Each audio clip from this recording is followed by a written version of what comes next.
What is going on, ladies and gentlemen? Welcome to today's event. Guys, we've got the 2025 NFL Draft right around the corner. And to open things up right away, the first team to draft will be the Tennessee Titans. Okay, before I get into this, shout out to everybody who is watching this live stream. We got about 15 of you guys out here right now hanging out with us. If you are one of the following people on this list, shout out to you guys. I said I was going to do this. I like to uphold my promises, so shout out to all of our channel members. These are the guys and the gals who have survived and hung out with us still throughout the offseason. If your name is on this list, I love you. Thank you guys for being here. Thank you guys so much. Shout out to Brandy, Chi-Town Joe, Denise Taylor, Gary, Jeremy Webb, JT, Lou, Lorinda, Robert Zamora, and Val. VIP channel members. We're going to talk and we're going to shout out to you guys big time. Really appreciate y'all. Also, shout out to Michelle, Shelly, Rayzilla, Send It, and Shiva75. Love you guys. Really appreciate y'all. Thank y'all for being here. Also, the other First Down channel members, I'm not going to read these out loud, but shout out to the First Down VIP list. Oh, we're back, ladies and gentlemen. It's football season. Well, it's not football season yet, but football season is right around the corner, and we have some good selections for today's draft, guys. So this is how it's going to work. In 25 minutes, 26 minutes, we are going to get ourselves a draft. And we're going to get points that come on right now. Shout out to Mr. President Loki. Appreciate you being here. First 10 likes. I see you, Rev. I see all of you guys. By the way, y'all, we are going to do a lot of talking with y'all out in the chat area. So if y'all have questions, feel free to fill that in. Father Time, I see you out there with the frown. What's going on, Father Time? How can I help you, sir? Shout out to you guys. Appreciate y'all being here. All right, 30 people in the house. Let's take a look at this, guys. This is the draft order above my head. So above my head, you can see that if nothing changes, it'll be Tennessee Titans, Cleveland Browns, New York Giants for the first 3 picks. Now, those first 3 picks, I think is going to be pretty obvious choices. The first 3 picks that we're looking at probably going to end up being Cam Ward, Abdul Carter. It's probably going to be Cam Ward, Abdul Carter, and I don't know, probably Travis Hunter. But we'll have all of these names popping up over here on the right-hand side. You can see those, and we'll talk about them. We'll bring up their stats over on the right-hand side. Guys, we'll have their stats over here. We'll have the next couple of picks as they come up down below, so nobody is falling behind as far as what is going to happen.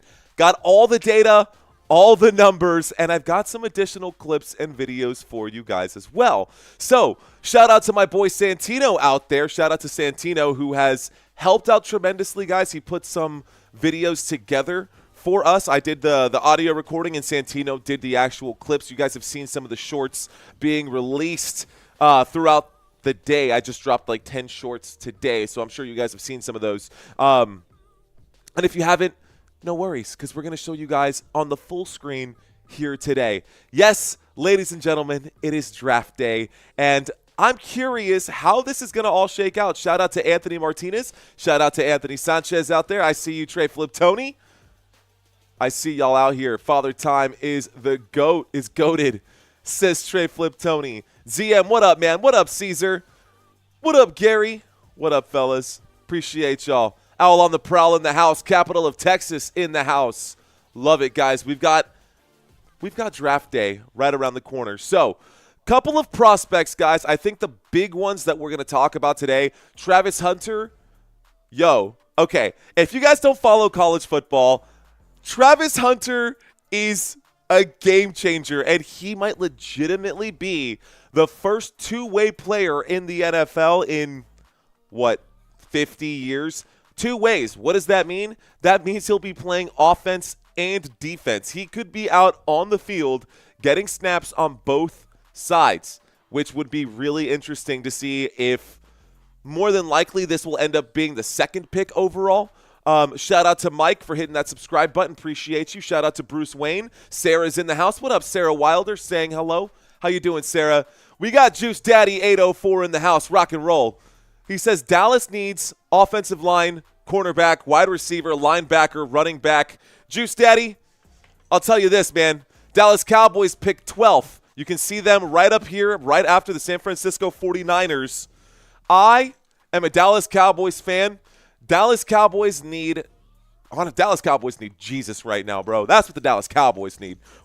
Our Dallas Cowboys could really stand, honestly. I mean, we picked up, okay, a couple other things that we could definitely talk about, and we'll talk about it while the draft happens. That is the off-season moves. So I've got off-season moves over here. You can see that hovering above my head. But the Dallas Cowboys have made, or they're right in front of me. I'll make the adjustment here in a second. Dallas Cowboys, during the offseason, they have done a few things. Dallas Cowboys, they've signed Javonte Williams, the running back out of Denver, for a one-year deal right there. We've also signed Miles Sanders. So, no, neither of those two are top-tier running backs, and having a running back like Ashton Jeanty would be great. But I think this solution here with Miles Sanders and Javonte Williams is honestly an upgrade over what we've seen with Rico Dowdle. Rico Dowdle, just not the guy. Tony Pollard could have had an opportunity. We ran away from Tony Pollard a little bit too soon, I think, in my opinion. What up, Dusty Attic? Shout out to you. Thanks. Welcome back, sir. Appreciate you. I see Zay Bance checking into the conversation and Alexis Holler saying, yo, what is up? What is up, Alexis Holler? Shout out to you. All right, y'all. When did we get Miles? That happened during the offseason, Juice Daddy. All this happened during the offseason. Big moves that happened during the offseason. We dropped these videos earlier this offseason. So, yeah, things are happening out here. There are things that have happened, and we will talk about all of this throughout the day. Welcome to the 2025 NFL Draft. This is happening in Green Bay, Wisconsin. And obviously, in Green Bay, Wisconsin, you're going to see at least 16 prospects scrolling back at the bottom. 16 prospects, including Jalen Milroe, Will Campbell, and Travis Hunter, are in attendance today, the ones who are projecting to go in the first round. I heard reports that Jalen Milroe might be sliding back into the second round. I've heard names like Dart getting pushed up into the first round, and maybe that the Raiders would be reaching for someone like that early. I don't know if that's going to be the case, but there's a lot of speculation around what is happening today. Oh, this is so exciting. The NFL Draft. I am fired up for this one, man. Let's do this. I got some additional notes. Let's pull up these notes. Let's pull up my additional notes because I don't want to fall behind on anything. Let's go ahead and do that now before we get into the thick of it. By the way, NBA action happening right now. There is a Pistons game on, and we have been covering NBA games. We've actually been covering like 2 NBA games a day for the past week, and we're going to keep covering NBA games moving forward here as well. So what up, Rev? He says, love this guy. Love you too, Rev. Timothy Jett checking into the conversation. Anthony Martinez, Samuel Webster, Owl on the Prowl. Let's read some of y'all's comments. Guys, I'm going to ramble a lot today. I'm also going to read a lot of comments today. This is a perfect day for us to chit-chat. You can pick my brain, get my opinions. Let's see. Let's take a look at this. Will Shedeur Sanders go in round 1? 84% of you guys saying yes. I've also heard reports that he may not go in the first round. What up, Ricky? Ricky Treadwell checking in. Thanks for checking in, Ricky. All right, guys. I have one more graphic as well. Let's go ahead and pull that up too. Notes. Let's go back. Hang for me 1 second, guys. I'm looking for a file that I had. I think. Where was my file? Was it this one? Huh. This is interesting. I'm losing my mind. Let's check out my Google Docs folder. Got to take a look at some of my docs here. Make sure that everything is all set before we get started. Those are my prop bets. Let's see. I had this written out. No, this is too far back. Daily Fantasy Sports, Football 101. Damn, I have so much stuff to sift through. I guess we're just going to have to live with it. Okay. I had something that I wanted to read off to you guys. There was something that I had prepared, and I can't find it in my files right now, but that's okay. We'll make it work, and we'll just fly off the cuff and speak from the heart today. No worries. Are the Vikings still trying to get one more year out of Bobby Bryant and Paul Krause? Well, I don't know enough about the Vikings to answer that myself at this point. I do know plenty about the Vikings, but I'm not sure that Bobby Bryant or Paul Krause are people that I really focus my attention on. What's up, Lucinda? Thanks for checking into the conversation. Anthony Martinez checking in, saying Cowboys just traded their pick for a mashing machine.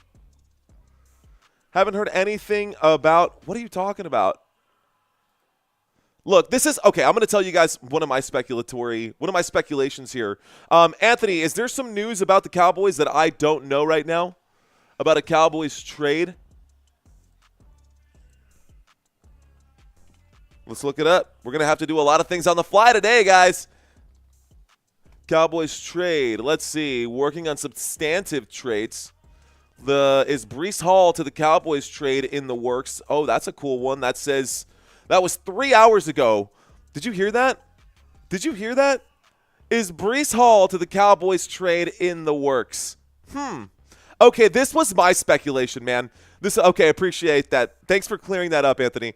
Okay. This is what I thought was actually going to happen. Take a look at this. Dallas Cowboys, there's a lot of people talking about the New York Giants. Zaban's checking into the conversation. I'll read your comment here in a moment, Zaban's.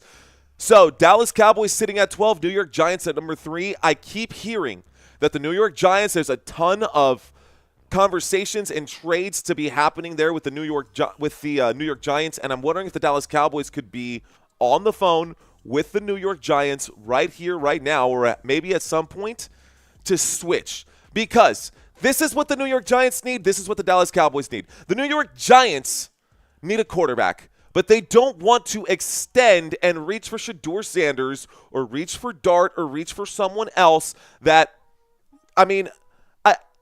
Cam Ward is the number 1 spot. Cam Ward is going to be gone, right? Cam Ward is the consensus number 1 overall. New York Giants need a quarterback they don't want to reach. Dallas Cowboys need a running back. They're not going to get Ashton Jeanty way out here at 12. So maybe the Dallas Cowboys say, hey, I got some players for you. I got some picks for you, New York. Would you be interested in coming back down here to number 12 spot? We move up to number 3. We take Ashton Jeanty. You get a couple extra picks in round 2 and 3 or round 3 and 4 or what have you. And then you guys don't have to reach for the value there at number 3 on a quarterback. Just something that I thought could be in the works. Y'all might think I'm crazy for even thinking that, but anyways, more than likely Cam Ward is going to be the number 1 overall pick in this year's draft. Plenty to talk about. Shout out to you guys. Let's read all of this. Okay, so Zay checked into the conversation. He says, I was here for the Natties. This man's super entertaining, but he does need to be reminded to take water breaks. Thanks, dude. I think I need a water break. I need to grab some water. I'm glad you're back, Zay. That would be nice, says Juice Daddy. I heard it was a slushy machine, said Lucinda. Can you please give me and my 2 boys a shout out? Daniel, Axel, what is up, guys? Shout out to the Dusty Attic out there. Appreciate you for checking in, my friend. Thanks for hanging out with us. Appreciate y'all being here, man. Shout out to all of you guys watching this live stream. Who's on your great Gazoo helmet? Just have some fun until the draft starts. So I don't have a great Gazoo helmet. I also don't know what a great Gazoo helmet is. But I do have this really cool, it's like a magnetic floating helmet that my wife got for me. And, of course, it is a Dallas Cowboys helmet. It sits here in my office in the Football Nation room. And now this would actually just, like, float and levitate, but it's not plugged in, and so it's just going to be magnetically attached here. But there's, like, a sweet spot where it just sits and rotates, and it looks super cool. I love this thing. It's one of my favorite pieces that I have lying around. I just unplugged it. And you guys, unfortunately, can never see it because I'm always in front of my green screen. So, anyways, did anyone cry yet, VJ asks. No, not yet. We've got people on stage singing. There's just hanging out, getting warmed up right now. Sparky saying, ? No, baby. Football is heart, baby. Spread that shiz, says Jermaine. Timothy saying, yeah, I want one of those. Juice Daddy saying fire. You know what? That might be a really good prize to give away during this year's Week 1 for Pick'ems. That could be super cool. Shout out to Kelly. Thanks for checking in, Kelly. How about them Philadelphia Eagles, girl? How you doing? Shout out to what pick are we on? We're not on any pick yet. So, the NFL Draft has not started. We are not on the clock. I should probably turn that off. Not on the clock yet. We're still waiting for pick number 1. Nobody has picked. I will keep you guys updated as we go. Pistons in 6, says Juice Daddy. Okay, so scrolling by at the bottom, guys, I've got some additional information, right? The running back, the tight end, and the offensive tackle positions are considered the deepest groups in this year's draft. They're saying that this is a very soft quarterback class. So even though Cam Ward is the consensus number 1 overall pick who broke college football's record for the most passing touchdowns by a single quarterback in college football history this past year, it's still not saying much for a couple of reasons. There's no on the clock. There is no previous pick. Let's go ahead and turn those off so there is no confusion. Okay. But this is what we're going to see, guys. This is what the layout's going to look like. And, of course, whenever it's time for the next team to move on, we'll actually update this and we'll keep the graphics coming for you guys. We got everything set up in advance, and it should just be a pretty simple plug and play as we talk about all of these. So, that being said, what up, Charles? Welcome back with the Football Nation logo he adopted. John Chapman checking in right now. Travis to the Browns. That's more than likely going to happen there as well, John. All right, guys. Let's ask y'all a question. Oh, let me pull up this graphic here as well. I like this one. Let's go to Canva. Could have had a trivia quiz. Should have done a trivia quiz. Okay, NFL Draft, playoffs. This is the graphic. It's going to be the top 24, but we can download this as a JPEG. Let's download this as a JPEG. And let's do page 3. Perfect. Okay. Pulling up some additional information, guys. Excited to do this today. Tennessee Titans, Cleveland Browns, New York Giants, New England Patriots, Jacksonville Jaguars, Las Vegas Raiders, New York Jets, and Carolina Panthers. Those are your top 8 picks. I've got the top 16 picks above my head right now. Stormy Daniels Hush Money checking in saying, who do you think is the most likely NBA playoff series to go to Game 7 in Round 1? We can talk about that in just a moment, Mr. Stormy Daniels. Sharky, thanks for checking in. Whisk round, do you think Howard from Ohio State will be drafted? Good question there. Damn, the rich are about to get richer. Philly is close to acquiring Jalen Ramsey. That's a good one, too. Talking about the Philadelphia Eagles being rich right there. Timothy Jett saying if Shedeur goes to the Browns, his career will be off to a bad start. Shedeur won't go to the Browns. The Browns already have too much wrapped up in Deshaun Watson. And, of course, having a rookie quarterback, you don't have to pay a rookie quarterback. And they should be looking at someone else, but I don't know that Shedeur's going to be. I don't know that Shedeur's going to be number 2. I think number 2 should be Abdul Carter, or Travis Hunter. It's got to be Abdul Carter or Travis Hunter. Everyone's saying the Tennessee Titans are going to take Cam Ward. That's not even been guaranteed either. Honestly, that's also not been guaranteed. Share, download. I downloaded this as an MP4. It should have been a JPEG. Okay, let's actually update this image on the previously selected because nobody has been selected just yet. We're still ready. We're still getting started, guys. There are plenty of teams that don't do by quarterbacks. Not just the Browns, says Jermaine. Yeehaw, says Donkey. What up, Donkey? Okay. Okay, let's take a quick look at something here, guys. Shout out to the NBA. Someone asked a question about the NBA. This is the NBA series. We have been covering NBA basketball. Right now, we're not going to talk about that because it is the NBA draft. It is the NFL draft today. But who I thought, just to answer the question that was asked, I think this series will likely be 7 games. With Jimmy Butler out, this is going to be a Rockets easy one. This one could also be a 7-game series, but I think it'll be settled in 6. Knicks Pistons could be a really good series down the stretch there as well. Okay. Not important. I got to update that one too, I'm pretty sure. Not what I was trying to do. This is what I was trying to do.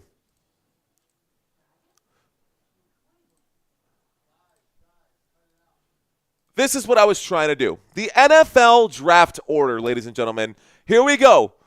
Here's my question to you. I just want to find out with everybody who's in here right now, what number is your team? This is the top 24. I left out the last 8. The last 8 being the teams in the playoffs. The last 8 being, of course, the Bills, the Commanders, the Eagles, the Chiefs, etc., etc. The Ravens not on this list. And there are some that we left off, but I can. Number 12, number 17, Robert Samora. Let's go with our Dallas Cowboys. Number 17, Cincinnati Bengals. I see you out there, Zay. How about Anthony Martinez checking in for the San Francisco 49ers? Number 10, not like we doing anything with it, though, says Jermaine. Duh, Bears. How about them Bears, Jermaine? Like that. Timothy Jett with the Cowboys. 21, lucky number 21, Pittsburgh Steelers. I see you, James Sullivan. Jonah Fern, 20th with the Denver Broncos today. 12-12-12, Juice Daddy, let's go. Insomnia Cafe, number 18. That's the Seattle Seahawks. So this is the draft order, guys, for the top 24 picks. Top 24 picks right here. The final picks of the NFL draft will be the Eagles at 32, the Kansas City Chiefs at 31. I believe the Buffalo Bills right before that. Actually, I don't even need to be guessing. I've got the answers lying around over here somewhere. Shout out to Shane. Shane checking in for the Cincinnati Bengals as well. We got Sparky 21, Bruce at 17. Nice, guys. So we've got a good mix. We've got a nice mix here of fans from across the NFL. I bet on Travis Hunter going 3rd or later. Really? Appreciate you, Prepper. Thanks for checking in, homie. Thanks for checking in, Prepper. Nice. All right, guys. So we will have some data as the picks come in. Right now, we don't have any action. The draft begins in 5 minutes. So 5 minutes from now, we will have draft action. Let's go back to this. We've got more people checking in. Neil saying number 3.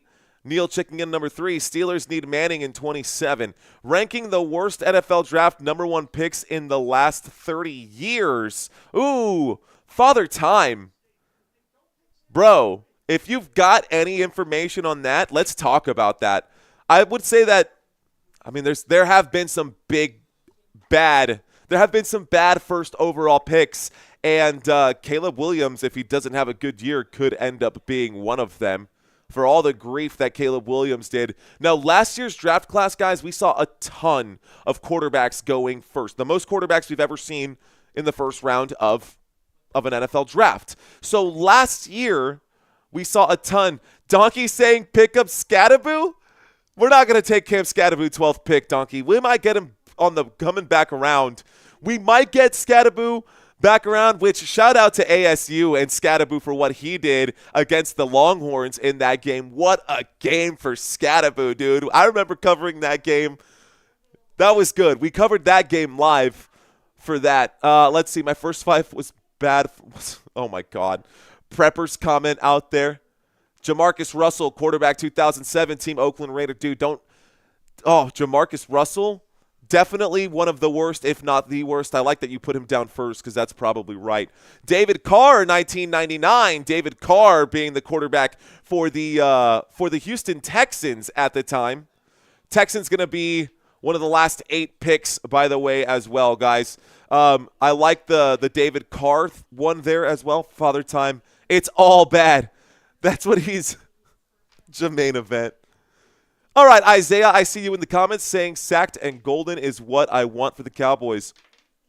So, all right, guys, we're going to step away from this for just a moment. Let's take a quick look at some of these prospects that should be getting selected here. All right, guys, these are the top picks right there. They're showing the top 6. You can see that on the on this side. Let's go ahead and hang tight. Which one do I have selected here? Okay. I like when my hand can hang over this side of that, so much better. Okay, now I can lean over and do that. I got to get the layers right. Abdul Carter, one of the top 5 picks there. Cam Ward, top 3. Now, This is rankings by ESPN, and we know that ESPN, they're kind of biased. So they believe that Abdul Carter is the best player in this draft. But Abdul Carter is not what the Tennessee Titans need as the first overall pick. Tennessee Titans, they're going to need a quarterback because Will Levis is definitely not the answer, and they don't really have anything going on in Tennessee right now. They're going to have to, for lack of a better term, throw the Hail Mary and hope that Cam Ward can produce. Cam Ward, interestingly enough, I live here in San Antonio, Texas. Cam Ward, I found this out when I created the content earlier. Cam Ward actually attended the University of Incarnate Word here in San Antonio, Texas. It was the only school that looked at him out of high school, and he killed it in his first year there. Hit the transfer portal. Well, all of that I will explain to you guys as the draft goes on. There is Lambeau Field. That's awesome that this is happening there. It feels full circle. That's actually where I proposed to my wife. Should have pulled up that picture, Christina. I should have had that picture. Anyways, who do you guys think are going to be the top 3 picks? In what order will these top 3 picks go? Tennessee, then Cleveland, and then New York. These are your top 6 options, according to ESPN. Who is going to go next? Round 1, pick 1. Oh, you know what? Oh, we could totally do this together. We'll see if we're right. Okay. Let's start a poll. Who will be pick number 1? Who will be pick number 1? I think we all know it's going to be Cam Ward. Abdul Carter. Cam Ward. Travis Hunter. Ashton Jeanty. This should be 100%. If anybody says otherwise, they're trolling. Who will be the first lineman, asks Jermaine Event. So ESPN is going to give us an option here. I'm going to select this. We're going to do this as a team, guys. I'm going to select this based off of what you guys say, and we're going to share these results on Football Nation based off of audience performance. So right now, it looks like 50-50. We'll see if this one lands. We'll see how this goes. Right now, we'll leave it on Cam Ward. If this changes, we'll update that. And we'll do this as this goes on. This should be fun. Should be Travis, says Jermaine Event. Giants need a quarterback. So I see Shedeur going there at number 3. Really?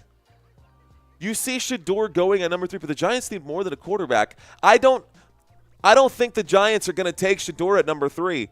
My bold prediction, and it is a bold prediction, the New York Giants will trade down and grab Shedeur Sanders later in round 1. Whether they trade down and trade down to that pick with, I don't know, maybe the Saints. Maybe they could trade with the Saints. Maybe they could trade with the Raiders, right? Because the Jaguars, we've seen Travis Etienne and Tank Bigsby kind of be up in the air. How nice would it be to add Ashton Jeanty to that running locker room, that running back locker room? I don't know. Why are they trying to stop Sanders' draft stock? I just don't know, man. I don't know. But according to ESPN, he's not even projected to be here in the top 5 picks. So if ESPN can't get it right, who will? Hunter is the best player at that position. He is the best player at that position. Tank is fine. Jackson needs a line. You're thinking offensive lineman for the Jacksonville Jaguars? I don't hate that thought. I think that's a pretty decent prediction there, Kyle. Not a bad idea. Caleb saying that Dart is better than Sanders. Dart is better than Sanders. Will either of them go in round 1? I don't know that I have an image or a graphic for Dart, but we can pull one up. No big deal. Let's see. Tank is fine. Panthers will draft Shedeur and try to turn them. Panthers will draft. No. Why would the Panthers draft Shedeur? The Panthers have Young. The Panthers have Bryce Young, and it's not Bryce Young's fault that the Panthers are trash. The Panthers just picked up Bryce Young. If they turn around and picked up Shedeur Sanders, I would be shocked, Rev. I would be shocked. What's up, Leola? Draft 2025. We've got... I should probably turn up the volume here so I can hear what on earth it is that they're talking about. But we are live now, ladies and gentlemen. The draft is underway. Coverage starting here now. Don't have the clock on just yet. As soon as we do, I'll turn that sign on. And we'll have the previous pick here as well. It is 2025, guys. We've got some action. Anthony Martinez saying dead. Dart is going to Pittsburgh. Okay. Caleb checking in, saying that Dart is going to Pittsburgh. Jermaine Event saying Shedeur doesn't need to go early, get drafted, and show on the field. Look, here's the thing, guys. What happens if the New York Giants do end up drafting Shedeur Sanders? You know who's in the hot seat right now? Head coach Brian Daboll is in the hot seat right now for the New York Giants. If they draft Shedeur Sanders, not only, I think it's going to cause issues. Why do I think it's going to cause issues? Because if the Giants don't perform with Shedeur Sanders, they're going to be looking for a new head coach. And the only person who has ever coached Shedeur Sanders is his dad, Coach Prime. And so Deion Sanders could end up being the head coach of the New York Giants if the Giants end up picking. It's just there's a chance that could happen. All right, y'all. They are introducing some big names right now on stage. Green Bay Packers, Lambeau Field is where this is being held right now. Is that Clay Matthews? Looks like Clay Matthews going to have a few words. 2025 draft. Goodell is out there. Here are the boos. Wisconsin is too nice. They barely, if this was Detroit, it was very different. All right, y'all. So the draft is underway. G&T to Patriots or Raiders, I think, says Zabans. Okay, maybe. The scouts got a good look at something in the workouts, maybe, says Jermaine Event. Slander West Coast. Where is Aura? She would get it right. Where is Aura? She would get this right. All right, guys, let me turn up the volume just a little bit so I can hear just a little bit better. I'll be right back.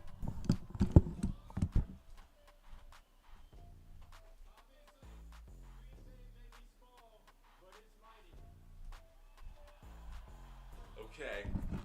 The history in Green Bay, guys. Green Bay. I got to say this, man. The history. What up, Courtney? How you doing, girl? Fist bumps to you. Appreciate you. Welcome back, Courtney. How about that? And she still got her logo with the Football Nation sweater on, which is pretty sweet. Timothy Jett saying G&T going to the Raiders. I think that is more – I think that's likely to happen. Unless the New York Giants trade down for a running back needed team or with a running back needed team. Yashu saying NBA match. No NBA today, Yashu. No NBA today. It is Football Nation that you're watching right now. We are doing the NFL draft. Roger Goodell is doing the opening speech right now. Looks like the Big Brother organization is on stage. You can see some of the greats out there right now. Clay Matthews being highlighted. Green Bay Packers. Pretty cool. She says, what up, Daddy? Yes, I am. We'll introduce you guys to Sammy later. Shout out to Nicktoons. Nickelodeon. Hey, there's Mason as well. Packer superfan Lil Wayne out here. All of the Packer superfans are out here right now, regardless of your opinion. Jackson Dart, he's much better than Rudolph. Yo, okay, that is fair. I don't know that Mason Rudolph bar is set pretty low, though, Caleb. You're not wrong, though. Lisa, thank you for checking in. She says, please, G&T to the Bears. Okay, Clay Matthews going to say something right now. My fellow Americans. The Bears still suck. Wow. His message to the world is, my fellow Americans, the Bears still suck. Wow. Classic Packers. Classic Packers. That's hilarious. Doing well, Yashu. Doing well. I'll be live tomorrow, Yashu, no worries. I'll be live tomorrow for the NBA. Let's get the show started, Goodell. We're waiting for the first call here.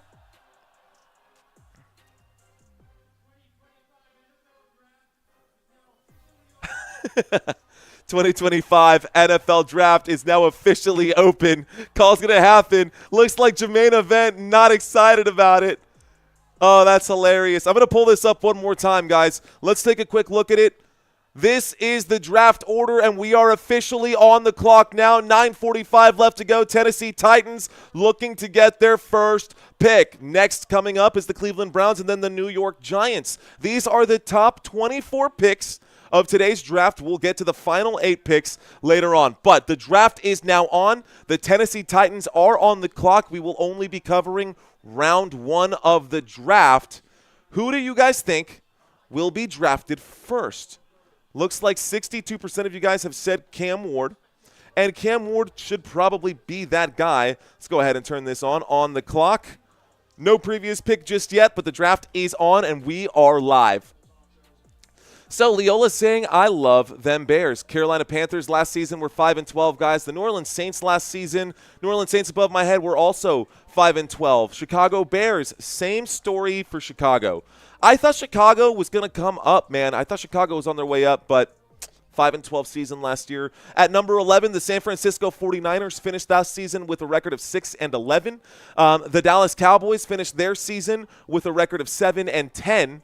And the Miami Dolphins with a record of 8-9. We're reading this across the way, ladies and gentlemen. So Miami Dolphins with a record of 8-9. Indianapolis Colts also had a record of 8-9 last year. They have the number 14 pick. Atlanta Falcons at number 15, another record of 8-9. And, of course, the Arizona Cardinals had a record of 8-9 as well. So round 1, Tennessee Titans taking their time. We all know that it's going to be Cam Ward. I would be shocked if it was not Cam Ward, who was the first selection. Guys, Tennessee's season last year, Tennessee did not have the greatest season in 2024, which is why they have this pick right here, right now. Let's take a quick look at this. I'm going to take – this is going to be a smart thing for me to do. Pop this up on ESPN. Actually, let's just copy this. Copy that URL, move this over here. 7:30 left to go. Los Angeles Chargers also, they're just kind of scrolling by at the bottom as the ticker. This is the draft tracker. Don't need the draft tracker, but let's go to Tennessee. So the Tennessee Titans are on the clock right now. Let's just go to NFL. I just want to see the teams.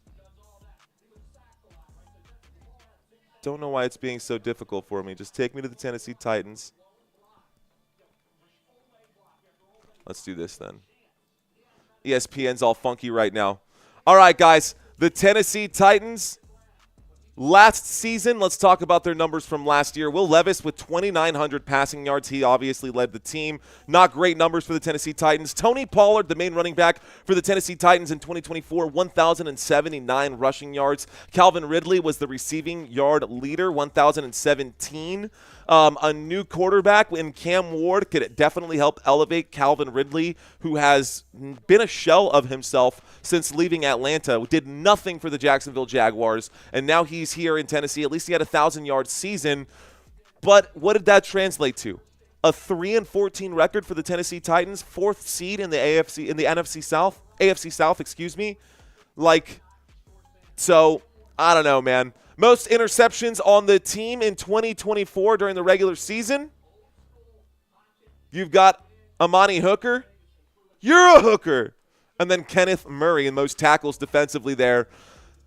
So offensively, number 1 player, Will Levis, 2,091 yards. We could take a quick look at this here as well. I'm just thinking about it. So it's got to be Cam Ward. It's got to be Cam Ward. Let's read some of y'all's comments. Titans lost a great running back last year. Where will Tyler Warren go, do you think? Well, that's a good question. Let's take a look at this really quick. Let's take a quick look at the Tennessee Titans and their offseason moves during this offseason. So offseason moves, guys, I'm going to blow this up just a little bit. Take a look at this.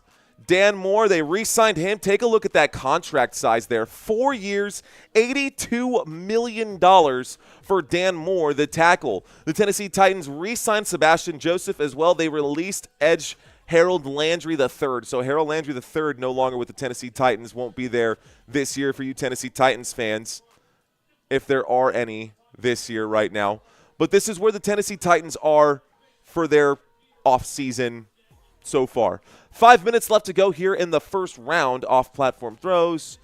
They're definitely taking their time at this point. Now, my assumption, guys, is that this is going to end up being Cam Ward. The pick is in, ladies and gentlemen, so let's get back to it. The pick is in. All right, guys, let's find out what this one is. They're saying 1 vote for Shedeur, 1 vote for Cam Ward. Let's find out what it is. Who is this going to be? The chat believes that the number 1 overall pick will be Cam Ward. Let's see if you guys are right. Okay, we're locking in right now.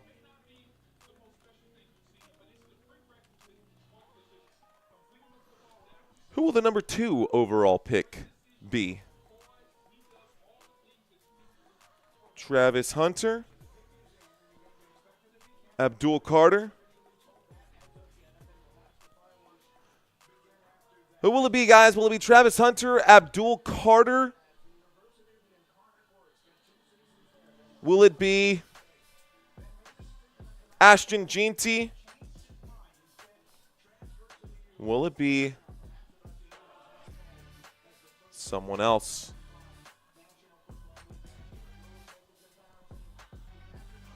The pick is in, and we're still waiting. So now on the clock should be. All right, now we've got someone making their way to the stage right now. Browns are going to be next. Here comes the commissioner, guys. You can hear it. Dun, dun, dun, dun, dun, dun, dun, dun. With the first pick in the 2025 NFL Draft, the Tennessee Titans select Cam Ward. Just as expected, guys. So Cam Ward selected, going to be the number 1 overall pick in this year's draft. The Tennessee Titans did select Cam Ward first overall. So you guys, I guess, got number 1 right. I have something here for y'all. Let's see if I can pull this one up. It's going to be Cam Ward. All right, guys, here's a quick little video that we put together on Cam Ward. This was all edited out by our new video editor. His name is Santino. Shout out to Santino if you're watching this live stream right now. Appreciate you for all the work that you've done to help us out. All right, guys, here's a little bit on Cam Ward. If you don't know enough about him, let's try to fill you in on some of the gaps. I'll be back in about 1 minute. Hang tight. Meet Cam Ward. Cam Ward didn't start at Alabama. He didn't win the Heisman, but he threw 158 career touchdowns, which is more than any quarterback in college football history. From a 0-star recruit with just 1 offer to a record-breaking quarterback who lit up 3 programs and shook up the draft board. Back in West Columbia, Texas, Cam barely threw the ball. His high school ran a wing T offense, and he averaged just 12 pass attempts per game, so no team saw the upside except for one school, the University of Incarnate Word in San Antonio, Texas. That's it. Just 1 offer, but it was enough. In his first college season, Cam threw for 2,260 yards and 24 touchdowns in just 6 games. He won the Jerry Rice Award as the best freshman in the FCS. The next year, nearly 4,700 yards and 47 touchdowns. He put the country on notice and then jumped into the transfer portal. Next stop, Washington State. And over those 2 seasons, Cam Ward racked up almost 7,000 passing yards and 48 total touchdowns. And then after graduating, Ward had to make a decision. Either enter the draft or try 1 more year in the spotlight. He chose not to sign up for the draft and chose to play in Miami instead for an additional year. That decision paid off. In 2024, Cam Ward turned into a star. He led Miami to a 10-2 season with 39 passing touchdowns, including 3 and 1/2 during the Pop-Tarts Bowl, setting the all-time college football record for total career touchdowns. Cam Ward won the Davey O'Brien and the Manning Awards. He also won the ACC Player of the Year award, and he was top 5 in Heisman voting. He's a 6'2", 219-pound playmaker with a rocket for an arm, great mobility, and 5 years of live reps. From 0 stars to college football's touchdown king, Cam Ward was built for Sundays. All right, guys. So it looks like the Browns are no longer in this spot. Let's go ahead and update this. The Browns are not on the clock. The Jacksonville Jaguars have now traded up, and that pushes the Browns down the list. So the Jacksonville Jaguars are now on the clock. Jacksonville Jaguars are now on the clock, and it looks like, well, let's take a look at this. All right. Browns right now, not on the clock. Let's update this. Browns, we don't even really need to talk about them yet, if that's the case. Take a quick look at the Jacksonville Jaguars. 4 minutes left to go. Jacksonville Jaguars getting ready to make their selection here. So this is happening pretty quickly. This season, guys, they signed Patrick McCarry, offensive lineman. That is going to be a huge addition right there. Patrick McCarry. The AFC North is known for having amazing offensive linemen. I mean, they've done so well with the Ravens, the Steelers, like that whole division. I guess I can't say the whole division has been great. The Ravens and the Steelers, Patrick McCarry, obviously, coming over.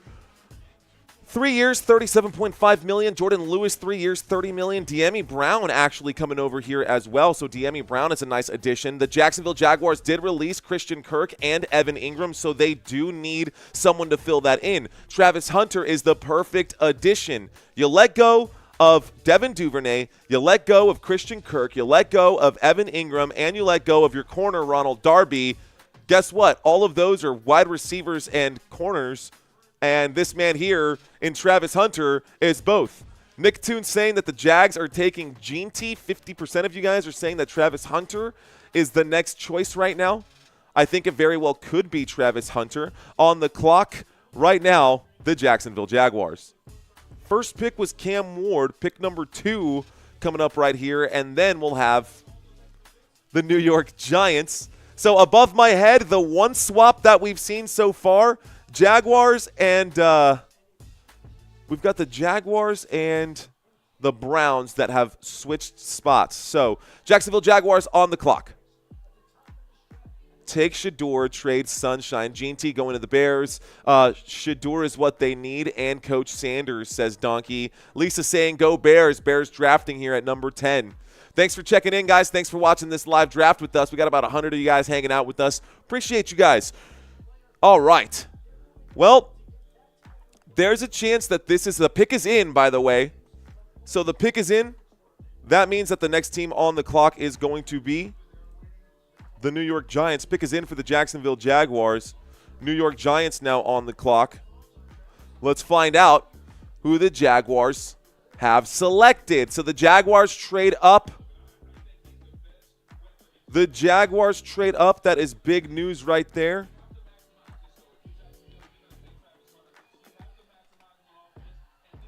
Pull this up right here. Okay. They're thinking maybe Mason Graham, Ted Iroa McMillan, Will Campbell. I don't know. There's a lot of speculation. Very different speculation here. Very different speculation here, ladies and gentlemen, between ESPN and CBS. So ESPN's list of guys that they think it could be is very different from the list on over here. Let's refresh this because that's obviously not right. Previous pick was Cam Ward, Abdul Carter. You can see those numbers right there. So with tonight's trade, guys, by the way, the Browns are now armed to select a quarterback in this year or next year's draft. They currently own 3 of the top 36 picks, number 5, number 33, and number 36. Just so y'all know. Wow. They get the first and the 4th pick tomorrow night. The Browns with 3 picks in the first 36. That's huge. So the Browns kind of run away with a lot right there. The Jacksonville Jaguars pick is in. We're waiting to see who the Jacksonville Jaguars are going to select. They're talking about Walter Payton Award, all that. Anyways, okay. Jacksonville is wanting Gene T. I don't know, man. I thought maybe Gene T. I thought maybe Ashton Gene T. But I think Travis Hunter would be the right move. They spent way too much money on Trevor Lawrence to not give him a weapon. Does that make sense? And I think Tank Bigsby is fine. I think Tank Bigsby is fine. They're screaming Duval. I don't know. All right, guys, let's find out. Jacksonville Jaguars. Could use some water. Where's Zay? I need some water. Arik Armstead, the 2024 Walter Payton Man of the Year, is up here to make the call for pick number 2. New York Giants on the clock. Still a little speech right here. I need to get a 10-minute timer. I need a broski. What? Appreciate you, broski, says Jermaine. Appreciate you, man. Lisa, I do need to change that up top. You're absolutely right. Let me see if I can make that adjustment. I just have to make that adjustment in real time. So we had a first trade today. It came sooner than expected. I thought the trade would come at number 3, not at number 2. Here's the selection, guys. With the second pick in the 2025 draft, the Jacksonville Jaguars select Travis Hunter. Travis Hunter was selected, guys. Travis Hunter. Good job. Most of you guys got that one right there as well. Let's see. All right, guys. Travis Hunter. No surprise there. Let me go ahead and pull up this video on Travis Hunter, and I'll make the adjustments on the graphic on the top, and I'll be back in just a moment. Hang tight. Let me make the quick move. Travis Hunter, for those of you who don't know a lot about him, I'm about to blow your mind, and I'll be right back. This is Travis Hunter. In 2024, he became the first player in college football history to win both the Biletnikoff and the Bednarik Awards for Best Wide Receiver and Best Defensive Player. And yeah, he won the Heisman Trophy too. Born in West Palm Beach, raised in Georgia, Travis Hunter was a problem from day one. At Collins Hill High, he had 137 catches, 1,746 yards, and 24 touchdowns in just one season. On defense, 8 interceptions and 51 tackles. He wasn't just talented, he was the #1 recruit in the country. He committed to Florida State, then shocked everyone on signing day by flipping to Jackson State to play for Coach Deion Sanders. As a freshman in 2022, injuries limited him, but he scored 4 times and picked off 2 passes in just 7 games. When Coach Prime left to Colorado, Travis followed. In his FBS debut against TCU, 147 snaps, 11 catches for 119 yards, and an interception. He missed some time that season, but still put up 721 yards, 5 touchdowns, 3 picks, and 30 tackles. It was clear he wasn't just a two-way player. He was something that college football hadn't seen in decades. Then came 2024. 92 catches, 1,100 yards, and 14 touchdowns, not to mention 4 interceptions and 32 tackles. He also had a game-saving forced fumble in overtime against Baylor, and he had nearly 1,400 total snaps, 382 more than any other player. He was an All-American on both sides of the ball, Big 12 Defensive Player of the Year, 2-time Paul Hornung winner, and the first two-way Heisman Trophy winner in over a century. Offense, defense, it doesn't matter. Travis Hunter is a leader, and regardless of the position he plays, he'll make an immediate impact for any roster. Two-way, all day, Travis Hunter.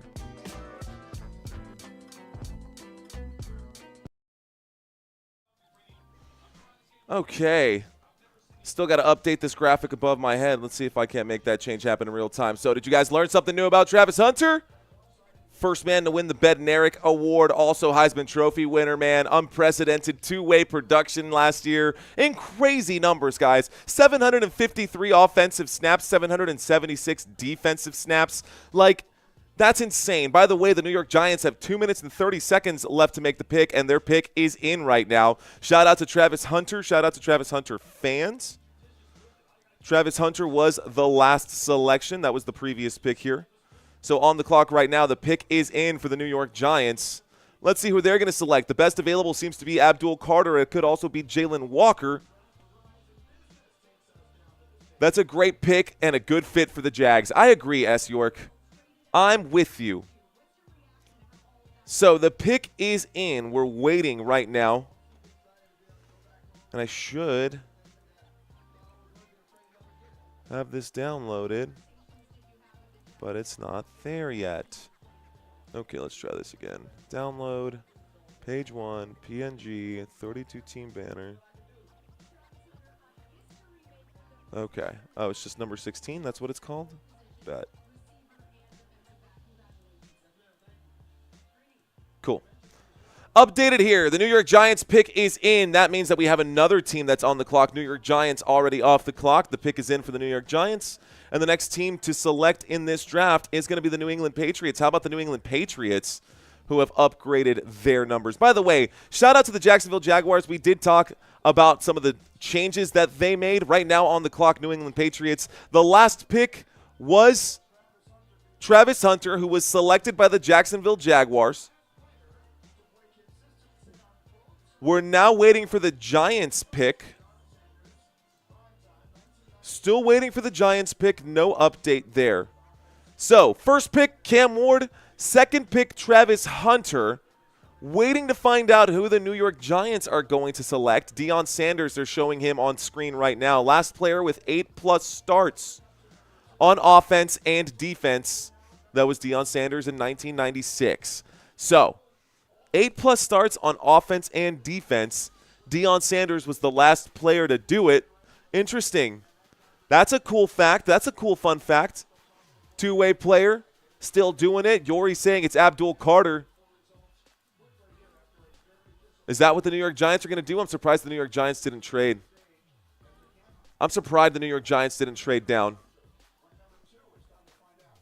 Here's number 3, guys.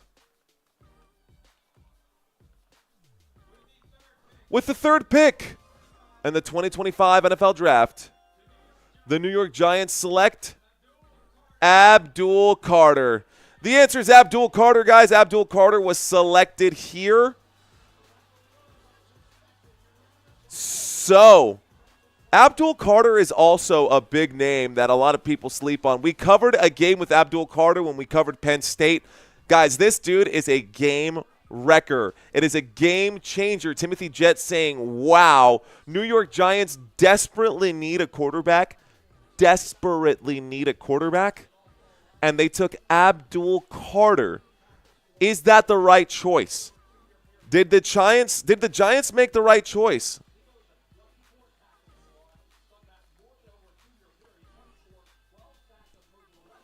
Did the Giants make the right choice? That's going to hurt our boy Elijah. I hope Elijah's out there not feeling too bad.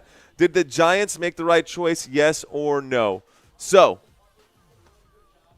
edge rusher, defensive end, Abdul Carter. Let's bring up a little bit about him here as well. I got another quick little clip for you guys.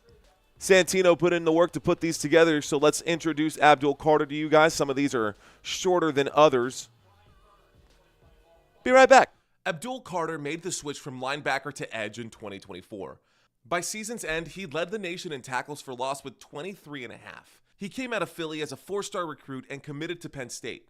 In his freshman year, he was a rotational linebacker, but he still led the team in sacks. 56 tackles, 6.5 sacks, and 10.5 tackles for loss. Abdul Carter was a finalist for National Freshman of the Year and a Freshman All-American. He was a problem from the jump. In 2023, he started every game, racked up 48 tackles, an interception, and was named first team All-Big Ten. He also forced a fumble and broke up 5 passes, showing coverage ability and sideline-to-sideline range. But in 2024, Penn State needed a new edge rusher. Carter didn't just step into the spot, he owned it.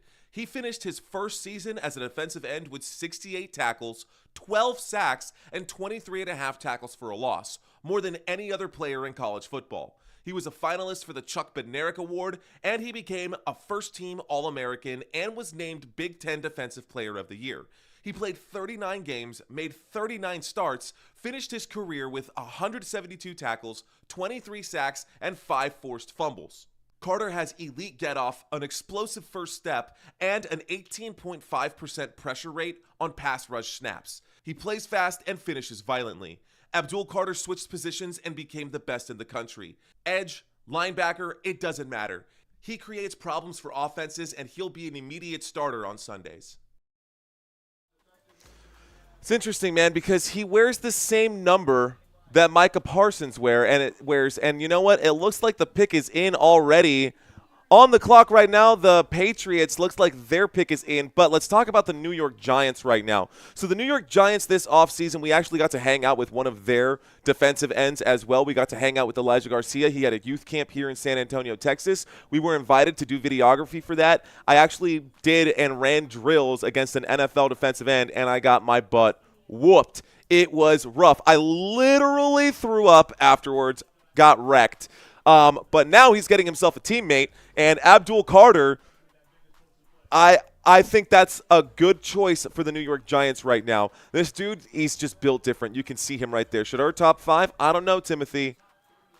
But it looks like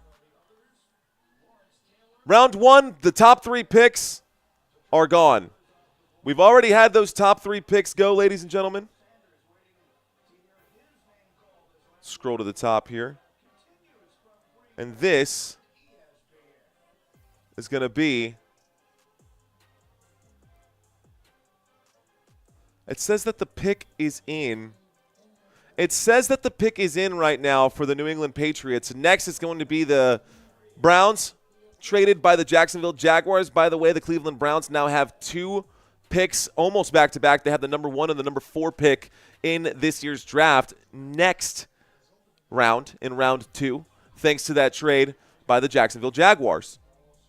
So, still waiting to find out what the pick is. It looks like the pick is in for the New England Patriots, but let's not get ourselves confused. Okay, let's talk about what we need to talk about, and we're going to talk about the offseason moves that the New York Giants have made so far. The New York Giants...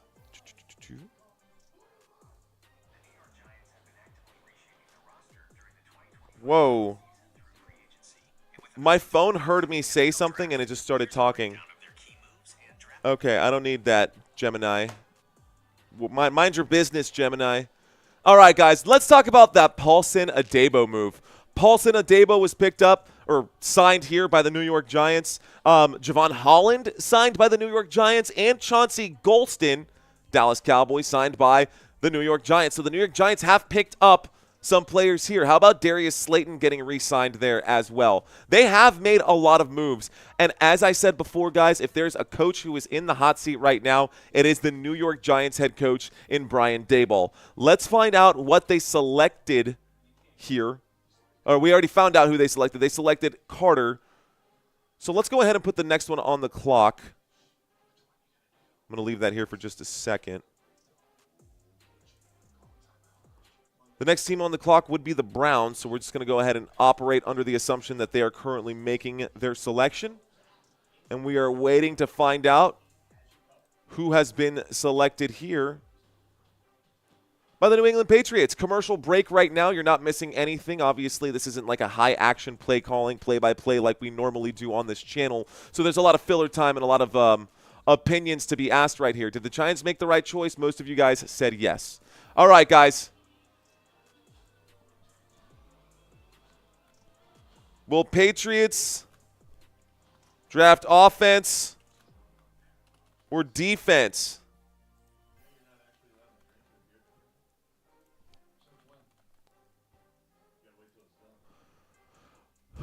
Who are the Patriots going to draft? Thank you, Manny Villarreal. I do appreciate you. Thank you for checking in.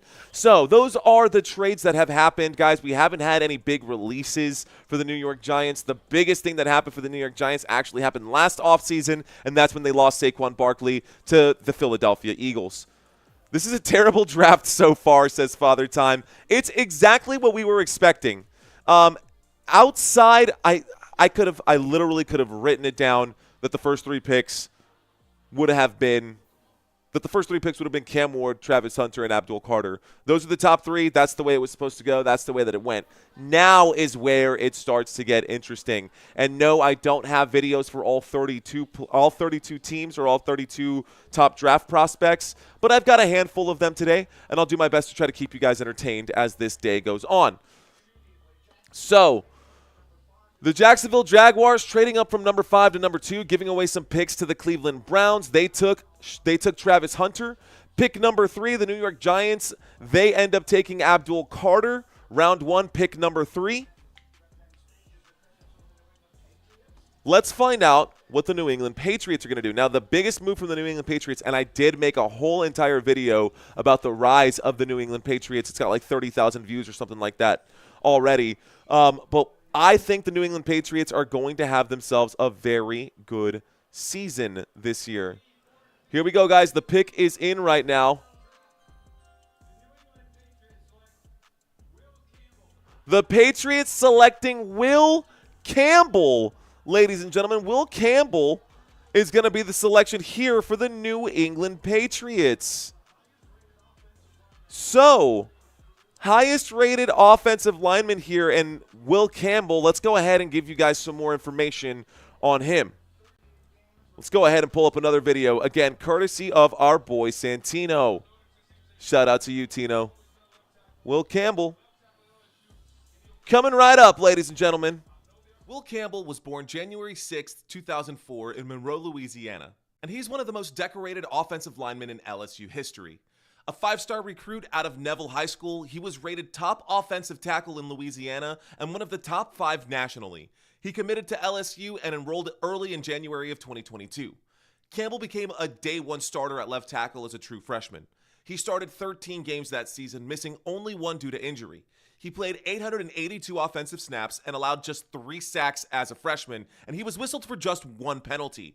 He was named a freshman All-American by the FWAA, College Football News, and ESPN, and he earned second-team All-SEC and freshman All-SEC honors. In 2023, Campbell started 13 games and led the team in offensive snaps played with 805. He didn't allow a single sack all season, and he was named first-team All-SEC by the coaches and second-team by the AP. Campbell helped anchor an offensive line that was a finalist for the Joe Moore Award and powered LSU to lead the nation in total offense and scoring. LSU averaged 345 yards and 45 points per game behind quarterback Jaden Daniels and receivers Malik Neighbors and Brian Thomas Jr. that year. His 2024 season, though, was his best year yet. Campbell started all of the regular season games and earned consensus first-team All-American honors, recognized by the AP, the AFCA, and the FWAA. And he became LSU's first consensus All-American offensive lineman in 20 years.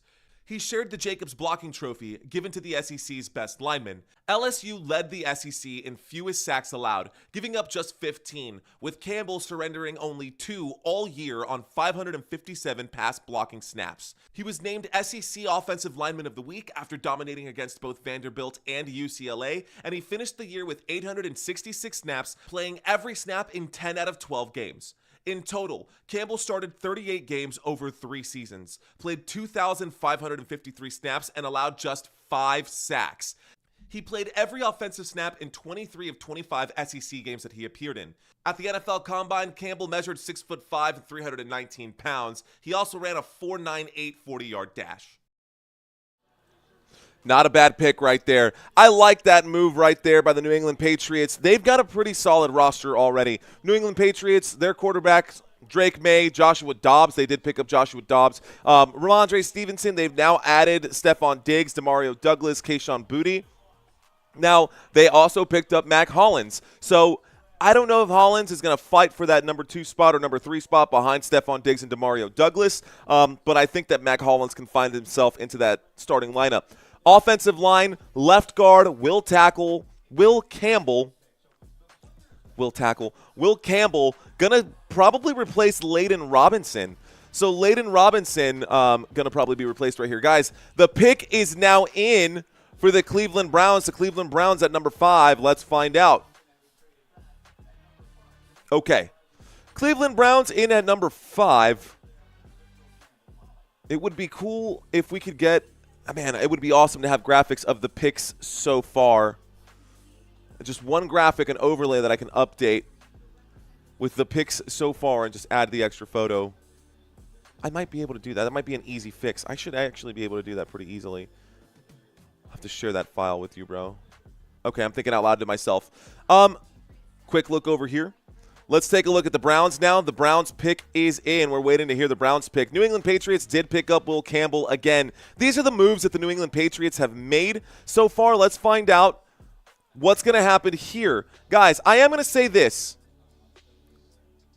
The Browns lost Nick Chubb. The Browns have lost Nick Chubb. So that's going to be a problem.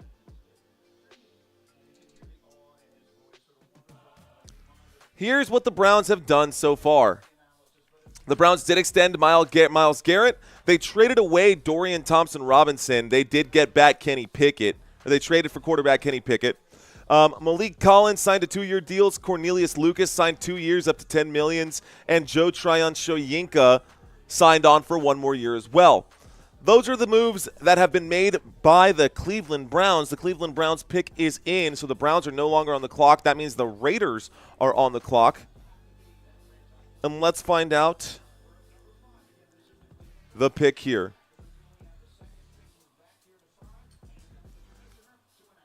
All right, guys, here's Roger Goodell to make the call. With the 5th pick in the 2025 NFL Draft, the Cleveland Browns select Mason Graham.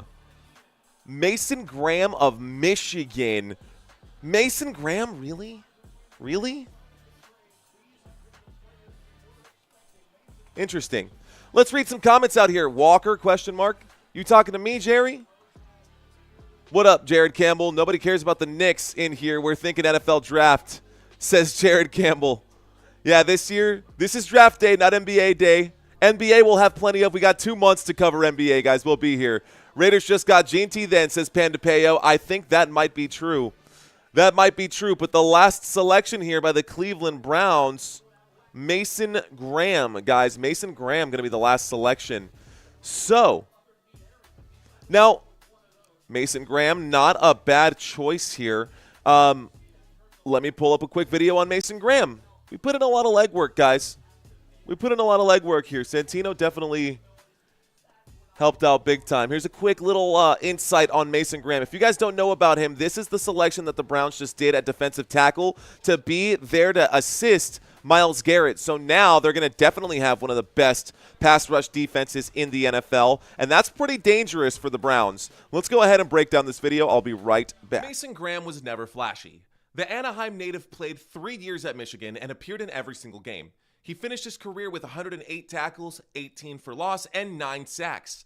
2-time All-American, Rose Bowl MVP, national champion, and a unanimous first-team All-American in 2024. But the stats don't tell the whole story. The tape does. As a freshman, Graham cracked a veteran D-line rotation and made plays from the jump, recording his first sack in his very first college game.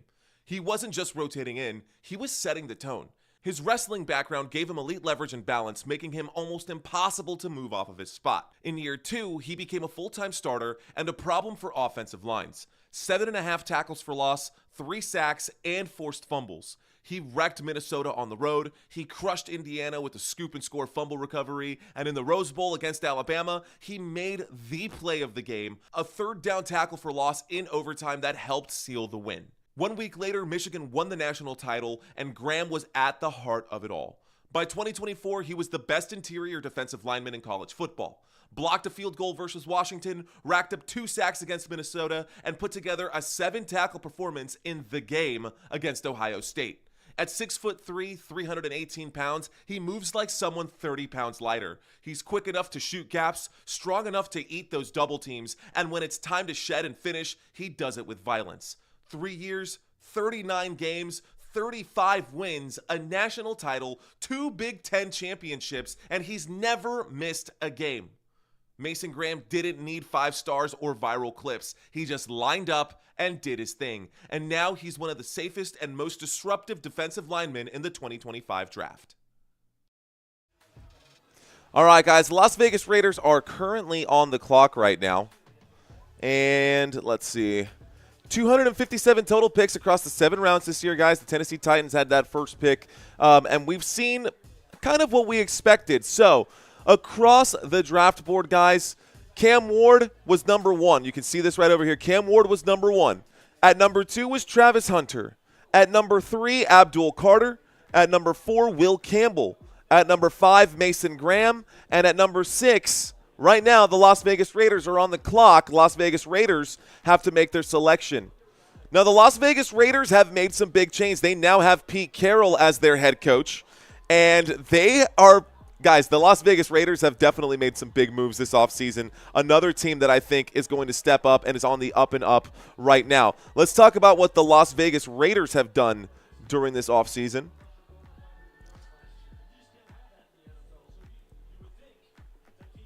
Las Vegas Raiders during the offseason, big moves so far. Jeremy Chin, right, got signed. Alex Kappa, big move right there to pick up Alex Kappa as well. They picked up Geno Smith. They extended Mason Crosby. And now, if they pick up Ashton Jeanty, I got you, Jared.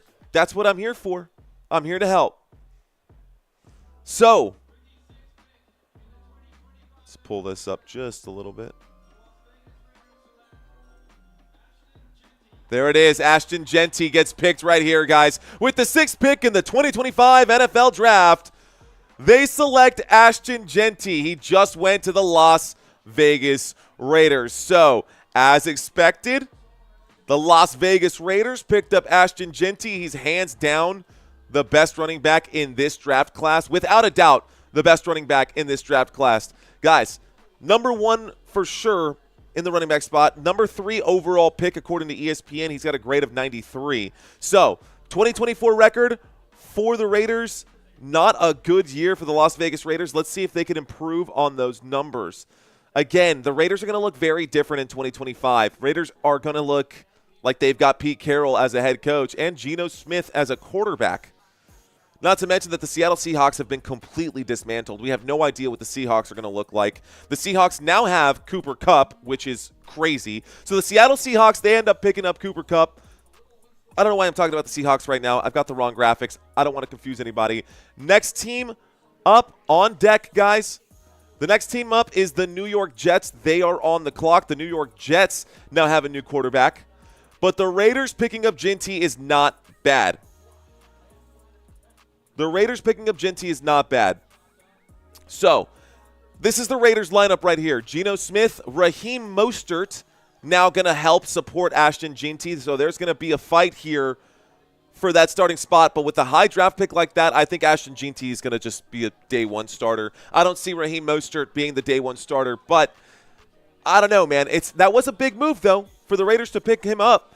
And we're just going to wrap up this selection right here. Let's actually show y'all the Ashton Jeanty clip.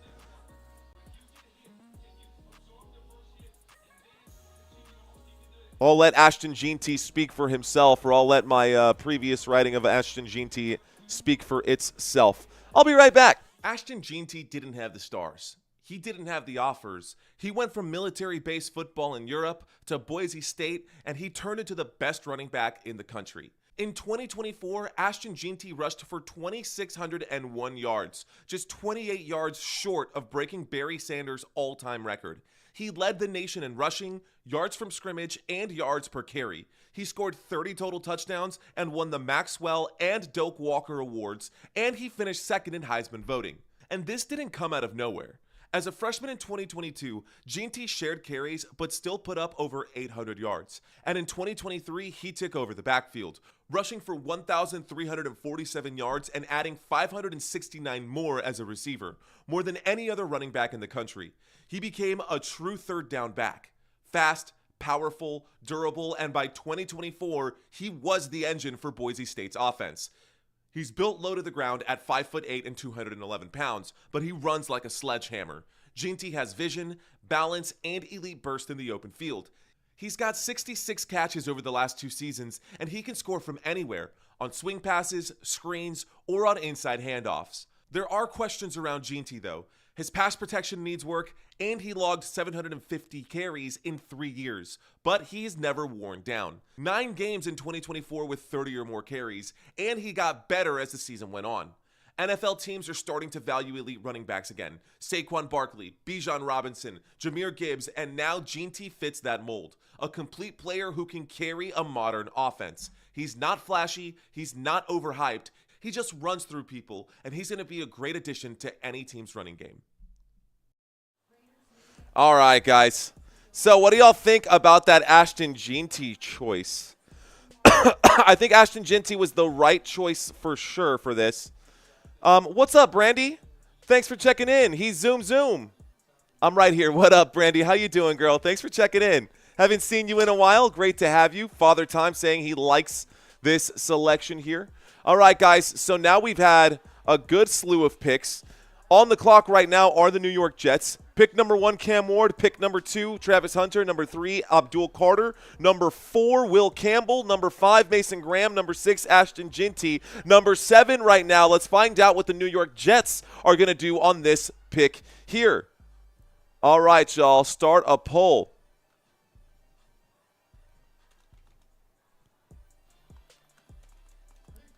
Will the Raiders improve in 2025? Yes or no? Raiders made the last selection. I think the pick might be in here for the Jets. I think the pick is in for the Jets. The pick is in for the Jets, but we're still talking about the Raiders' last selection here. Jeanty, Bo Jackson Jr., yikes. No, it's the Raiders, says Isaiah Berger. Raiders have already selected, right? So this is on the clock. The Jets on the clock. The previous pick was this one here. So the Raiders last year, guys, they had a 4-13 record. This year, they've now got Geno Smith, Ashton Jeanty, and Raheem Mostert.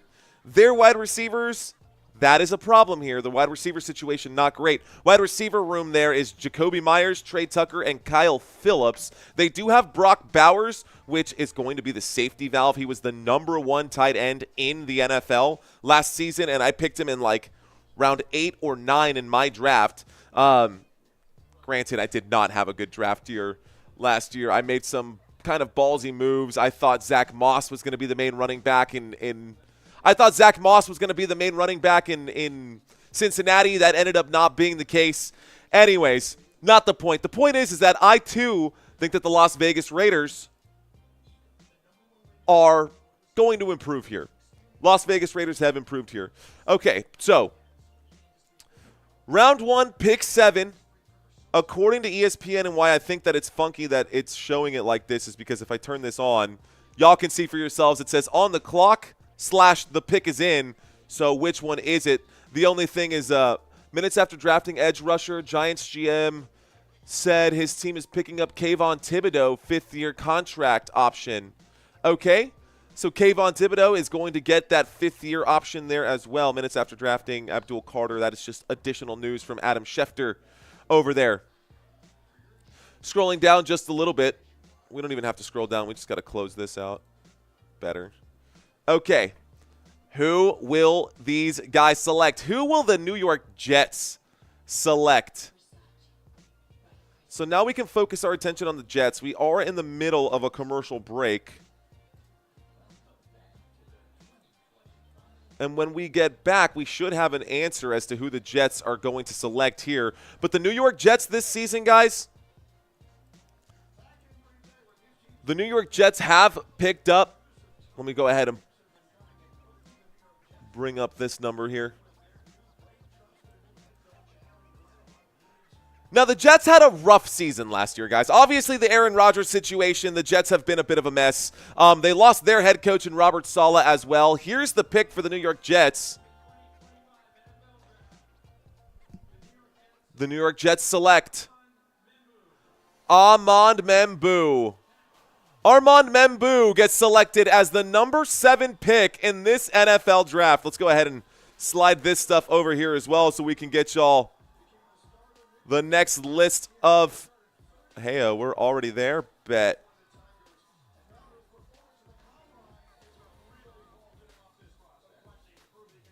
All right, guys, looks like some things have been changing already. Okay, it looks like some things have been changing already.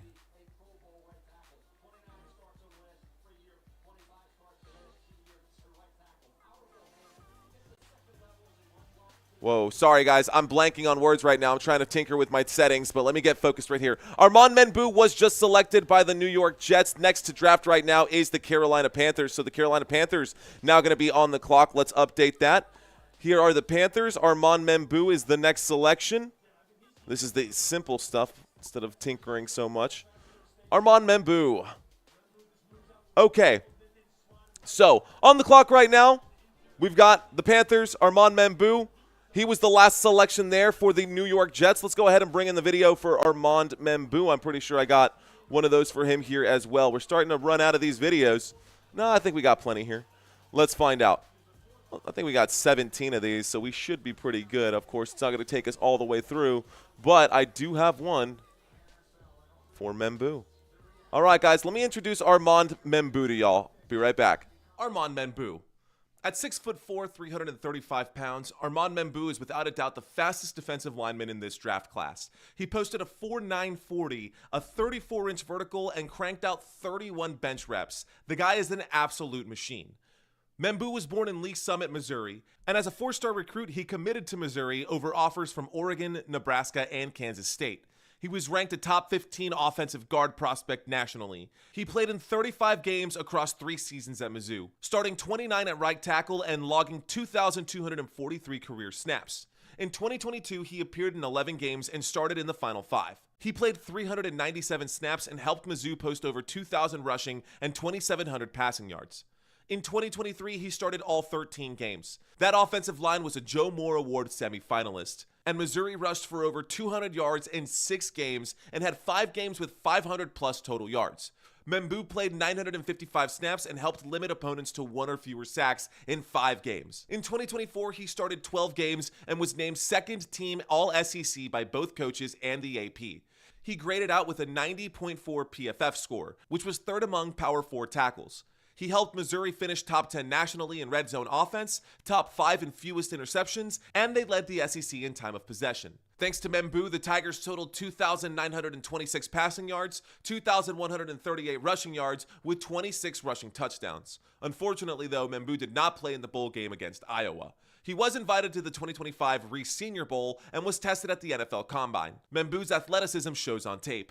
He's fluid in space, he gets to the second level, and he consistently reaches outside defenders on zone runs. Though he played right tackle, he has the movement and skills to play on either the left side or the right side. Scouts call him a day 1 starter with all-pro potential. He checks every athletic and production box, and his combine numbers match the tape. Armand Membou is the real deal. All right, guys, so that was the last selection right there. Armand Membou, the last pick, right now on the clock is the Carolina Panthers. So the Panthers making their pick right now at number 8. We're about a quarter of the way through on this draft, the first day of the NFL draft already. About a quarter of the way through. These are the selections scrolling by at the bottom. These are the top 10. Obviously, the Browns slid back to number 5, and we did have a trade here. Jacksonville Jaguars traded earlier in the draft with the Browns. Browns will have 2 early picks to start round 2 tomorrow. Shedeur to the Saints, says Timothy Jett. Ooh, I like that, Timothy. Do you guys think that the Jets are better off with Justin Fields or better off with Aaron Rodgers? You guys are saying Justin Fields. Okay, so they did pick up Justin Fields. Brandon Steffens, Andre Sisco got the sign right there. Josh Myers, Stone Smart had a signature on there as well. Devontae Adams is gone. Aaron Rodgers is gone. C.J. Mosley is now gone for the New York Jets. Those are the big releases for New York. Right now on the clock, ladies and gentlemen. Right now on the clock, we've got the Carolina Panthers. Jalen Walker, Will Johnson. Those are looking like the next options here. Armand Membou, not a bad choice out of Mizzou. Let's see, Shedeur has not been selected yet. Totally surprised. Jared, I'm not, man. I actually wouldn't be surprised if Shedeur doesn't get picked in the first round. They were saying that because he is the son of Coach Prime, that comes with its own fair share of baggage, and that's honestly fair to say, man. I think that's fair to say. Who is the next pick going to be? I should probably... I wish I could pin this, but as soon as I scroll, it goes up, so I can't. Got to leave it there. That's okay. No worries. PT is done. The pick is in. What up, Jeremy? What up, Jerm? All right, guys, the pick is in. The Carolina Panthers have just made their selection, which means the New Orleans Saints are now on the clock. Let's find out. Let's find out. Bears, Bears. No, Saints on the clock now. Waiting to find out who this selection is. We're going to find out here shortly. All right, guys, so far in this draft, we've seen a lot of the expected so far. Cam Ward was the first one drafted off the board. Everyone saw that happening. Travis Hunter, number 2. Abdul Carter, number 3. Will Campbell, number 4. Mason Graham, number 5. Ashton Jeanty, number 6. And Armand Membou, number 7.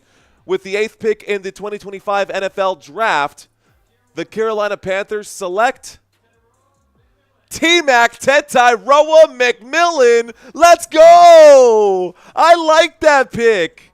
The Carolina Panthers select Tetairoa McMillan. The Saints are on the clock. The Panthers take McMillan. And that's a good pick right there. I'm telling you guys, that's a good pick right there. They need a wide receiver. And I think that's the perfect pick, man. For the Carolina Panthers offense specifically, because who right now, after the DJ Moore trade, there is nobody to throw the football to in Carolina, and now there is. And this isn't just some guy. I got some information for you, man. I got some information for you. Great, perfect pick for the Panthers. I agree with you 100%. It's a tough call. Your best. Mario loves this YouTube. I do. I do. What did I miss? What did I miss, Jared? Okay, I like this choice. I like this choice. Nice pick if you can get him the ball. That was a horrible pick for Carolina, says Ricky Brick. All right. What do we think, guys? Is T-Mac the right pick? Is T-Mac the right pick for Carolina?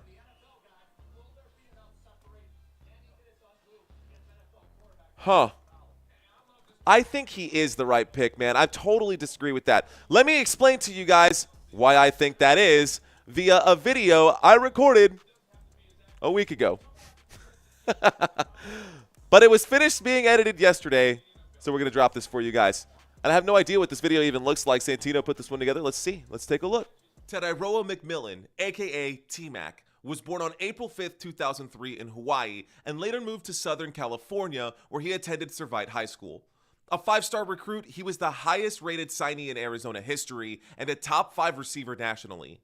As a high school senior, he was the California State Player of the Year with 88 catches, 1,302 yards, and 18 touchdowns. He played in the 2022 All-American Bowl and the Polynesian Bowl, winning Polynesian High School Player of the Year in 2021. McMillan enrolled at Arizona in 2022 and immediately made an impact. As a true freshman, he played in all 12 games with 8 starts, finishing with 39 catches for 702 yards and 8 touchdowns. That was the most receiving yards by any true freshman in the country that year and a school record for all freshmen. In 2023, he broke out. He led Arizona with 1,402 yards and 10 touchdowns on 90 catches. He ranked 5th nationally in receiving yards and 2nd in the Pac-12 in yards per game. His biggest game included 266 yards and 2 touchdowns versus Arizona State, 140 yards versus USC, and 160 yards in a bowl win over Oklahoma. He also threw a 21-yard touchdown pass against Utah, and he earned 3rd team AP All-American and 2nd team All-Pac-12 honors. In 2024, he followed it up with another dominant year. Starting all 12 games, he caught 84 passes for 1,319 yards and 8 touchdowns, ranking 3rd nationally in yards and yards per game. In the opener versus New Mexico, he set a school record with 304 receiving yards and tied the school record with 4 touchdown catches. He added 202 yards versus West Virginia and 138 versus Kansas State. He was named First Team AP All-American, a Biletnikoff Award finalist, and the Polynesian College Football Player of the Year. McMillan finished his Arizona career with 213 receptions, 3,423 receiving yards, and 26 touchdowns. His receiving yardage is the most ever by a Wildcat, breaking Bobby Wade's long-standing record. At the NFL Combine, T-Mac measured 6'4", 10-inch hands, and ran a 4.53 40. He's arguably the best wide receiver in this draft class. All right, I totally agree with you, Jared. I totally agree with you, Jared. I think this is going to be a big pick right here, a big move for the Carolina Panthers to have Tetairoa McMillan there. A huge move to Carolina. That was the right choice. I'm thinking that I might need to update this. I think it's just a little confusing to have who is on the clock and not who made this pick right here. I think getting this lined up right now might be better. Whatever. Doesn't matter. Here we go. The pick is in right now, ladies and gentlemen.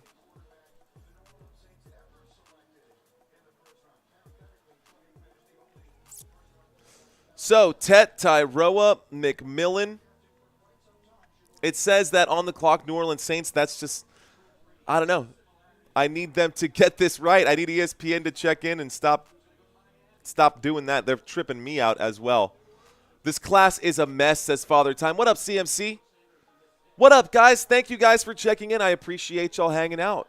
All right, y'all, on the clock right now, it is still the New Orleans Saints. The last pick was the Carolina Panthers. The Carolina Panthers this offseason did make some good moves. Panthers offseason, by the way, the Panthers also have Rico Dowdle now, in case you did not know. Panthers have made some good moves. Not the greatest moves, but they've got Rico Dowdle, obviously Chuba Hubbard. Jonathan Brooks has slid down. Trayvon Moehrig. Guys, the Saints, with the number 9 pick in the 2025 NFL Draft, they select Kelvin Banks Jr., offensive tackle out of Texas. So let's move on from the Carolina Panthers. Most of you guys aren't that interested in Carolina anyways. The New Orleans Saints just made a big move here to protect Derek Carr. They don't want their car breaking down. I also covered Kelvin Banks when we covered those games with Texas. And so on the clock now, the Bears. Bears on the clock. Kelvin Banks Jr., the last selection, the previous pick. Okay, where is alphabetical? A, B, C, D, F, G, H, I, J, K. Kelvin Banks, I got you. Okay, did have one ready for Kelvin Banks there as well. Kelvin Banks just got selected, and it looks like the Chicago Bears quickly made their pick. Chicago Bears already made their pick. Tetairoa McMillan, a.k.a. T-Mac. Sorry about that. Chicago Bears have quickly made their pick. No time wasted there, but that has not come in yet. Let's drop this quick video on Kelvin Banks Jr. for you guys to introduce Kelvin Banks a little bit. I think Kelvin Banks to the Saints to protect Derek Carr isn't a terrible choice. I like it. He's not there in real time. There's a camera in his house. Anyways, let's go ahead and introduce him for you guys. Meet Kelvin Banks, offensive tackle for the University of Texas. A 5-star recruit out of Summer Creek High School, Banks was ranked among the top offensive tackles in the country. He initially committed to Oregon, but flipped to Texas after head coach Mario Cristobal left. In 2022, he was named Freshman All-American by the FWAA in College Football News. He earned second-team All-Big 12 from both the coaches and AP, and was a semifinalist for the Sean Alexander Freshman of the Year award. He helped block for Bijan Robinson, who rushed for 1,580 yards and 18 touchdowns behind Banks and the Texas line. That season, Banks also earned All-Texas first-team honors from Dave Campbell's Texas football. In 2023, Banks started all 14 games and was named first-team All-Big 12 by the coaches and second-team All-American by the AFCA. He blocked for Jonathan Brooks, who ran for over 1,100 yards, and protected Quinn Ewers, who passed for 452 yards and 4 touchdowns in the Big 12 championship win over Oklahoma State. Texas totaled 662 yards in that title game, the 7th most in school history.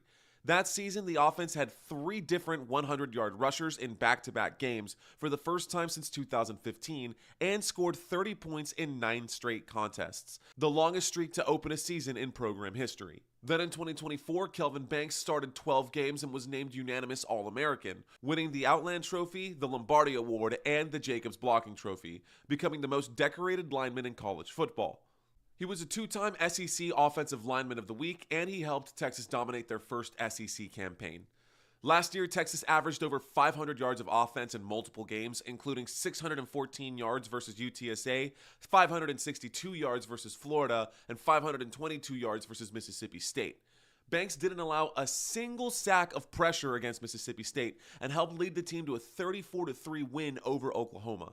He also helped Texas roll up 250 rushing yards and 202 passing yards in the rivalry win against Texas A&M, clinching the spot in the SEC title game. And although he missed that title game with injury, he came back to help the Longhorns beat Arizona State in the Peach Bowl, allowing Quinn Ewers to throw for a season-high 322 yards and 3 touchdowns. At the NFL Combine, Kelvin Banks measured 6'5", 315 pounds, and he's widely considered a plug-and-play day one starting left tackle. All right, guys, so May 14th, right around the corner. You know what that means? I just got an update here. Looks like there's an update. May 14th is when the NFL will release the schedule, guys. NFL is getting ready to release the schedule on May 14th. Anyways, the last pick was the New Orleans Saints, guys. The New Orleans Saints selected Kelvin Banks Jr., offensive tackle out of Texas, and that's not a bad choice. New Orleans Saints this offseason. The New Orleans Saints this offseason, Justin Reed, they haven't done very much. They traded for Devon Godchaux and released Jamal Williams. But outside of that, Juwan Johnson got re-signed. Chase Young got re-signed. Quiet offseason for them. Quiet offseason for them. Chicago Bears coming up right now, guys. Here we go. The pick is in.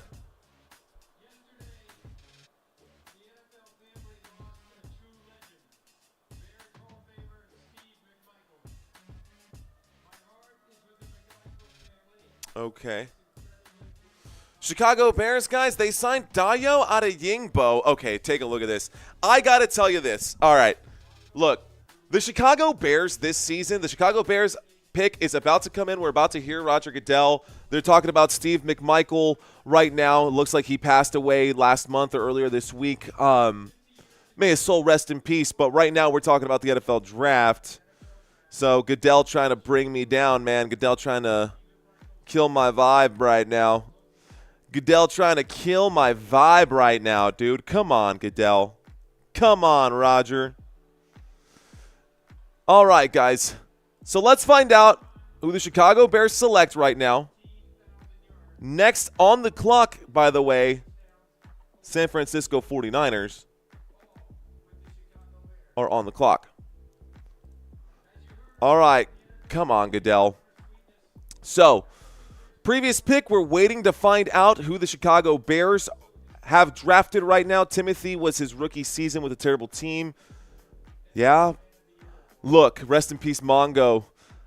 I'm saying, man, Caleb Williams going to have a much better year too. Guarantee it. Wisconsin booing the Bears pretty hard here right now. Colston Loveland got selected before Tyler Warren, the tight end. Colston Loveland going to be drafted here for the Chicago Bears. The Chicago Bears pick up Colston Loveland. And that was an interesting choice because one of the bigger questions was, who is going to get drafted first? Is it going to be Tyler Warren or is it going to be Colston Loveland? And it looks like the Bears wanted it. And San Francisco 49ers are now on the clock. After the 49ers, our Dallas Cowboys will be going. But Colston Loveland, the tight end for Chicago. Now, Chicago Bears depth chart. Take a quick look at this right here. We got Caleb Williams. And at the tight end right now, it's Cole Kmet. I don't know what they're going to do with Cole Kmet. Colston Loveland, I guess, is going to have to fight his way on there. He's a first-round pick. He's going to have to produce. Is he better than Cole Kmet? Mind you, Cole Kmet, the tight end for the Chicago Bears right now, was a second-round pick back in the 2020 draft. So Colston Loveland, a first-round pick in the 2025 draft. If I were Cole Kmet, I'd be sweating a little bit. If I were Cole Kmet, I would be sweating just a little bit right now. Someone's coming for your job, man. Schedule will be released May 14th. This is what Schefter says. Let's close that. Interesting moves, though. Now, the Chicago Bears have definitely helped their offensive line. The offensive line is much better now, picking up Joe Thuney and Jonah Jackson. Those were the smart moves there for the Chicago Bears. Everybody saw that. Let's go ahead and introduce Colston Loveland to you guys here as well. I got a video available for Loveland. We're going to run out of these at some point. I promise you that. We're at pick 12. I only have 17 of these. Be right back. Meet Colston Loveland. In high school, he caught 235 passes for 3,141 yards and 35 touchdowns, winning the 2021 Idaho Gatorade Player of the Year award. A four-star recruit, he was ranked the #1 player in Idaho and committed to Michigan over offers from Alabama, LSU, and Oregon State. Loveland enrolled early in 2022 and made an immediate impact as a freshman. He played all 14 games, made 5 starts, and finished with 16 receptions for 235 yards and 2 touchdowns. His first career score came on a 45-yard catch against Ohio State. He followed it up with another touchdown in the Big Ten Championship and earned Michigan's Offensive Rookie of the Year.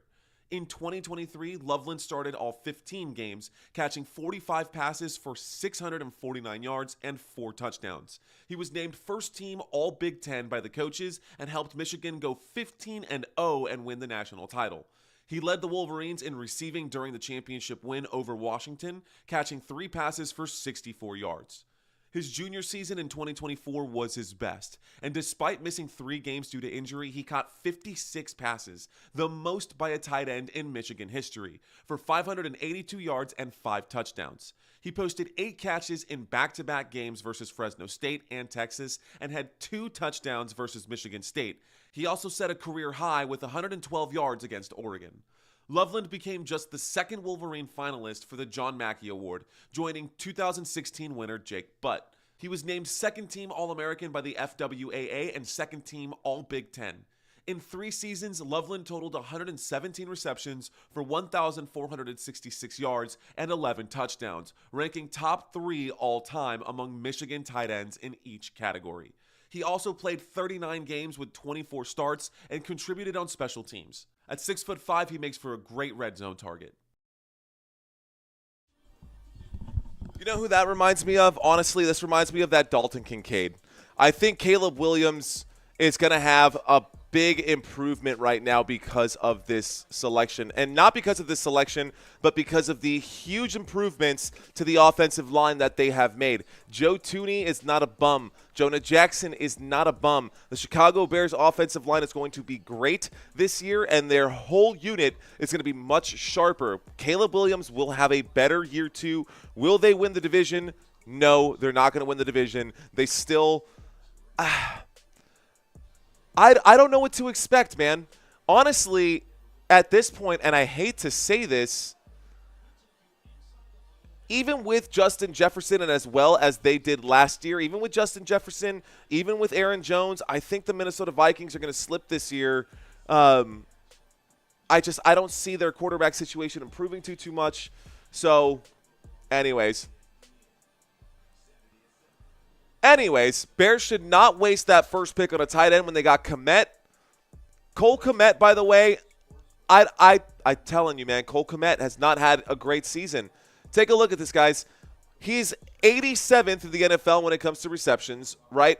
47 receptions last year, under 500 yards, 447 yards. 447 yards for Cole Kmet, 4 touchdowns. That's it. I mean, it's not like he is a game changer here. And if you can get someone like Colston Loveland, who might possibly be able to perform like one of those top-tier tight ends, who knows, man? He could be the next Travis Kelce. I still think that Tyler Warren is a better choice. Shedeur Sanders hanging out right now in Canton, Texas, in the suite. Or maybe, I don't know where they're at. They're at someone's house. Shedeur not there. Not sure if he's going to be going in the first round. So why go all the way to Green Bay, Wisconsin? They're looking at teams 11 through 20 right now. The Steelers have the 21st overall pick. Let's do the same, guys. All right, these are all of the picks coming up right now.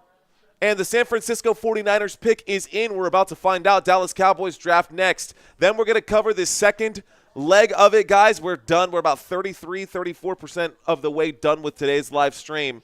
Miami Dolphins coming down to all the way to the Minnesota Vikings to the 24, and then we'll have the final 8 selections to wrap up the day. The Buffalo Bills among those teams. The Ravens in there. We've got basically all the teams that were the finalists in the playoffs. The Lions going to be on that list as well. Of course, Eagles, Chiefs, etc., etc. All right, guys.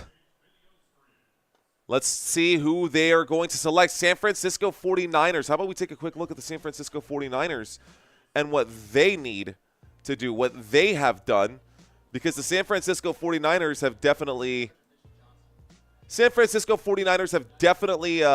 made some moves in the wrong direction, losing Deebo Samuel.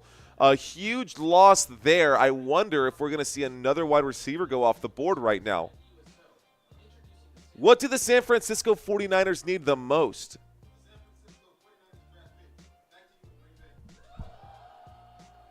Okay, let's find out who the selection is. Take a look over here, guys. Lots of moves, trades, extensions, releases out here. Released Kyle Juszczyk, but then they re-signed him, which is kind of dumb. So, like, he was off the squad for like 5 minutes, and then he came back. Kyle Juszczyk, Javon Hargrave. Look at that. I'll let y'all look at that. I'll let y'all look at the trades and releases here for the San Francisco 49ers.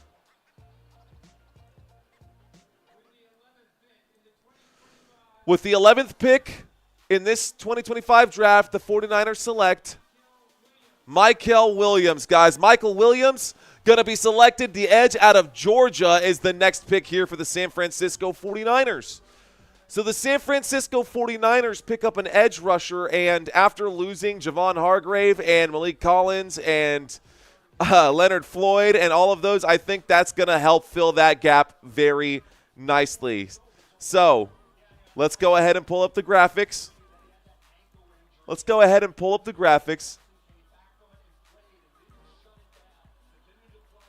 Michael Williams. All right, guys, let me introduce Michael Williams to you guys as well. I've got another clip for y'all. I can't believe that I've got all of these clips so far and that we literally have had one for the whole first 11 picks so far. I guess we made the right choice. Let's see. Mike Williams. All righty, ladies and gentlemen. Let's go ahead and introduce our man Michael Williams to you guys. I might have mispronounced his name throughout this video, but the stats and facts are accurate. Be right back. Meet Michael Williams. Michael Williams was a former 5-star recruit and a National High School Defensive Player of the Year when he showed up at Georgia in 2022.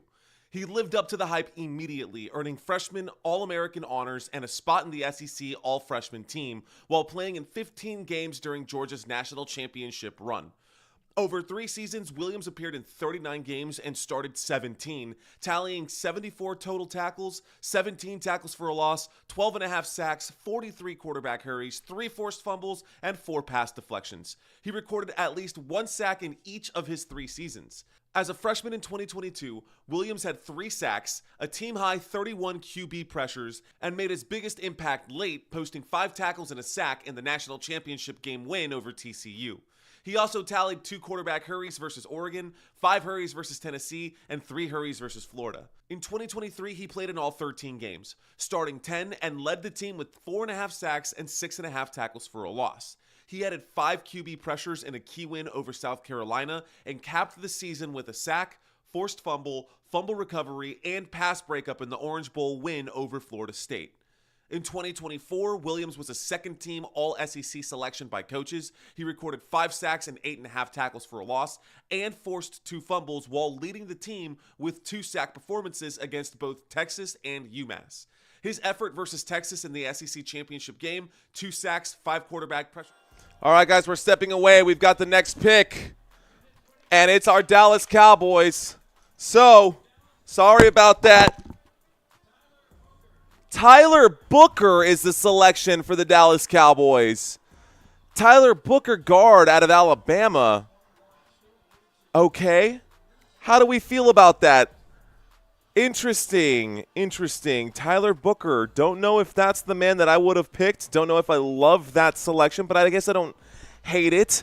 Dallas Cowboys just made their selection. Didn't even get a chance to this is starting to fly by. This whole draft is moving pretty quickly, and I'm appreciative of that, but I don't want to whiz right past my Dallas Cowboys. That's the last team that I want to whiz right past. I want to hang here for a minute and wear this Cowboys chain and talk about the Dallas Cowboys and everything that we've seen so far from the Dallas Cowboys this offseason, which we have had some moves. Nothing too crazy. Of course, we re-signed Osa Odigizua. We signed Kavontae Turpin. We re-signed Brian Anger, our punter. We did also pick up Kaiir Elam. We picked up Kenneth Murray as well. Dallas Cowboys now have Miles Sanders. Dallas Cowboys also have Javonte Williams now. We've still got Deuce Vaughn. We've got little Deuce Vaughn and Malik Davis still. But Miles Sanders, Javonte Williams, right now on the clock. The Miami Dolphins are coming up here to make their pick. But let's see. Do I have one for Tyler Booker? Tyler Booker might be one that I don't have one for. I have audio for, but I don't have the video, and I don't want to just step away for audio. Huh. Let's see. Do I have one for Tyler Booker? I have one for Tyler Warren, not for Tyler Booker. Okay. That's fine. We can hang here too.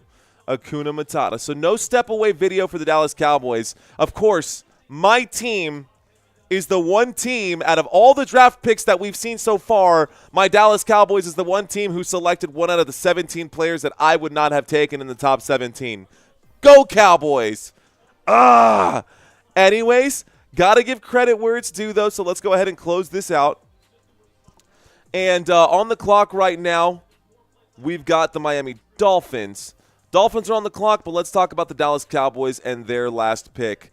So the Dallas Cowboys selected Tyler Booker. Let's go to Buzz Draft. And we'll take a look at Tyler Booker.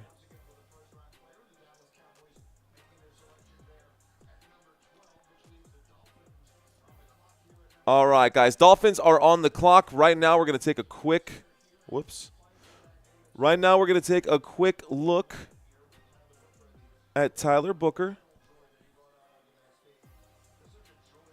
All right, guys, quick numbers here for Tyler Booker, who was just selected by the Dallas Cowboys. Tyler Booker, 6'5", 321 pounds. He was a junior, hometown New Haven, Connecticut, out of Alabama. His player rating is 87. Guys, rank. This is what I'm saying. This is position rank, by the way. He's not even the top lineman. He's not even the top guard. He's the number 7 guard, according to BuzzDraft.com. And, of course, Jerry Jones makes the – this is great. It's going to be a great season for the Dallas Cowboys. Guys, it might be a long season for our Dallas Cowboys this year once again, but you know what? We're here for it. Until Jerry Jones is just gone, it might be a while before we have any significant play. So, I'm not going to sit here and mope about it. It is what it is. Dallas Cowboys selected Tyler Booker. Oh, his numbers are right there. 6'5", 321, Alabama. Position rank number 2 according to ESPN, but not according to BuzzDraft. So ESPN says that he's the number 2 guy. I've got some good stuff with him. Pats Mario on the head. Poor thing, says Brandy. Yeah, Dallas Cowboys. It's okay. It's all right. Now, again, I do have the audio for that, but you know what? What I'll end up doing? What I will end up doing, guys, is I'll make the short anyway, Santino, if you're out there listening. Let's go ahead and make that short anyways. I just got to edit out the audio. Crap. All right, guys, we're towards the end of the front half of this draft. You guys can see. Slide this down just a little bit. Cool. If we move this over, not quite yet. Okay, we got to get to the Dolphins draft. All right, guys. Dallas Cowboys selected Tyler Hooker. Dallas Cowboys have a lot of holes that they've got to fill. Dallas Cowboys have moved things around. So at left tackle right now, we've got Tyler Guyton. At left guard is Tyler Smith. So I think Tyler Booker isn't going to be on the left side. If anything, he'd be on the right side. He would be our right guard, and he would be filling in for... Right now, our right guard is a man named Robert Jones, and as far as I know, Robert Jones did not play right guard at all last year for the Dallas Cowboys, which means to me, Dallas Cowboys are struggling at the guard position. Cowboys have now picked up Tyler Booker. He should be a plug-and-play, a top 12 selection in this year's draft. Despite me not knowing anything about him, I can guarantee you that we're going to see him on the field this year for the Dallas Cowboys. Dallas Cowboys starting lineup, as long as Dak Prescott is healthy, check out the wide receiver room. We also lost Cooper Rush. Dallas Cowboys released Cooper Rush, ladies and gentlemen. So we've got Dak Prescott, Joe Milton III, and Will Grier as the Dallas Cowboys wide receivers. Running backs for the Dallas Cowboys, Javonte Williams, Miles Sanders, then top wide receivers, CeeDee Lamb, Jalen Tolbert, and Kevontae Turpin, who just re-signed. Jake Ferguson at tight end. Luke Schoonmaker still out there, but tough, man. It's tough. Cooper Beebe, our center now, our starting center for the Dallas Cowboys. Okay. Let's just move on, guys. It looks like the pick is in right here for the Miami Dolphins. So we are in this first round still. This is pick number 13. Pick number 13. And let's do this. This is pick number 13. And then let's do this. And take a look at Dolphins.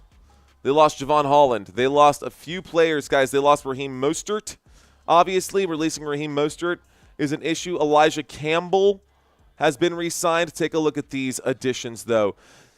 James Daniels, Zach Wilson has been signed as a quarterback to be an additional backup there. Of course, we always see Tua in some kind of concussion protocol, some kind of concussion issue for Tua. So they have gone out of their way to pick up babyface Zach Wilson from the New York Jets. Right? This is Miami Dolphins. It's good to have y'all in here. It's great to have Brandy in here. It's great to have Isaiah and Jared and Tim and Sparky and Robert. Appreciate you guys watching this live stream. Okay, we're going to get back to it. Miami Dolphins are supposedly on the clock, but their pick is also in. So, Dolphins about to make their selection. We're waiting for this one here. Dart is what Donkey says. Dolphins pick is in. KJ Britt going over to the Miami Dolphins. Alexander Madison also going to the Miami Dolphins, by the way, to help back that up. Running back situation for the Miami Dolphins, a little uncertain with the loss of Raheem Mostert, but Devon Achane should still be there. Here's the selection for Miami, guys. 13 pick. Kenneth Grant, defensive tackle out of Michigan. Kenneth Grant, okay. Let's see if I've even got an image for Kenneth Grant. I do. Awesome. Let's take a look at Kenneth Grant. See if I've got a video for him. Don't know that I do. Break videos. Promo plug. Studio mode. Shoot. All right, guys. Looks like Kenneth Grant is the selection here. And Kenneth Grant, not one of the guys on my list. So, Kenneth Grant was the selection. Let's go back over and read some data on our boy Kenneth Grant. Defensive tackle. Defensive tackle. Miami Dolphins now adding some protection here. The Miami Dolphins offensive line, not the strongest offensive line, obviously. They've allowed Tua to get messed up multiple times. Offensive tackle, defensive tackle. Defensively, Miami Dolphins have lost some players. So, let's take a look at the Dolphins depth chart really quick. Dolphins depth. Really quick, let's take a look at the Miami Dolphins depth chart. Defensive line, guys. The defensive side here at left defensive end, Matt Dickerson, nose tackle, Ben Benito, and right defensive end, Zach Sealer. They play a 3-4 defense. That's normally what we see from – oh, man, that would have been great. I should have had those graphics up as well. I like having those. You guys know me. I'm a sucker for graphics, and having digital overlays makes all the difference in the world. Anyways, the Miami Dolphins just made the selection, guys. On the clock right now are actually the Indianapolis Colts.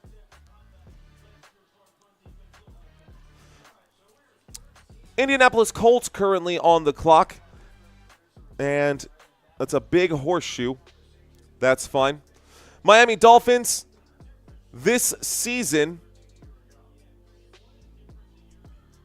This is all they've done so far this offseason. I think it's time to move on. The pick is in, by the way, for the Indianapolis Colts. The pick is in for the Indianapolis Colts, but we're not there just yet. Kenneth Grant was the selection for the Miami Dolphins. Let's take a look at Kenneth Grant. Let's see.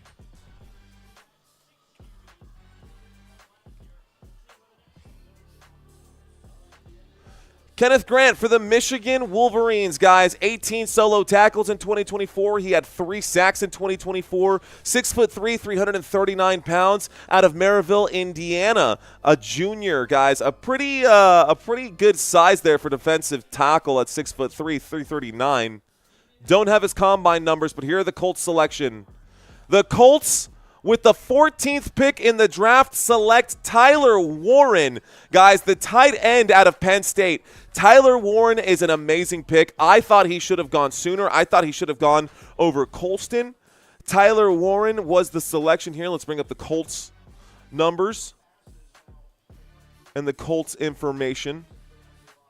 Signed Cam Bynum to 4 years, $60 million. Javarius Ward of the 49ers coming over here as well. Javarius Ward, 3 years, up to $60 million. Daniel Jones now joining this squad as well, interestingly enough, for the Indianapolis Colts. And now we can add Tyler Warren. So Tyler Warren selected there. Don't hate the choice. I actually quite like the choice. Why? Because I get to use one of the videos that we made. So let's take a quick look at these videos. Tyler Warren coming up right here, right now. We'll get some more information for y'all here in just a second. Hang tight. Tyler Warren wasn't supposed to be a tight end. He was a high school quarterback, a 3-sport athlete from Mechanicsville, Virginia, who ran for 677 yards and threw for over 1,100 yards his senior year. But Penn State saw something different, and by 2024, Tyler Warren wasn't just playing tight end, he was the best in the nation. He won the John McKay Award and became the first Penn State tight end to record over 100 receptions in a single season. He finished with 104 catches for 1,233 yards and 8 receiving touchdowns, but that's not the full picture. Warren also ran for over 200 yards and 4 touchdowns in Wildcat packages, giving the Nittany Lions a completely different look inside the red zone. He lined up everywhere. In line, in the slot, outside, even under center. He took 30 snaps at quarterback and he throws passes. He caught double passes and was the most consistent player on an offense that leaned on him in every tight spot. Whether it was 3rd and 6 or 1st and goal, Penn State looked his way, and more often than not, he delivered. He's 6'5" and 256 pounds, with the size to play traditional wide tight end, but the flexibility and football IQ to be moved all over the formation. He's not going to win a 40-yard dash, but he will win with timing, body control, and feel. He's great in traffic, he has strong hands, and he consistently breaks tackles after catch. No, he's not flashy, but he is reliable. Tyler Warren caught 17 passes in one game against USC, tying the NCAA record for tight ends. And that wasn't a fluke. It's a reflection of how central he became to that offense. His balance and catch radius made him nearly quarterback-proof. The only question mark surrounding Tyler Warren is his blocking ability. But he's a high-effort player who can handle linebackers and other defensive backs and pull across the formation in motion. According to Front Office Sports, Tyler Warren is one of the cleanest prospects in the NFL draft. He's had private workouts this offseason with the Bears, the Colts, the Saints, the Chargers, and the Rams, and he's drawn comparisons to Trey McBride, Dallas Clark, and even Greg Olsen. Not because he's the most athletic tight end in the class, but because he can get open, move the chains, and fights for every single yard. This is Tyler Warren. I think that's a good pick. So, who would you compare Tyler Warren to?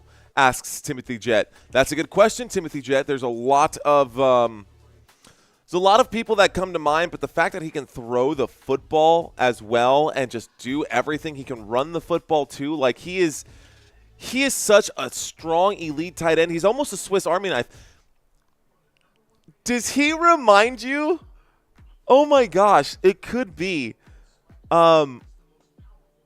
Who am I? I can't. I'm drawing a blank. I'm drawing a blank on his name. New Orleans Saints. Their tight end. Swiss Army knife. Guys, help me out. Help me out. Someone help me out.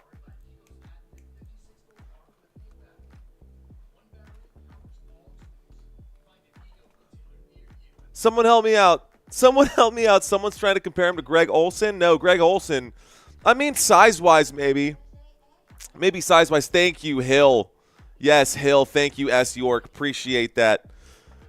So, yeah, running up that Taysom Hill. Maybe he's bigger and better built than Taysom Hill.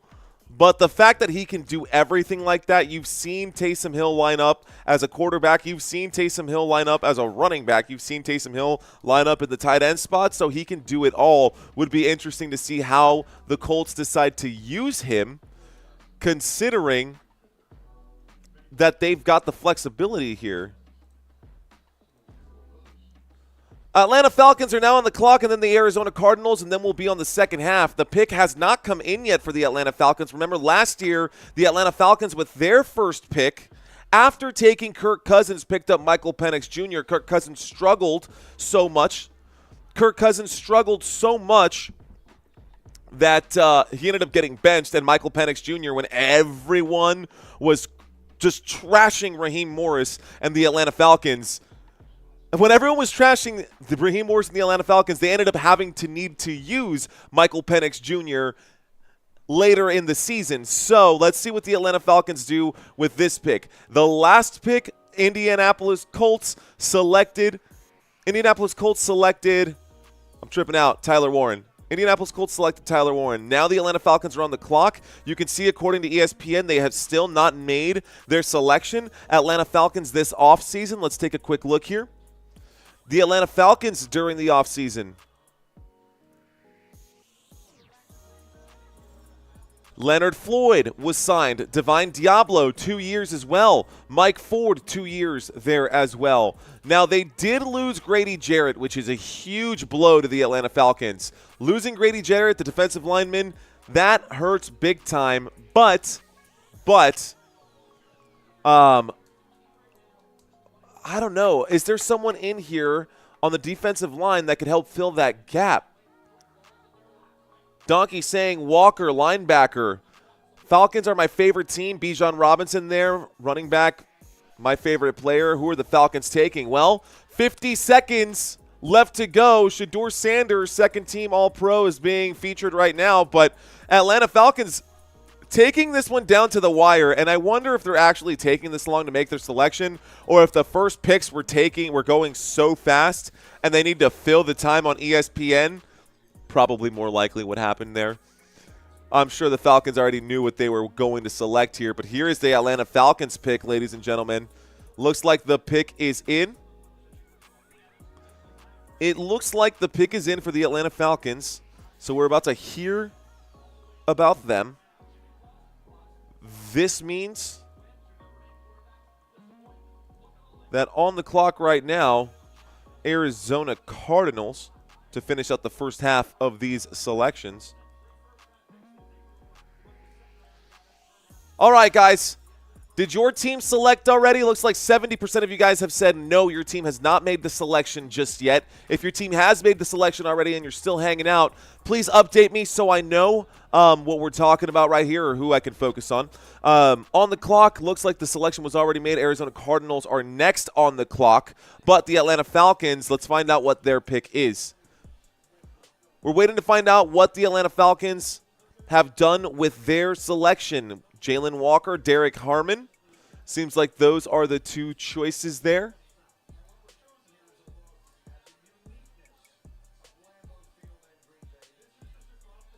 All right, guys.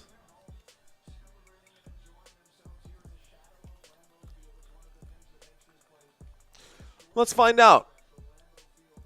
Got a couple new faces out here, guys. Where's everybody watching from? We're watching this stream from, we're live here in San Antonio, Texas. So we're down here in San Antonio. You're watching Football Nation. I appreciate you guys hanging out with me. Not quite sure how many of you guys are watching this live stream, but if I pay attention to those numbers, I always feel like I give a disingenuous response. So I just want to be me and do my thing. Appreciate you guys watching.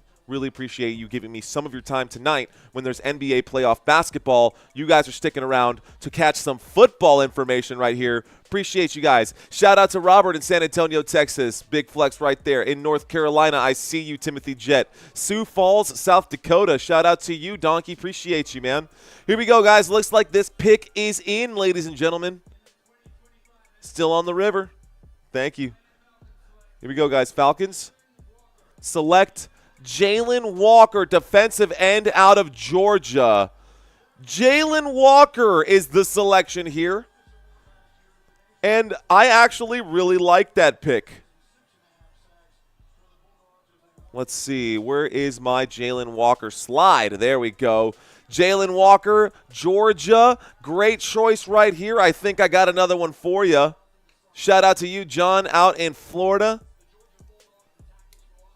Jared out in Oklahoma. What up, Jared? All right, guys, let's talk about it. So Jalen Walker was the last selection just now for the Atlanta Falcons. So the Atlanta Falcons just selected Jalen Walker, and the Arizona Cardinals are now on the clock after the selection from the Arizona Cardinals.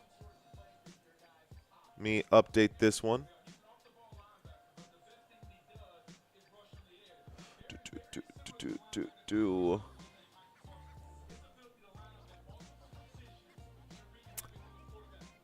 Okay, let me not get too distracted. I'll do that during this little break right here. All right, guys. So Jalen Walker was the last selection in the draft out of Georgia. I like the pick for them. Let's go ahead and break this guy down. I got some data for y'all. Meet Jalen Walker, born February 24th, 2004 in Conway, South Carolina. He played high school football at Salisbury High School in North Carolina, where he earned 2021 Gatorade Player of the Year honors after posting 79 tackles and 8 sacks, a 2-time Central Carolina Conference Defensive Player of the Year, and a Big 22 Player of the Year. Rated a top 3 linebacker nationally by 24/7 Sports, ESPN, and Rivals, he played in the 2022 Under Armour All-American game and committed to Georgia. As a college freshman in 2022, Walker played in all 15 games for Georgia's national championship team. He totaled 9 tackles, 1 sack, and a blocked punt that resulted in a safety. He also added a tackle for loss and 4 QB hurries in the title win over TCU and contributed on special teams throughout the year. Then in 2023, he again appeared in all 14 games, primarily as a reserve inside linebacker. He recorded 20 tackles, including 14 solo stops, and led the team with 5 sacks. Walker's breakout came in 2024. He started 11 games and appeared in all 14. He won the Butkus Award as the nation's top linebacker and was named first team All-American by the AFCA, ESPN, Sports Illustrated, and USA Today. He finished the season with 60 total tackles, 10.5 tackles for loss, and 6.5 sacks. He earned SEC and Bednarik Player of the Week honors after recording 3 sacks, 7 quarterback hurries, and a fumble recovery against Texas. He led the team with 10 quarterback pressures in the SEC opener versus Kentucky, where he also broke up a pass. He added 8 tackles and a sack versus Tennessee, and 6 tackles in a win over both Ole Miss and Georgia Tech. And in the Sugar Bowl versus Notre Dame, he logged 5 quarterback pressures there as well. In addition to the Butkus Award, Walker was also a semifinalist for the Jason Witten Collegiate Man of the Year Award and was named to the Senior Bowl midseason All-American team, the Lot Impact Trophy Watch List, and the SEC Leadership Council. Talk about having a solid resume. So that was the last selection for the Atlanta Falcons. Atlanta Falcons selected Jalen Walker. Now we've got the Arizona Cardinals on the clock, and I ask you guys, are the Arizona Cardinals overrated?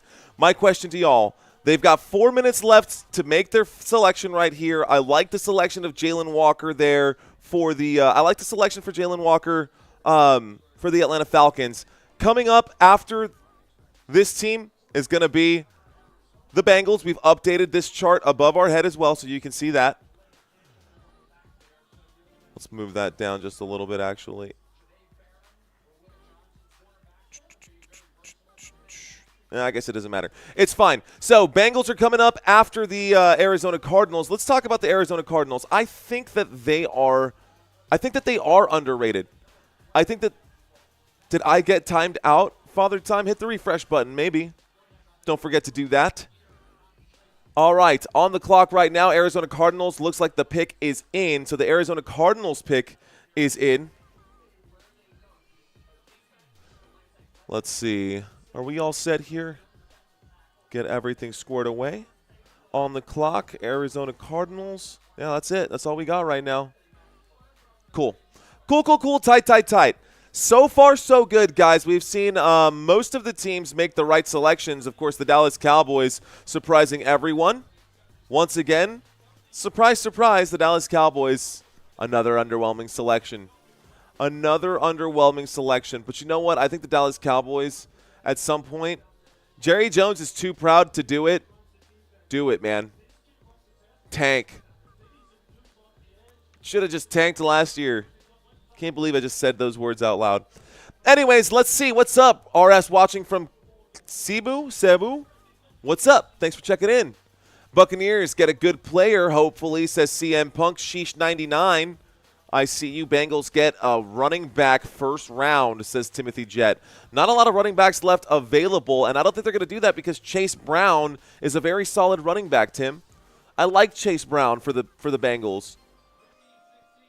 They're talking needs. If you zoom in on the right-hand side, guys, Walter Nolan going to be the selection here for the Arizona Cardinals. Walter Nolan is the selection here for the Arizona Cardinals. That means the Bengals are now on deck. Let's see. Walter Nolan. Got you there with that. Let's go. We got Walter Nolan out here out of Ole Miss, ladies and gentlemen. Third rank by position there. 17th overall, grade of 90. Let's see if I've got a clip for Walter Nolan. Let's see if I've got a Walter Nolan clip. I may not. This might be towards the end of my barrel. No Walter Nolan. That's fine. Hakuna Matata. What a wonderful phrase. Walter Nolan, 6'2", 194 out of Michigan. Is Will Johnson. Wrong player there. Exactly. Chase Brown beat us.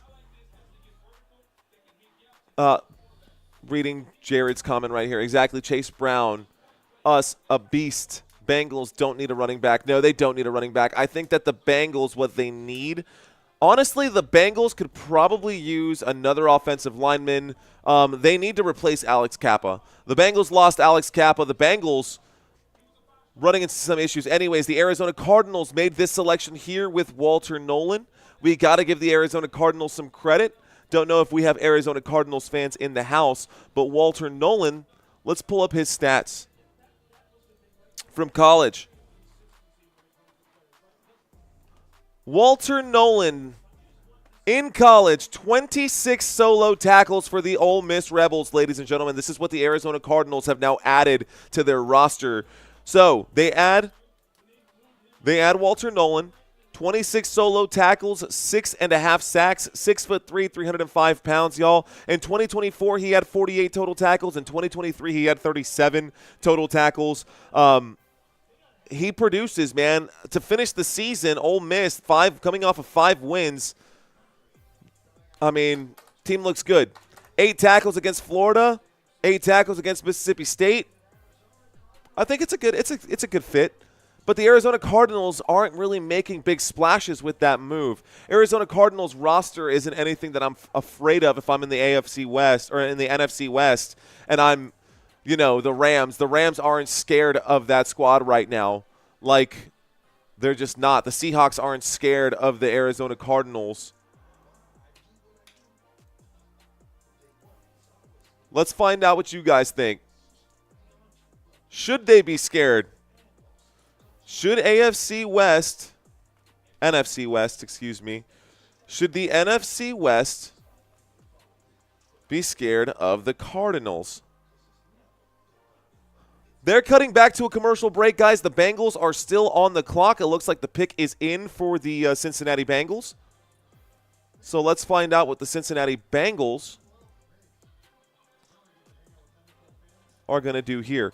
Cincinnati Bengals this season, again, they lost Alex Kappa. They lost some other players too. It wasn't just him. But let's bring up some of those moves from the offseason. So offseason moves, good news is that they did franchise tag T. Higgins. That had to happen. The franchise tag for T. Higgins had to happen for the Cincinnati Bengals, and it did. That's good because now they've got him for another year. All right. How about it? They released Alex Kappa, the guard, and they did get an extension there, so an extension to Cal. B.J. Hill signed on for 3 years. Defensive lineman Mike Gesicki, another 3-year deal for him. So the tight end that was once an old, was it Miami Dolphins at first, and then I think he went to the Patriots, and then he went over to the Cincinnati Bengals. I think that's the Mike Gesicki trajectory of things. Might have made up the whole Patriots thing, but definitely on the Miami Dolphins at one point. Samaje Perine went to the Kansas City Chiefs, and now he's back in Cincinnati, so interesting move right there. The Bengals, what do the Bengals really need? I mean, at this point, they got to fill the guard position because Joe Burrow doesn't want to – he's not a scrambling quarterback, and I don't think that Joe Burrow is well on the run. He doesn't do so well on the run. 27-29 says Mad Steve. I'm going to say no. I think they trade leverage is pretty stout. Father Time, let's go back up and read some comments from the top down.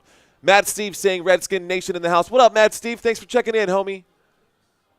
Let's see. Ravens Nation in the house. What up, Council? Welcome back. Does Kyler really put fear in your heart? Sheesh.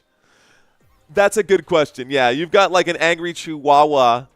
Does Kyler really put fear in your heart? That's a good point. Well made.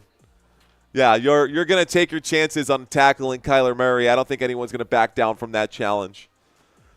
But his arm is deadly. And, of course, when you've got a guy like Malik Neighbors – which you don't have a guy like Malik Neighbors. You've got let's take a look at the roster here. See, that's how forgettable the Cardinals are.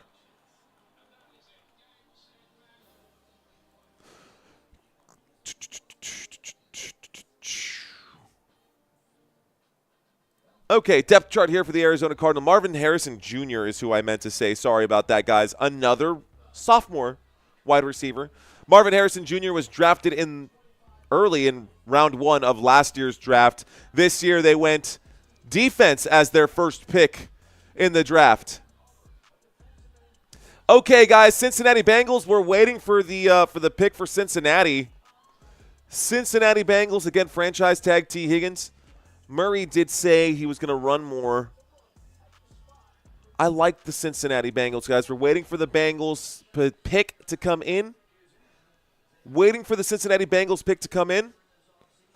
Going to get the call here in just a second, just a moment. I hope it's one that I've got a video for. I wish I had done all those videos. I should have focused a little harder on that and less on the NBA. Should have focused a little bit harder on that and less on the NBA. But you know what?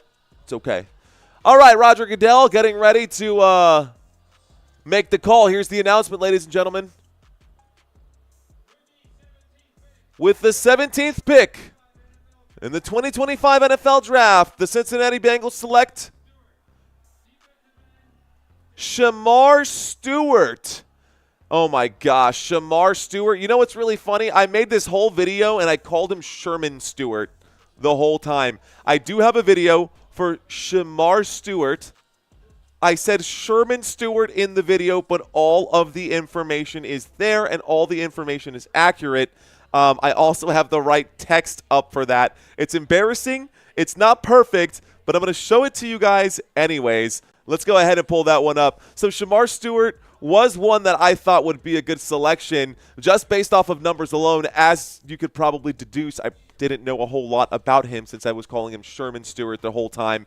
But here is Sherman/Shedeur Stewart for you guys. That's so ridiculous. That's pretty funny. Oh,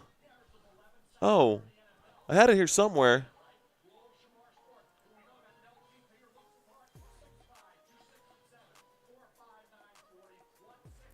Huh. Interesting. I had it somewhere. It's okay. Draft videos. You know what's funny? Santino titled this Shedeur Stewart, Fix Your Audio, You Idiot. Oh, it's great when you have friends doing stuff like this for you. It's awesome. All right, guys, be right back. Sherman Stewart. Standing at 6'5", 267 pounds, Sherman Stewart is one of the most physically dominant edge rushers in the 2025 draft class. He ran a 4.59 40-yard dash and posted a 40-inch vertical jump at the NFL Combine. Both top-tier numbers for any defensive lineman. His 1.58 second 10-yard splits shows his elite first step burst, critical for edge rushers at the next level. Stewart showed up at Texas A&M as the #1 edge rusher in the 2022 class and a consensus top 10 national recruit. Over 3 seasons in College Station, he played 37 games and started 18 of them. He totaled 95 tackles, 19.5 tackles for loss, 10 sacks, 15 quarterback hurries, 3 pass breakups, a forced fumble, and an interception returned for a 43-yard touchdown. In 2024, he led A&M in quarterback hurries and ranked top 5 on the team in tackles for loss. He recorded at least 4 tackles in 7 games, including a 5-tackle game versus Florida and a forced fumble versus Arkansas. He earned third-team All-SEC honors. In 2023, he appeared in all 13 games and returned an interception for a touchdown against Mississippi State. He tied for second on the team with 6 hurries and added 2 sacks, including 1 against Auburn. As a true freshman in 2022, Stewart earned SEC All-Freshman Team honors with 6 starts, 23 tackles, 3.5 tackles for loss, and 1.5 sacks. He also recovered a fumble against Alabama. He posted elite combine measurables, anchored 3 straight productive seasons in the SEC, and finished with 37 career games played, 10 sacks, and a track record of disruptive play across multiple roles in a Power 5 defense. Sherman Stewart enters the draft with top-tier size, rare athletic numbers, and a proven multi-year production against SEC competition. Okay, so on the clock now. Seattle Seahawks are now on the clock. I hope that helped paint a better picture about Shedeur Stewart. And again, I do apologize for my, let's call it a faux pas. Anyway, Shedeur Stewart was the last selection right now on the clock, and the pick is in for the Seattle Seahawks. Seattle Seahawks have made some significant changes, guys. Seattle Seahawks, obviously, we've seen Pete Carroll kind of retire, but also, hang on, let me go back home here. What are we doing? Browse. Seahawks. Perfect. Bet. Okay. So, Seattle Seahawks this offseason are a completely different team. Let's just say what it is. I don't even want to get too much into this, but you guys know already DK Metcalf. DK Metcalf is now gone. Geno Smith is now gone. They have also released Tyler Lockett. They signed Sam Darnold. They signed Cooper Kupp. They signed DeMarcus Lawrence, Marquez Valdez-Scantling, and Josh Jones. They did re-sign Ernest Jones and re-sign Jerron Reed, but big losses here. Trading away DK Metcalf, trading away Geno Smith, releasing Tyler Lockett, releasing Draymond Jones, releasing Roy Robertson-Harris, releasing Rayshon Jenkins, and George Fant. Big, huge moves. Here is the selection here. 18th pick in the 2025 draft, Seattle Seahawks select Gray Zabel, the guard from North Dakota State. Seattle Seahawks will now select a guard to help out here. I don't have the video for Gray Zabel. C, D, E, F, G. Gray Zabel. So, center/guard is actually what I have him listed as. So, doing multiple things out there for his unit. Let's bring up some information. But before we get too far into it with Gray Zabel, guys, just think about what happened. The Seattle Seahawks replaced a wide receiver in DK Metcalf with an older wide receiver in Cooper Kupp. They lost Tyler Lockett, who was a veteran anchor. They're also still dealing with a new head coach. They lost their quarterback and signed Sam Darnold, who admittedly did have a very good season with the Minnesota Vikings last year in his rental spot, a lot like Joe Flacco did with the Browns the year before. But I don't know that this is going to be a huge game changer here. Now that they've got Sam Darnold as the quarterback. It would be nice to protect the quarterback. They are going to have Sam Darnold for at least 3 years. What do you guys think? What do you guys think? Is this the right move for the Seattle Seahawks? Did they need a guard right there? considering all the changes that have happened, was this the right move for Seattle? Yes or no? Was this the right move for Seattle? Yes or no? They picked up guard center Gray Zabel after losing all those other pieces. So I honestly don't hate that pick. I think that's a decent selection there. Let's take a quick look at Gray Zabel. See if we can't get a deeper dive here in some information. Let's see if we can't get some deeper information on Gray Zabel. Let's go to my side stats box. Bring this up. There's the man. There's the man, Gray Zabel. That's what he looks like in case you are curious with the helmet off. Gray Zabel, 6'6", 315 pounds. He is an offensive tackle and a senior. Now, player rating 87.2. Guys, if you're wondering what this is a website. It's called Draft Buzz. This was the selection that was just recently made here by the Seattle Seahawks. See if I can't bring this out just a little bit more. Okay, guys. So, multi-role. This was last updated. I guess this is back in March, so it's been a while since this has been updated. Ran that 45.3. That's 42 percentile. This is a little out of date, a little outdated. I don't know if I want to necessarily use this, but this information is right. Take a look at his hand size, his height, his age, his arm span, his wingspan, his 40, his vertical jump, his broad jump. Those numbers are all there. By the way, I got official combine measurements by Zybex Sports during the combine here in San Antonio, Texas. And it's safe to say I will not be in the NFL. I won't be going to the NFL anytime. Anyways, all right, y'all. Let's go to On the Clock. On the clock right now. Whoops. On the clock right now is the Tampa Bay Buccaneers. Let's look at Tampa Bay. Tampa Bay has had a few things change for them as well. Tampa Bay Buccaneers now on the clock, and this pick should be coming in any moment. It looks like the pick is already in.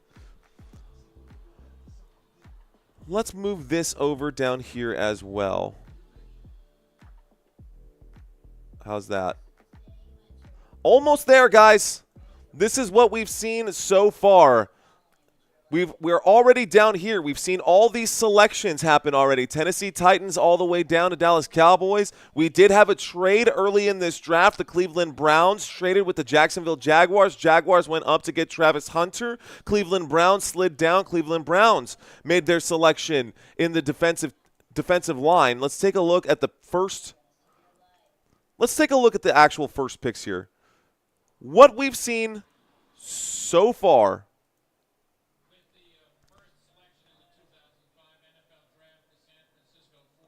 All right, guys, Cam Ward was number 1. Cam Ward went number 1. Abdul Carter went number 2. That went to the Jacksonville Jaguars. Jaguars were up. Number 3 spot, Travis Hunter. Travis Hunter went Jacksonville Jaguars. Abdul Carter went to the New York Giants. Will Campbell at number 4. Mason Graham at number 5. Ashton Jeanty at number 6. Amand Membu at number 7. At number 8, Carolina Panthers picked Teteroya McMillan. I like that selection there. Kelvin Banks went to the New Orleans Saints. Colston Loveland to the Chicago Bears. Michael Williams to the San Francisco 49ers. And Tyler Booker to the Dallas Cowboys. Miami Dolphins picked up Grant. Tyler Warren to the Indianapolis Colts. The Atlanta Falcons selected Jalen Walker. Walter Nolan was picked up by the Arizona Cardinals. The Cincinnati Bengals picked Shamar Stewart. Gray Zabel picked up by the Seattle Seahawks. And on the clock right now, the Tampa Bay Buccaneers. We're about to find out what their pick is. We're getting towards the end of this, guys. Once we get to 24, we'll be in the back end, and the final 8 selections will be here momentarily. Let's take a quick look over here. Sorry about that. We cover basketball on this channel as well. Definitely cover basketball on this channel as well. Doing quite a bit for Football Nation these days. Okie dokie. NFL Draft will The NFL schedule will be released on the 14th, so the NFL schedule around the corner right here. We just saw those first 2 picks out of the second half of the stretch. Now we're looking and waiting for this selection for the Tampa Bay Buccaneers. Broncos on the clock right now, guys. Tampa Bay Buccaneers. Let's find out what this selection is. Bum, bum, bum, bum, ba-da-dum, bum, bum. With the 19th pick in the 25 draft. Oh, wow. Emeka Egbuka, wide receiver for Ohio State. I do like that selection there. Emeka Egbuka? What? Oh, my gosh. So now they've got Mike Evans. They've got Chris Godwin and Emeka Egbuka. Oh, my gosh. Wow. That is actually an awesome choice right there. That is a solid wide receiver core. That might be one of the best wide receiver cores now in the NFL with that addition. Emeka Egbuka. Oh, my gosh. Baker Mayfield is going to go off now. Baker's about to go off. Baker's about to go off. This is actually, yes, I dig it. Yeah, I'm dancing right now. I think that's the best pick, and he doesn't even have to change uniform colors. How about that? How about that? Ohio State. What a great season for Ohio State as well, man. He did a great job. They crushed the Oregon Ducks in the Rose Bowl game. I'm talking like absolutely smashed the Oregon Ducks in that Rose Bowl game. Were y'all with me during that Rose Bowl game? And the Oregon Ducks couldn't do anything. And Emeka Egbuka just had himself an absolute field day. Absolute field day. And now you've got Mike Evans out there, and you've got Chris Godwin. They just signed Chris Godwin as well. They finally did that extension.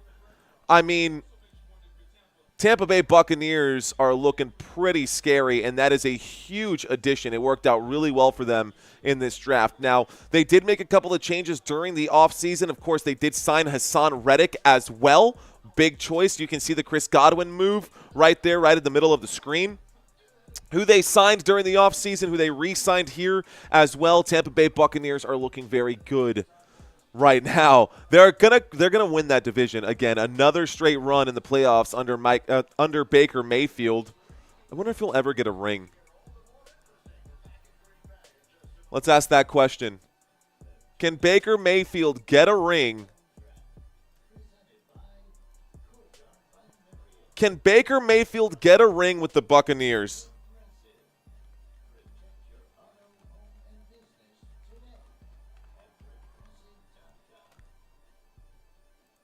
I don't know. I think anything's possible, man. Anything is possible. I'm going to leave it at that. So, I don't have a whole lot on Emeka Egbuka just off the cuff right here, but we can talk about his regular season numbers. I wish I had that. Let me see if I can pull this up. I got to find my Google Drive.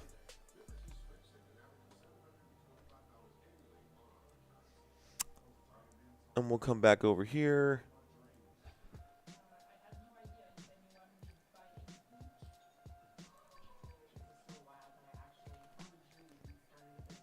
Okay.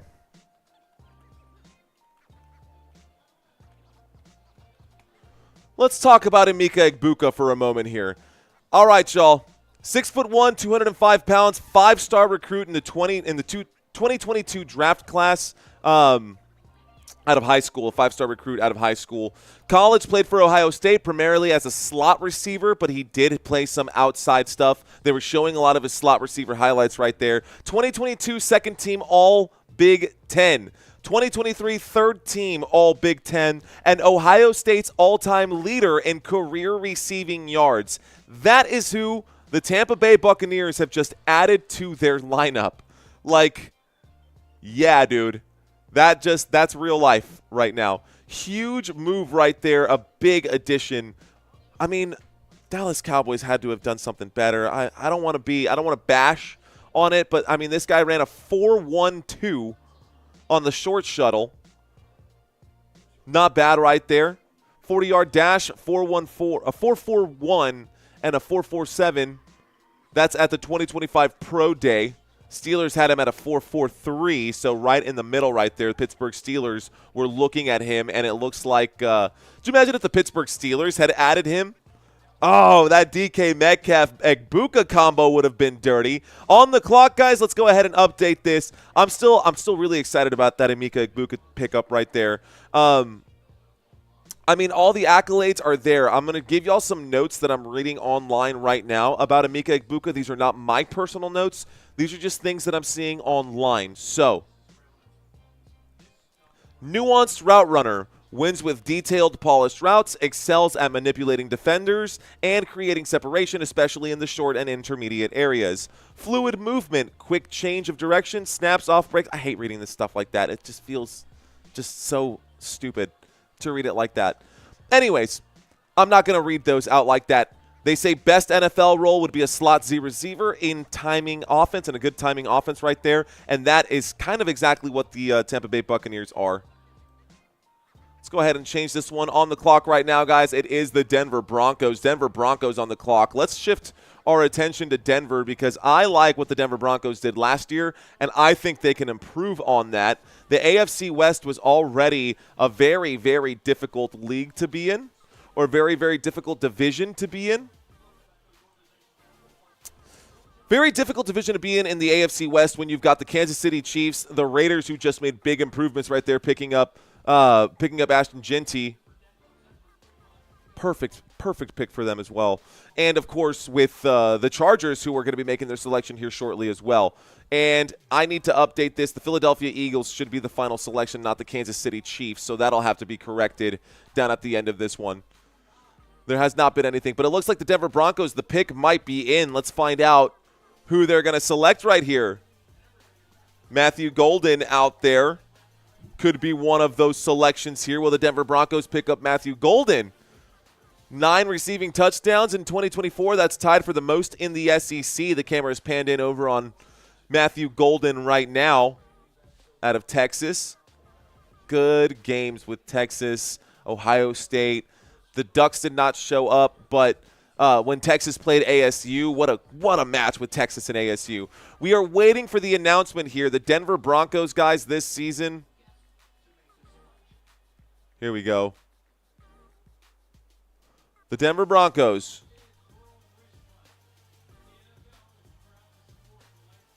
And right now, Goodell is going to have a little speech right here. Here's what the Broncos have done so far this offseason. They picked up Dre Greenlaw, a huge addition for the Denver Broncos defense, especially with Pat Surtain isolating and crushing offensive players. This is a huge move to add Dre Greenlaw by the Broncos. Talanoa Hufanga, a safety, also a huge addition for the Denver Broncos, and the Broncos are already on the up and up. I think the Broncos are going to surprise a lot of people again in 2025, another playoff run. This is the strongest division in the AFC, I think. You know what? Let's ask you guys.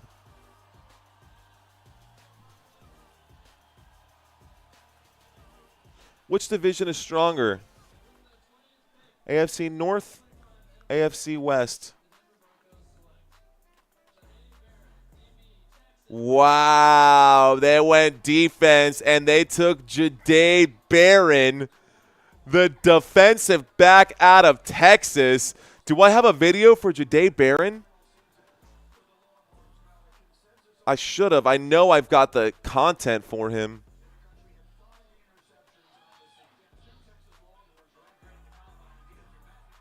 I don't have Jahdae Barron. I've got the Jalen Walker. You know who hasn't been selected yet? Matthew Golden or Mike Green. Those are two videos that I do still have available here.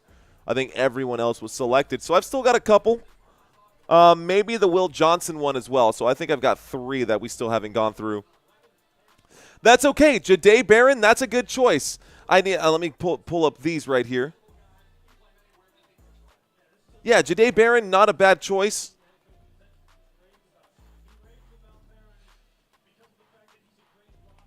All right, let's get y'all the info on this man right now. So, Jahdae Barron, cornerback. He is also known as the star, which is a hybrid for the nickel. I hate when they call it the star. But it's a hybrid role, so he does quite a bit. Let me go ahead and pull up his photo. I do have his picture, though. Jahdae Barron. I was ready for him. I had pre-recorded content, but unable to get the video off in time. Man, I really should have. Hindsight. Next year, we'll get all 32 selections there and then some if needed, guys. And then some if needed. Okay, so Denver Broncos just selected Shedeur Barron. In 2024, he won the Jim Thorpe Award, which is the nation's top defensive back award. Yes, Shedeur Barron won the award in 2024. 2024, he also won the Chick-fil-A Peach Bowl Defensive MVP. He also won the Reese's Senior Bowl Defensive Player of the Week in 2024. And in 2023, the year before, he was a Jim Thorpe Award semifinalist, so his consistency is for sure there. Two-time All-Big 12, second team 2023, and honorable mention in 2022. So this guy is the real deal. Shedeur Barron going over to the Denver Broncos. Talk about a really, really solid secondary with Pat Surtain and now Shedeur Barron. This is going to be really very difficult to throw the football on the Denver Broncos. Pittsburgh Steelers are on the clock right now, ladies and gentlemen. Ooh, the Pittsburgh Steelers are on the clock. Who are the Pittsburgh Steelers going to select? So, that's the Denver Broncos selection and Shedeur Barron. They're extending the defense. I like the move. Their defense getting a lot better right there. You guys were pretty 50-50 on here, about 16, 17 votes there. No worries. Yeah, Shedeur Sanders still hasn't been selected either. That's another one, huh? Was he selected? Am I tripping? Okay.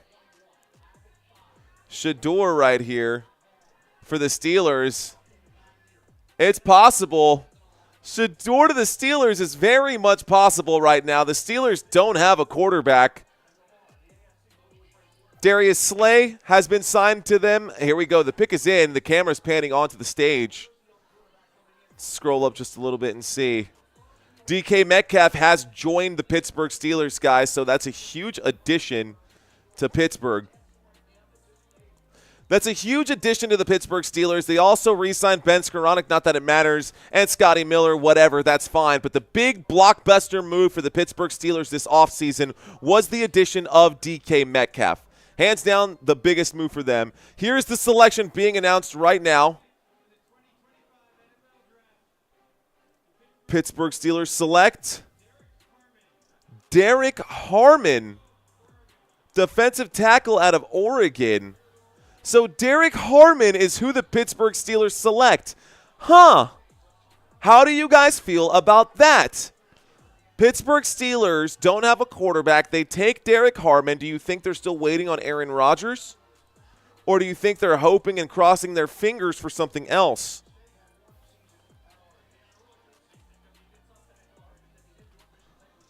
Derek Harmon, council saying, whoa. Oh, please tell me who that is.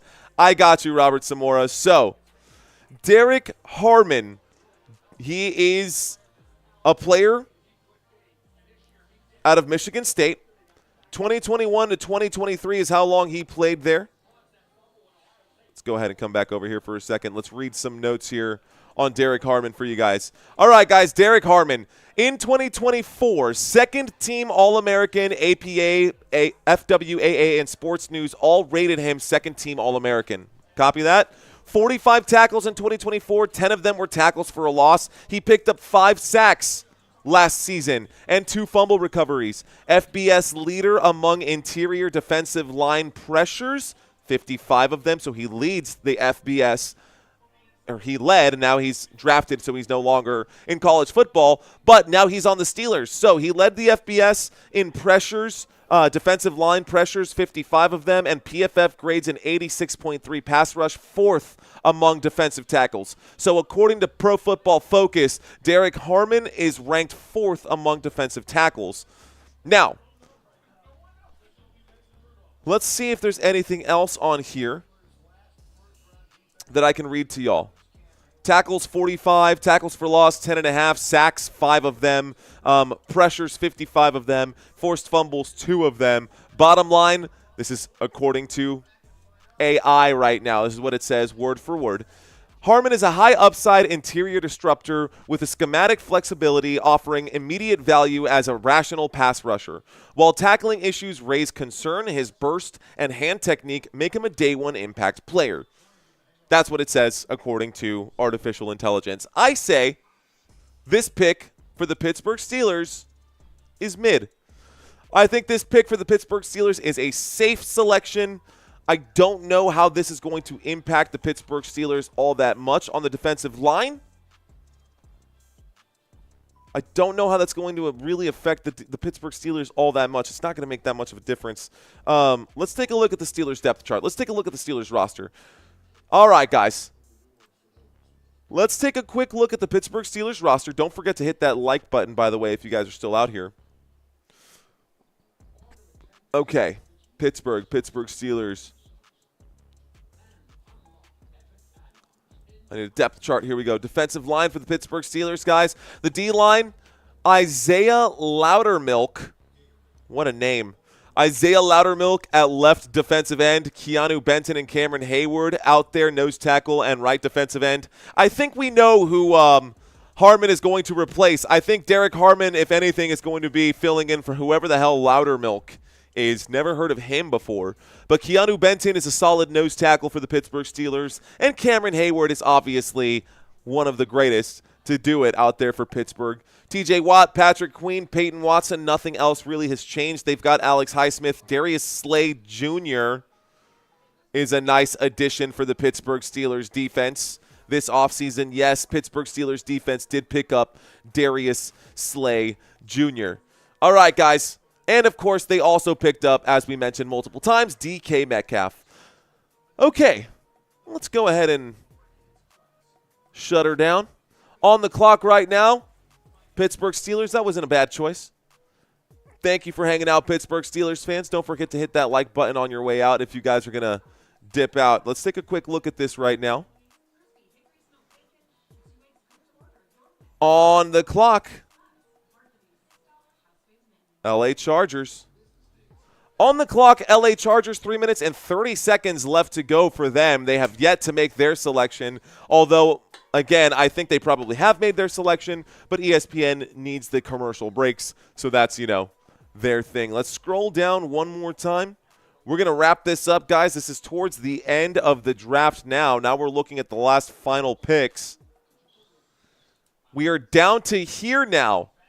We finished the whole first 12. We are down to pick number 22, the 22nd selection in this year's NFL Draft. Coming up in just a moment.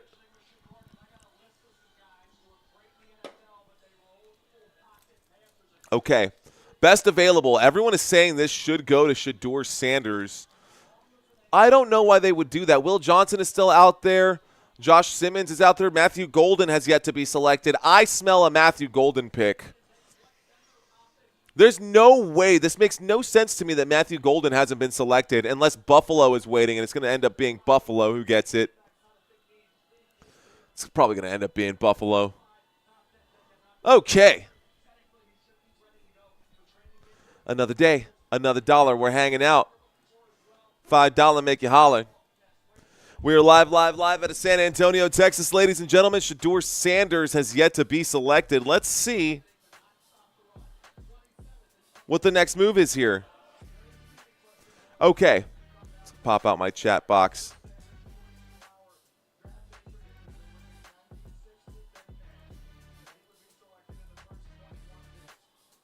Okay.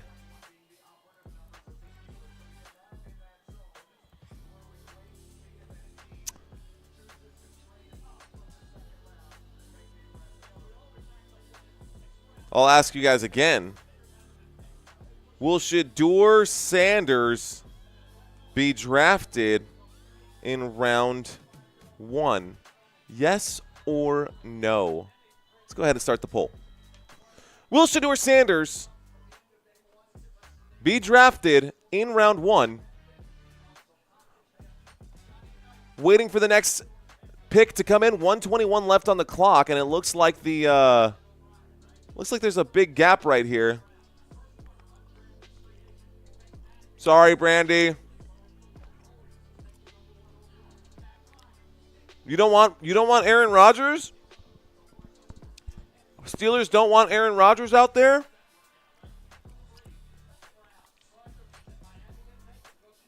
The Texans might get Golden.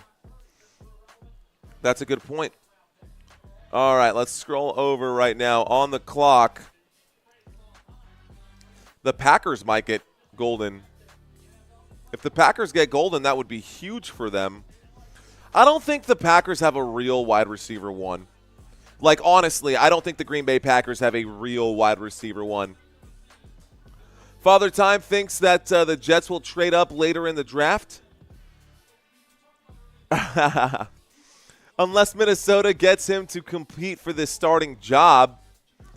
No, Minnesota's not going to pick up Shedeur Sanders.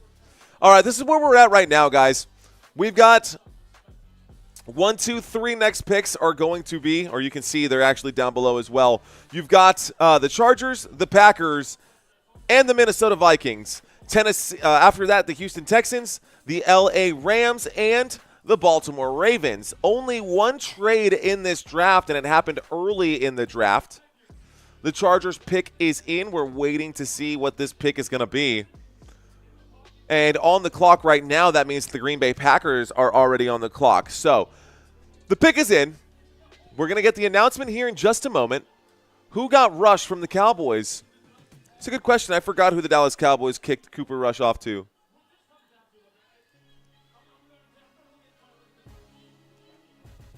Cooper Rush got Baltimore Ravens. So he is Lamar Jackson's backup now. Asking about Cooper Rush. Cooper Rush is now Lamar Jackson's backup.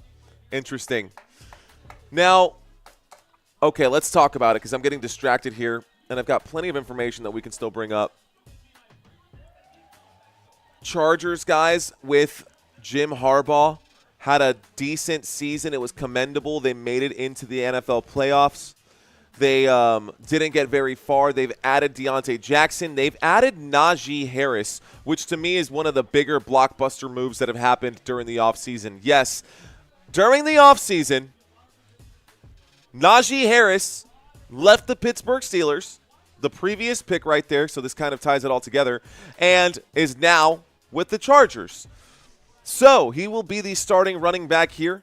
And, of course, they re-signed Khalil Mack. They also brought back Mike Williams. Mike Williams wasn't thriving, so Mike Williams came back home. Extended Elijah Molden. Extended KJ Scott. KJ Scott. They released Joey Bosa, which is probably the biggest, another huge thing. So, yeah, the Chargers have been busy this offseason. No more Joey Bosa. Joey Bosa's with the Buffalo Bills. Gus Edwards was also released, so we'll have J.K. Dobbins going head-to-head for that starting role here between him and Najee Harris. But it's a good running back room right now. Here's the selection, 2025, 22nd pick. Chargers select Omarion Hampton out of North Carolina. Looks like Omarion Hampton out of North Carolina is the selection here. Let's see if I've even got him. I do. And the next running back off the board. Here I am talking about their running back situation, and they pick up another one. Wow. Okay, let's take a quick look at the Chargers depth chart. This is interesting. So let's take a look at the Chargers depth chart. I was not expecting this. So J.K. Dobbins is gone. So no J.K. Dobbins. Okay, I didn't see. I guess that was an update that I was not aware of. So I guess they did need a running back. He is going to be behind Najee Harris. So it looks like they want a running back behind Najee Harris. But I feel like that's kind of a stretch for Omarion Hampton. And I don't know if that's the right fit right here for the Chargers. Although we do know that Jim Harbaugh likes to run the football as much as he possibly can. So for Jim Harbaugh football, for Chargers football, this kind of makes sense. Let's get some notes here on Omarion Hampton.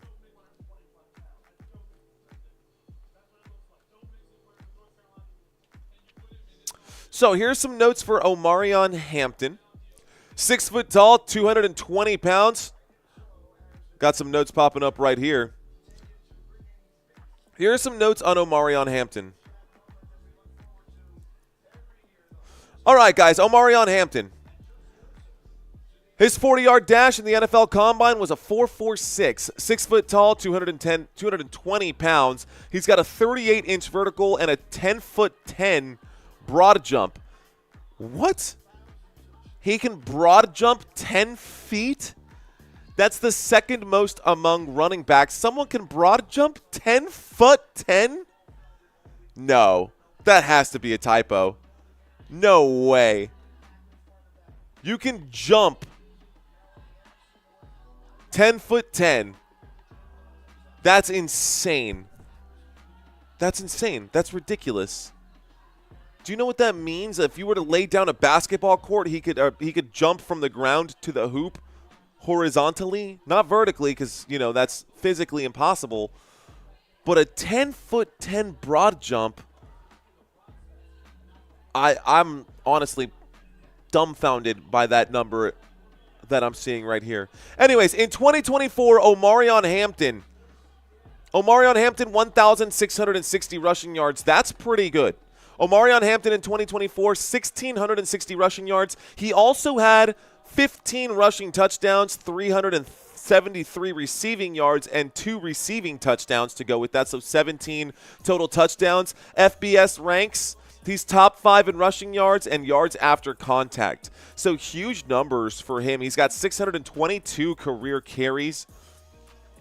He's a pretty good receiver, 73 career catches, averaging 8.7 yards per catch. Looks like, gosh, I'm still shocked by that broad jump number.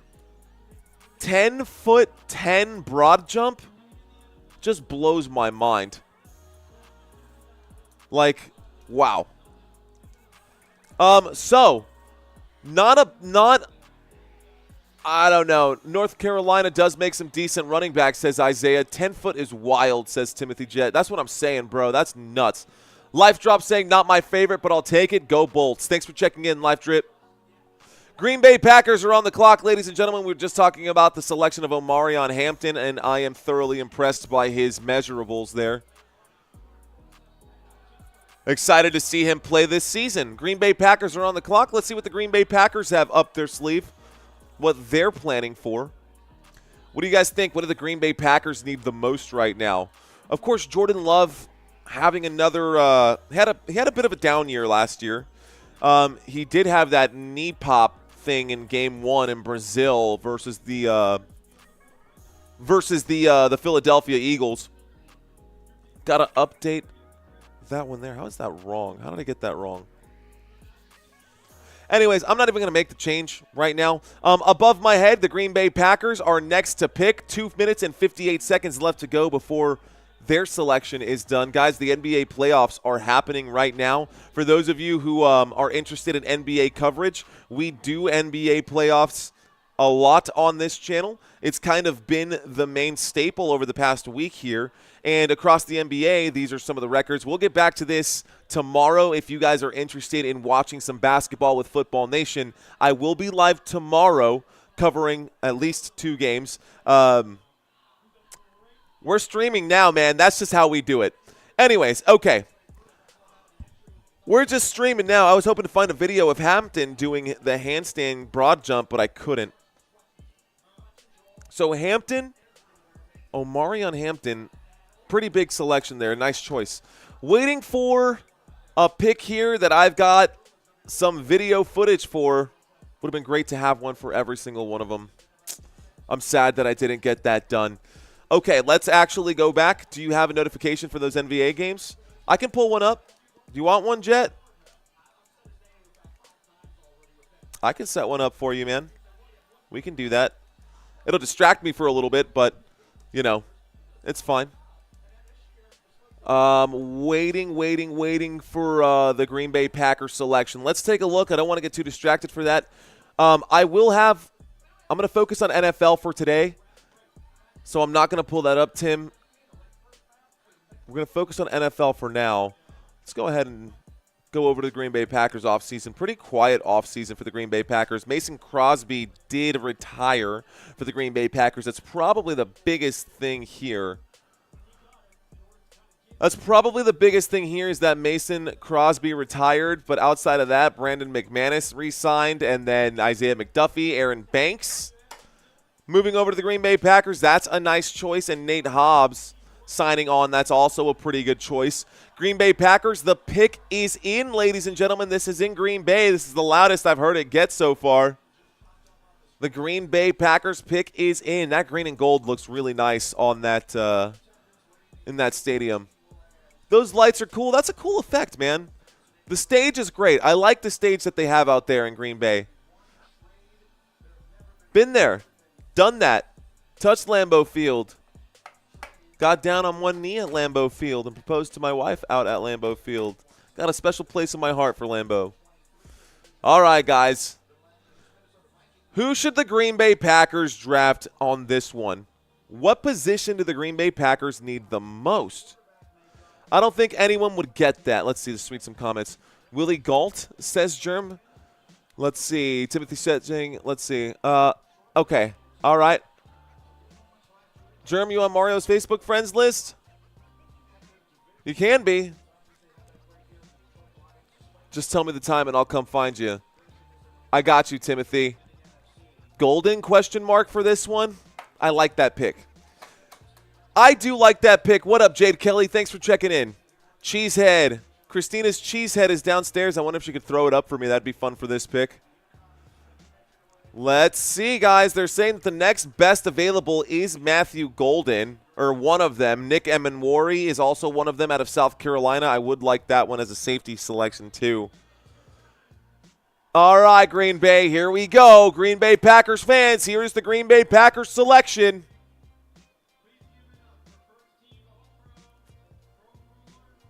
We're waiting to see who's going to call it.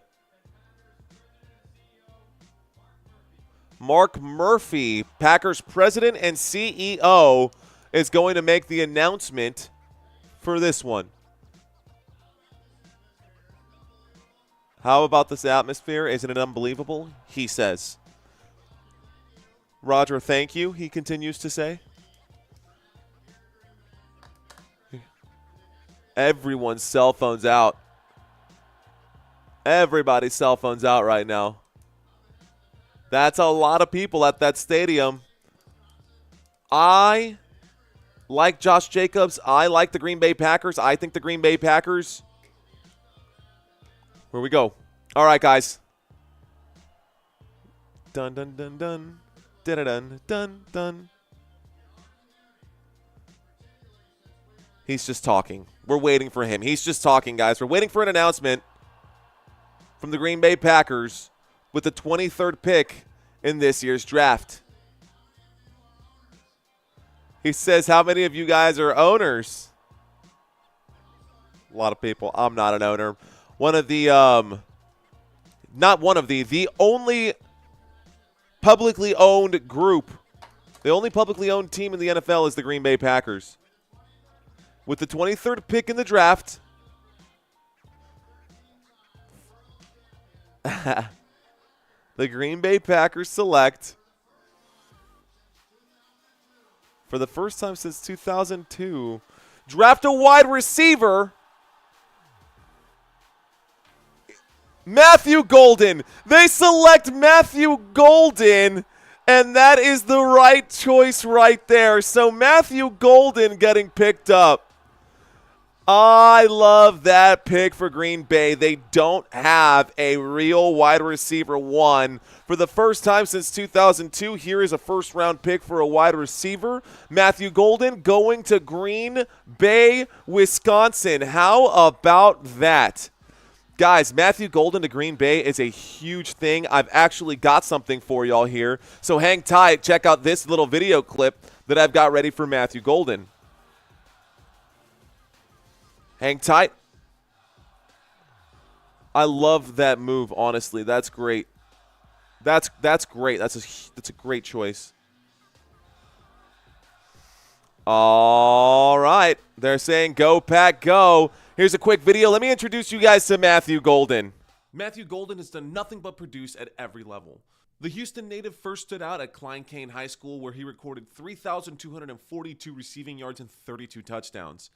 He was a 3-time All-District honoree and earned All-State recognition. Before going to UT, he was a wide receiver with the Houston Cougars. Over 2 years with the Cougars, Golden tallied 76 receptions for 988 yards and 13 touchdowns, including a freshman record 7 touchdowns in 2022 and 2 kickoff return touchdowns in 2023, one from 98 yards and another from 100. He earned Big 12 Special Teams Player of the Week and Mid-Season All-American Returner honors. The 5'11", 191-pound wide receiver heads into the 2025 NFL Draft after a solid season with the Texas Longhorns, where he led the team in receptions, receiving yards, and receiving touchdowns.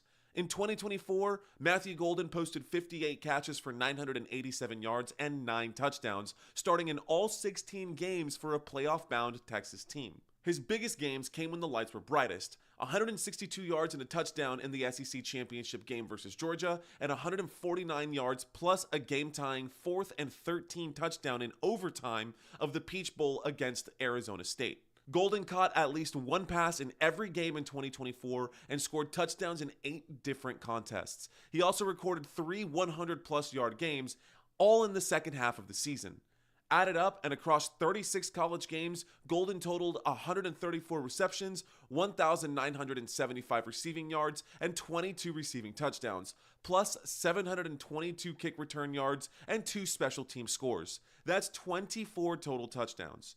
At the NFL Combine, he backed it up with a 4.29 second 40-yard dash, making him one of the fastest players in the draft.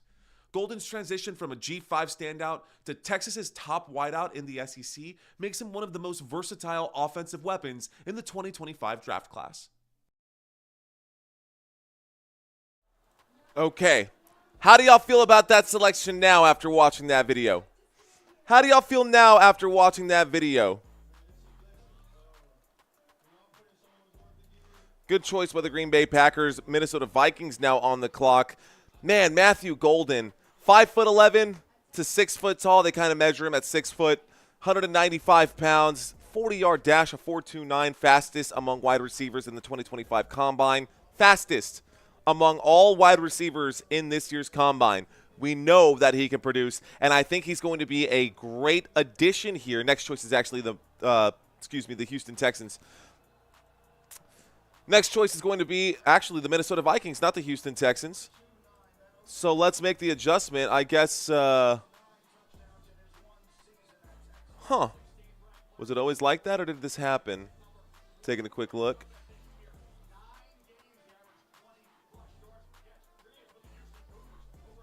Hang tight. I'm looking at something now. On the clock. I just got it wrong the first time.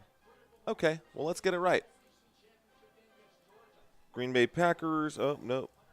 Shift, click, swap.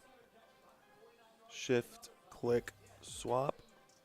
Share, download. Page 2. Let's do this again. All right, guys. So on the clock now is the Houston Texans. Nice choice by the Green Bay Packers. Green Bay Packers, again, they really need a wide receiver one, and they don't have one. So I like that choice for the Green Bay Packers. I think it's going to be a huge addition for Jordan Love. I think Jordan Love's numbers are going to go up this year thanks to that Matthew Golden choice. And I think that the Green Bay Packers are still trying to figure out who they are in the AFC North. They came in 3rd place in the NFC North last year. 3rd place in the NFC North last year. It was still good enough to get into the playoffs. Still, though, I thought it was a good choice. I think that's fair.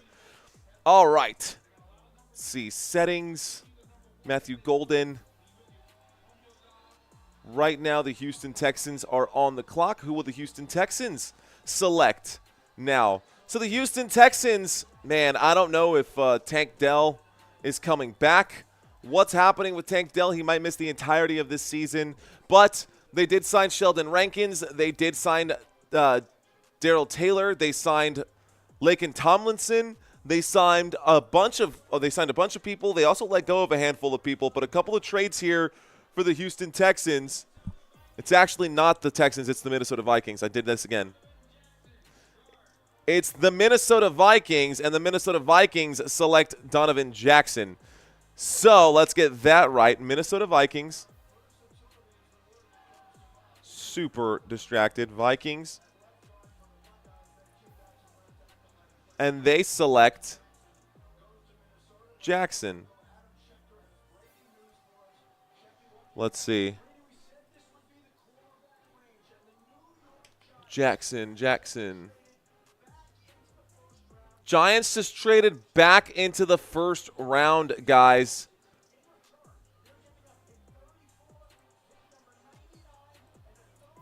What? Whoa, okay, let's talk about that. Big news, the New York Giants are on the clock right now. They just traded back, guys. The New York Giants back on the clock right now.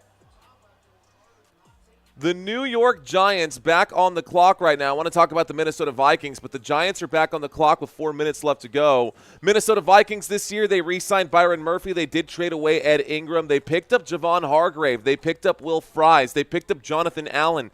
Big moves being made right now by the Minnesota Vikings. They are getting their quarterback situation figured out right now. They are not going to have Sam Darnold in this one, but Donovan Jackson was just selected by Minnesota. Again, breaking news right now coming out of this NFL draft. The New York Giants have traded back. I knew this was going to happen. The New York Giants traded back and gave up quite a bit here. How much they traded back? A lot. I think they gave up the 36th pick. They gave up like 3 picks. They gave up like 3 picks to make this choice, guys, and I'm thinking it's Shedeur Sanders time. I think they got worried here, and they figure, well, you know, looking down the list, the New York Giants are now on the clock, and they probably figured down the list that, man, that's crazy. The Giants just went out here and screwed everything up. But is anyone else going to take a quarterback? I don't see anyone else taking a quarterback in this spot. Maybe the LA Rams to just – I don't know. So now the Texans are no longer in the first round. So now the Texans don't get a first-round pick, if I'm not mistaken. This should end up being New York Giants getting another selection. Really weird. Okay. Let's do another one. All right, here it is, guys. The Giants get pick number 25.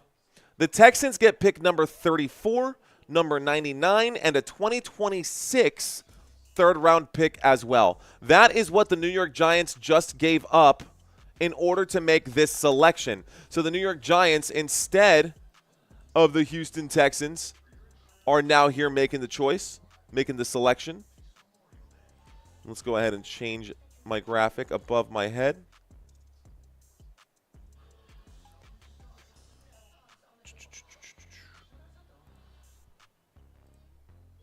Perfect.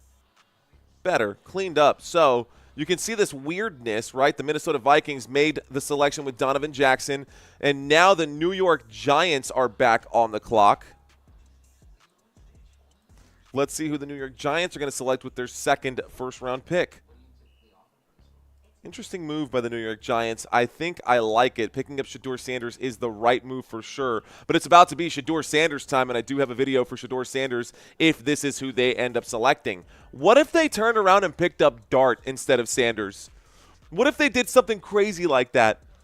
Guys, we need 4 more thumbs ups. I don't know if everyone in here has hit that like button yet, but we need 4 more to get to 100. 100 would be a nice little threshold to get to. 100 would be a nice little threshold to get to. Shout out to CMC, Council, Timothy Jett, Michael Maldonado for checking in. Appreciate you guys. Father Time, Mad Steve, Jade Kelly, thank you guys for being here. Appreciate y'all. All right, guys. I know it's the NFL draft. There's not a whole lot of action right now. We're kind of just going back and forth. On the clock right now, New York Giants. Let's take a quick look at this. So there's a lot of data down here at the bottom. Let me move on over. This is it, guys. This is the end of it. We're in the home stretch. Home stretch of the draft.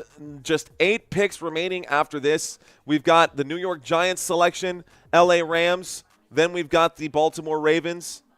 And then your final 5 with the Lions, the Commanders, the Bills, the Chiefs, and the Eagles. Eagles fans, where y'all at? Y'all checking in super late to this draft. Does it even really matter? Matthew Golden is off the board. Are y'all going to get – thank you guys for helping us get to that 100 likes. So, who will the Giants go for?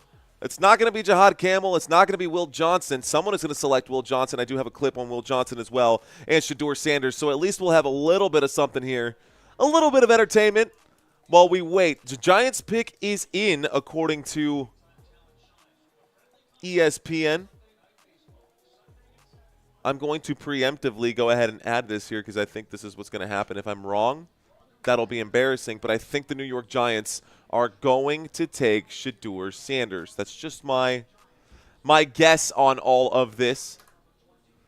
Marie saying it's got to be Sanders. What up, Marie? How you doing? Okie dokie. Jackson Dart is on camera right now. The Ole Miss quarterback, 10,617 passing yards. That's the most in Ole Miss history. There's a chance that he could end up being selected here by the New York Giants. What if it is Jackson Dart and not Shedeur Sanders? How embarrassing would that be for Shedeur Sanders? Oh, they really like Dart, says Marie.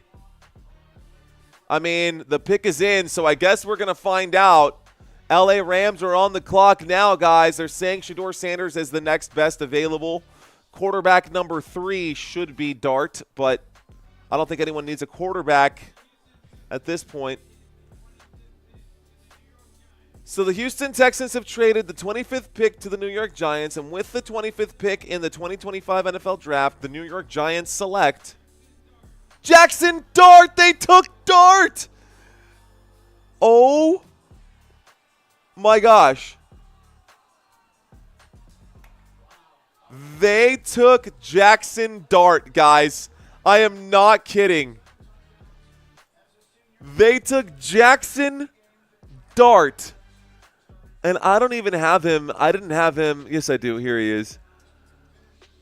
I was not expecting that, guys. And it looks like another trade here. It looks like the Atlanta Falcons have traded. Falcons are moving back into the first round to the Rams spot at number 26. So another trade here.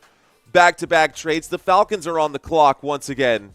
Okay, new developments in this draft. Jackson Dart. Let's get some notes on Jackson Dart.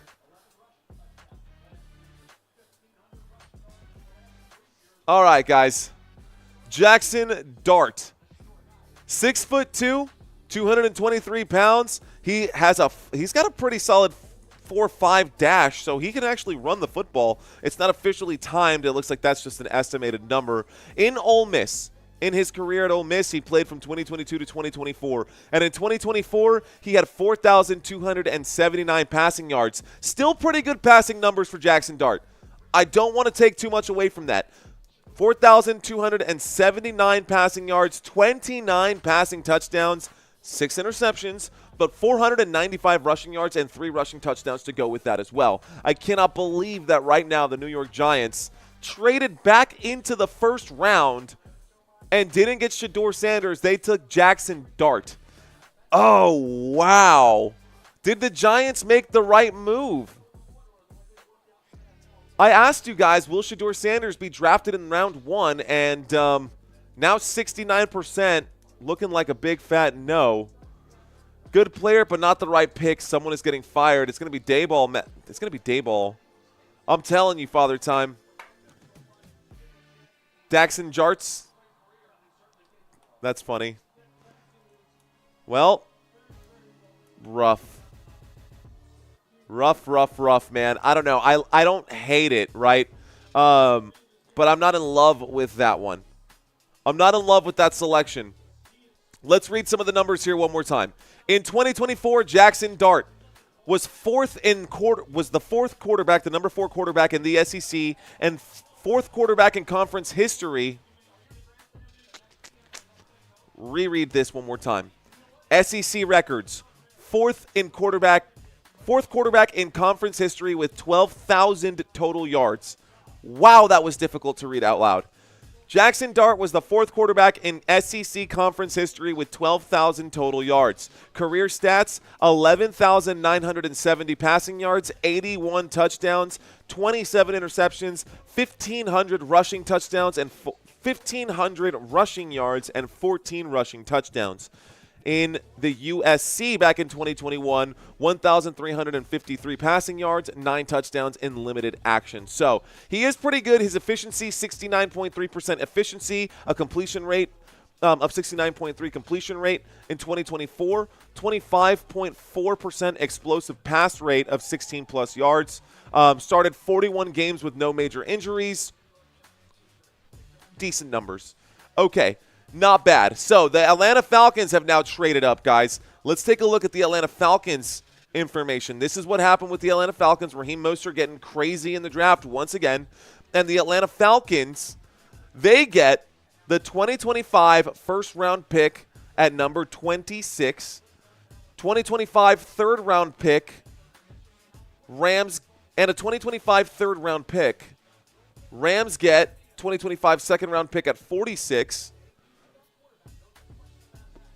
They're not saying which third round. They get the Rams. They get the Rams' third-round pick. They're giving up. You can read it for yourselves. It's over here. I'm going to give myself an aneurysm. I'm going to give myself a stroke trying to read that. The Atlanta Falcons back on the clock, guys.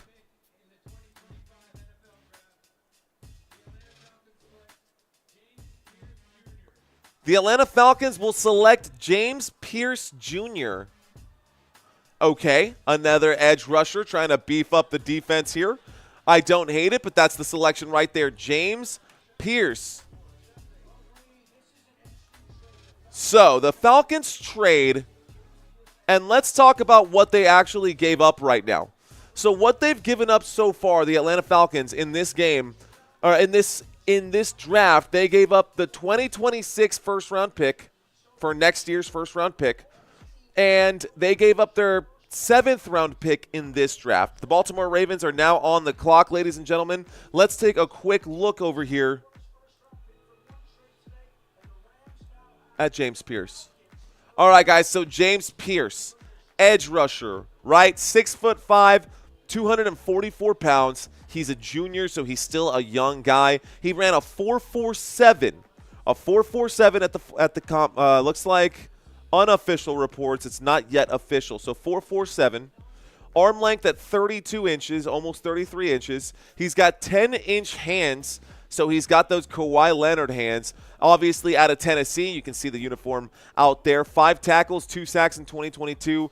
2023, 28 tackles and 10 sacks, so a big improvement from year 1 to year 2. Sophomore year, he has 28 tackles, 10 sacks, and ended up being 3rd in the SEC in sack counts as a sophomore in college.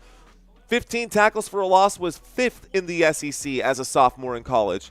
He had a 52-yard pick six versus Iowa and was the Citrus Bowl MVP. He was a first-team All-SEC by the AP and by the coaches in 2023 as a sophomore. Good accolades for him for James Pierce Jr. Very nice choice there for James Pierce Jr. 38 tackles, 7.5 sacks, 13 tackles for a loss, and 52 pressures. He was the SEC's leader in pressures in 2024. He also won the Bednarik Award, and he was a Bednarik and a Lombardi Award semifinalist in voting. So, good choice here on James Pierce. I'm still a little confused by the Jackson Dart pick. Jackson Dart being selected. Looks like his dad is super excited for him. Nice. All right. Well, the Giants made that pick at 25. At 26, the Atlanta Falcons traded back up to get James Pierce. Okay. That's where we're at. All right, guys. So James Pierce was that selection once again. Over here, the LA Rams are not getting a first-round pick. This was the Atlanta Falcons. The Baltimore Ravens are on the clock. Let's go ahead and update this one here right now. The pick has not been made yet. Still 3 minutes left to go. And I'm pretty sure the pick has already been made. But again, ESPN just wants to get as many eyes on its ads as it can. All right. Will Sanders be drafted in the first round? I don't know, man. Sanders is a confident dude, says Marie. But let's see, because let's take a look at it, guys. Do the Baltimore Ravens need a quarterback? No. Do the Detroit Lions need a quarterback? No. Do the Washington Commanders or the Bills or the Chiefs or the Eagles need a quarterback? No. So Shedeur Sanders, I'm 99% sure, is going to fall to round 2. It's just my guess here.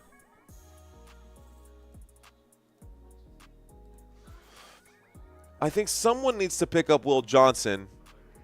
And I think the Baltimore Ravens could benefit from picking up a man like Will Johnson. I think the Baltimore Ravens could benefit from picking up a man like Will Johnson. This is what happened for the Baltimore Ravens during the offseason here. So let's take a look at Ravens, Baltimore Ravens. Okay, guys, Baltimore Ravens offseason. They did pick up DeAndre Hopkins. So from a wide receiver perspective, they added a little bit there. Of course, we did see Zay Flowers go down at the end of the season last year. Zay Flowers was not there for the playoffs. I'm curious to see what the Baltimore Ravens are going to choose to do right now. They did re-sign Ronnie Stanley. They re-signed Patrick Ricard. And they re-signed Tylan Wallace for whatever that's worth. They did let go of Marcus Williams at safety and Arthur Mollett at cornerback. So picking up a corner here makes sense for the Baltimore Ravens, right? You've given up 2 players in your secondary. You've got to replace those players here at this point. Let's see what Baltimore decides to do. I think this could be a Will Johnson move right here. It would make sense for them to take Will Johnson. He would be the second best player in that position. He's by position rank. He would be the number 2 player by position rank, according to ESPN. And in 2024, he had 14 total tackles, 12 solo tackles, 2 assists. He had 2 interceptions for 128 return yards. He had two defensive touchdowns last year as well. A couple pass deflections. Anyways, going to put that out there. Either a lineman or Sanders. You think the Baltimore Ravens are going to take Shedeur Sanders? Why would the Baltimore Ravens take Shedeur Sanders? Just curious. All right, guys, let's talk about what happened in this draft. First pick, Cam Ward. Second pick, Travis Hunter. Third pick, New York Giants, Carter. Right? You've got Will Campbell, Mason Graham, Ashton Jeanty going. You can see those picks at the bottom of the screen. You've got Armand Membu and Tedairoa McMillan also getting picked right here. Here we go. Let's get the call. Waiting for the call. Baltimore Ravens pick is in. Waiting for the response here. Who else, guys? Tedairoa McMillan to the let's start on the second leg of this. Okay. Shamar Stewart went to the Cincinnati Bengals. Shamar Stewart went to the Cincinnati Bengals. Over to the Seattle Seahawks, we had Gray Zabel. Egbuka went over to the Buccaneers. Here's the pick for the Baltimore Ravens. Baltimore Ravens select Malachi Starks, a safety out of Georgia. A pretty good move there. Another person that I had information for, but not an actual short-form content video. Frustrating. I had almost all of these guys. I had a clip for everyone. I should have just buckled down, put NBA on pause, thinking out loud.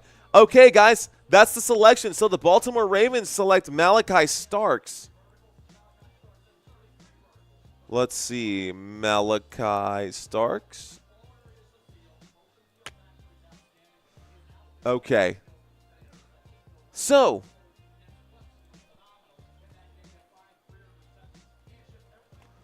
Malachi Starks, the safety out of Georgia.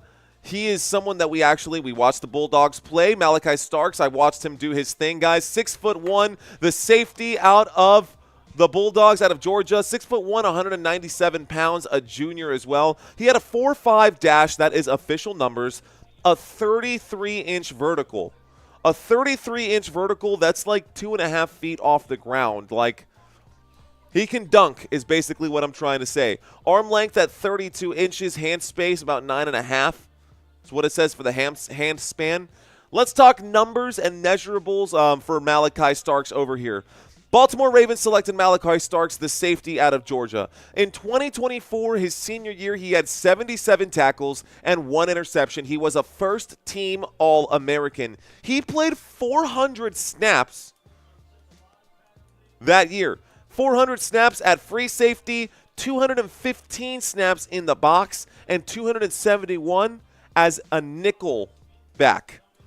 So the Lions are now on the clock, ladies and gentlemen. The Detroit Lions got to make their selection now. I don't hate the selection there to Malachi Starks for the or Malachi Starks over to the Baltimore Ravens. I don't hate that selection at all. I think that's a decent one. Okay. Hella snaps, says Jermaine Event. Would you have picked a safety or a corner first? Would I have picked a safety or a corner first? I mean, I don't follow the Ravens that closely to rake that determining factor, but we could still take a look at their depth chart and see if it makes sense. Let's talk Ravens here really quick and see if you're on the right path there. Ravens depth chart. Baltimore Ravens depth chart. Here we go. All right, guys. So for the corner positions, guys, they've got Chidobe Awuzie.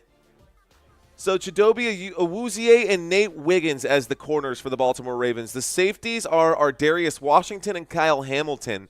Unless there's some beef with Kyle Hamilton, I guess then Malachi Starks would be taking over for Ardarius Washington. So that would mean you'd have Matt Abuike, Travis Jones, Broderick Washington, Kyle Van Noy, Roquan Smith, Trenton Sampson, Tavius Robinson, who I don't know if I love that fit right there at that inside linebacker spot, but not enough good linebackers in this draft to take a whack at it. Tavius Robinson, right. So Nate Wiggins, Kyle Hamilton, Ardarius Washington, Malachi Starks would be filling in for him at safety, and then Chidobe Awuzie as your other corner. Let's take a look at the next team we've got coming up here. It's going to be the Detroit Lions. Detroit Lions. Draft is almost over, guys. Final 5 picks here. Here are the final 5 picks. Malachi Starks, the number 27 pick overall in the NFL draft. What will the Detroit Lions select? So, I guess we're going to find out. How about the Detroit Lions this offseason? I'm running out of gas, can you tell? Lions, Detroit Lions. Boom. DJ Reed got signed. Roy Lopez got signed. Grant Stewart got signed. Kyle Allen got signed. You know who else got signed? Our boy Myles Adams, man. We got a chance to talk with Myles Adams this offseason. He was here in San Antonio with his buddy. So here's what happened during the offseason. The only reason I bring it up is because, of course, Myles Adams' name is literally on that list, and he was one of the big re-signings for the Detroit Lions this offseason. So Myles came down here to San Antonio to help his buddy with a youth football event, a youth football combine. It was Elijah Garcia, one of the defensive players for the New York Giants. They were actually college roommates back in the day, and I had a chance to interview both of them. I had a chance to pick their brains. I had a chance to talk football, and I actually just shoot the wind with them. You know what I mean? So we had a chance to kick it with a couple of those players. But here we go. We're still waiting for the Detroit Lions pick. It says that the pick is in. I fumbled the football. It's not the football that I normally use. This is the football that I normally use. That one's the ESPN football, but I think the ESPN football looks better on camera because it's got the stripes. I think this one looks better on camera. I could be wrong. Doesn't matter. All right, here's Roger Goodell, guys. With the 28th pick in the 2025 NFL Draft, the Detroit Lions select. Wow. Okay, they picked up Tyleik Williams, defensive tackle out of Ohio State. So a defensive tackle here. Myles, it looks like you're going to have your work cut out for you. Myles Adams, also a defensive lineman there. That'll be interesting. You're going to have to go head-to-head. Oh, hit you up, Miles. Let's find out. Let's find out. Okay. All right, guys, that was the selection there. Tyleik Williams. I don't know if I actually have his image. This might be the first one that I don't even have an image for. And I have 45. The projected top 45. Yeah, I don't have Tyleik Williams. This is the first time I've even heard that name. So I don't know who this pick is. I guess you're not going to have that much. You're not going to have that much competition. But Tyleik Williams, not Tyreek, Tyleik Williams.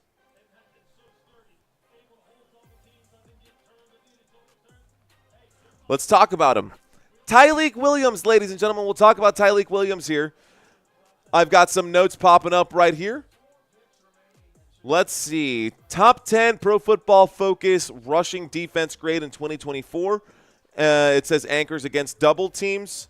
Athleticism, nimble feet for size, converted from 360 pounds to 327. Okay. Not a whole lot of measurables here, man. There's not really anything I can give you. He's got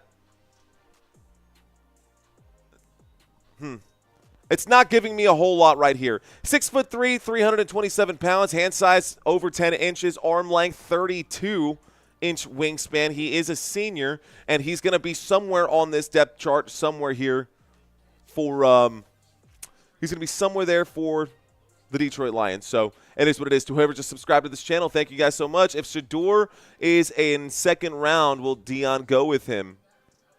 Yeah, I guess so. I guess so. Okay. So let's close this up. Right now, the Washington Commanders. The Detroit Lions, man, they don't really need to do a whole lot. The Detroit Lions team is solid, guys. Detroit Lions, why would they mix a whole lot of stuff up? What I'm interested to see is the Washington Commanders. So thank you, Detroit Lions, for giving us a pick right there. But I'm going to move on to something that interests me a little bit more, because if I'm uninterested, you guys are uninterested. Let's talk about the Washington Commanders, because this offseason, the Washington Commanders win offseason, period. Flat out, straight up, Washington Commanders, they won the offseason. They got some big blockbuster moves. They made some good re-signings. They have confidence in their players now to help anchor. Take a look at this on the right-hand side. Number one, Javon Kinlaw coming over to the Washington Commanders. That is a huge, huge, huge addition for Washington. Under that, the next line, how about the Deebo Samuel trade, bro? Deebo Samuel trade is real. That happened. So Deebo Samuel is now a Washington Commander. Will Harris on the roster now, and a few other people that you may not recognize. But if we look down at who was re-signed, Washington liked what they had last year. And so Bobby Wagner re-signed for another year. Marcus Mariota signed for another year. Zach Ertz re-signed for another year. Noah Brown re-signed for another year. Hell, even Tress Way, their punter, re-signed for one more year. Now this means, to me, that if they can't get it done in 2025, that we're going to see a lot of these names no longer on the roster. Now, they did release Jonathan Allen, their defensive lineman, but they did pick up Laramie Tunsil from the Houston Texans. A huge, huge acquisition there, with the Washington Commanders picking up Laramie Tunsil during this offseason. And, of course, the biggest pickup was for sure Deebo Samuel, without a doubt. So, who will Washington select in this draft? Who is Washington's pick going to be? This will be interesting to see. Will Johnson is still available. Nick Emanwari is still available. So, interesting. Let's find out.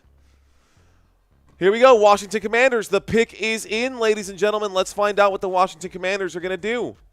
Donovan Jackson was the last selection. Commanders pick is in. Let's refresh this page. This is looking off. There we go. Okay. Okay, how about Jaden Daniels, guys? How great was Jaden Daniels during the regular season? How great was Jaden Daniels? This Washington Commanders football team showed up big time. They're talking about the Will Harris pickup, the Javon Kinlaw, Laramie Tunsil, Deebo Samuel, all of these trades. Commanders, big notable additions. We were just talking about that ourselves. I love when I bring it up first and then they bring it up after me. What up, Night Arena? Do the Browns have a good offseason? Not so much, Knight. You lost Nick Chubb. If you want to know about the Browns offseason, I've got it here, but if you want to actually catch the short video, I've got a short video on my short shelf. You can find that video on Football Nation. My opinion on this squad is already out. If you have questions about it, I've got answers for you. Okay, guys, here comes Roger Goodell with the 29th pick in the NFL draft. The Washington Commanders select Josh Connerly Jr. Okay. The offensive tackle out of Oregon. Josh Connerly Jr. Huh. I'm okay with that. I think it's great to have additional protection for Jaden Daniels. I think Josh Connerly Jr. is a good one. I mean, he did a great job in the pass protection against most teams except for Ohio. Almost every team that faced Oregon got crushed until Ohio showed up, and Ohio beat the brakes off of them. Now, in that game, Connerly did struggle, but Josh Connerly is a good choice. I had content on him as well, but unfortunately, I don't have the video for it. So, Josh Connerly. And I can't find my actual script at this point. I would just read it out loud, but we're just going to go with what we had. So, we're going to go with some additional notes here provided on the fly by Perplexity. All right, guys, Josh Connerly, 2025. Let's talk about him. 6'4" offensive tackle. He's somewhere between 6'4", 6'5", 315 pounds. He is a junior. Well, not anymore. Now he's in the NFL. 40-yard dash of 5.05. He's got a 34-inch vertical jump, arm length 33.5, hand span 10.25. In 2024, guys, big news here for Josh Connerly and a huge addition for the Washington Commanders as well. Josh Connerly in 2024, AP third-team All-American and first-team All-Big Ten. He anchored a Joe Moore Award finalist, which allowed just one sack. That Joe Moore Award finalist offensive line, in case you don't know, the Joe Moore Award is the award that is given to the best offensive line in all of football. They were a finalist team, right? They allowed one sack in 494 pass blocking snaps. Yes, Josh Connerly, the heart of this offensive line for the Oregon Ducks, allowed just one sack on 494 blocking snaps. Pretty crazy numbers right there. I'm hungry. I'm tired. I want to cover NBA tomorrow, but my body is telling me that I might need a break. Plus, it's Friday night, and with a new baby, my wife and I don't get a whole lot of date night. It's time for date night. Buffalo Bills are on the clock. Enough about me and my life. We're going to wrap this up, guys. We've got 3 picks left to go. We've got the Buffalo Bills, the Kansas City Chiefs, and the Philadelphia Eagles. So let's wrap this up, guys. Let's wrap this up strong. Let's finish strong here. Okay. All right. Shaking my shoulders. What up, Father Time? Mario, don't spoil it. I was just thinking. Washington wasn't just blowing teams. Let's see. Timothy Jett saying Washington wasn't just blowing teams out. Now they're just going to be crushing it, man. Washington is crazy good. Browns suck, says Night Arena. Okay. This bud's for you. Appreciate you, Jermaine Event. Cheers to you, man. This bud's to you. Blowing trees. Appreciate you, sir. All right, guys. So round 2 will be tomorrow. I will not be covering round 2. We're going to pivot. If I cover anything tomorrow, it will be the NBA. NBA will be the next thing that we cover. About 3,000 views on this live stream. Small fish right there for the NFL draft. I should have been more proactive at reaching out to people on the email list to try to get more people to join us. But that's okay. No big deal. We covered this. We did this mostly for us, right? We did this mostly for Football Nation so that we can have a better insight when the football season starts. When the football season starts, let's go. I want to spike this football in the ground. I am so ready for the NFL season already. NBA is fun. It's cute, man, but it ain't football, dog. Let's go. It ain't football, man. So I am ready for the football season to be back. just ready for it. Time to go to sleep, says Marie. Thanks for checking in, Marie. I appreciate you. Jade Kelly saying, let's effing go.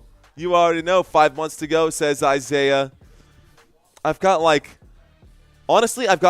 25 footballs downstairs. I need to be recording more content out there. I bought 2 GoPros during the offseason. I got a different camera. I got a bunch of additional things and tools and camera gear and microphones and junk that I just don't need, man. You don't need the fanciest stuff to create content. I've been creating content with like this $150 camera that's been here that I got as a present for Christmas. And like, I did have to have a good computer system, but I bought a bunch of junk that I don't need to try to make content that people don't want to watch. Like, what was I doing? Like, this is what people want to see. They want to see me cover basketball games and football games. Stay in my lane, right? I will experiment from time to time, and we did have some good experiments, but let's get back to what's at hand. Here's the call, guys. 3 picks left to go. Here's the Make-A-Wish.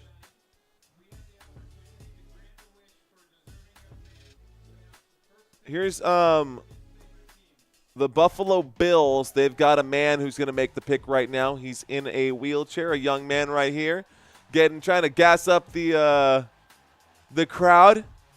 That warms my heart. Okay, so we've got a man on the Make-A-Wish list who's about to make the call.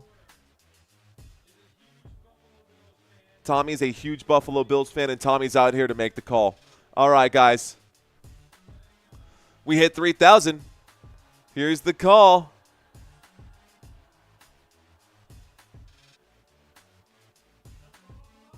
He said, let's go, Buffalo.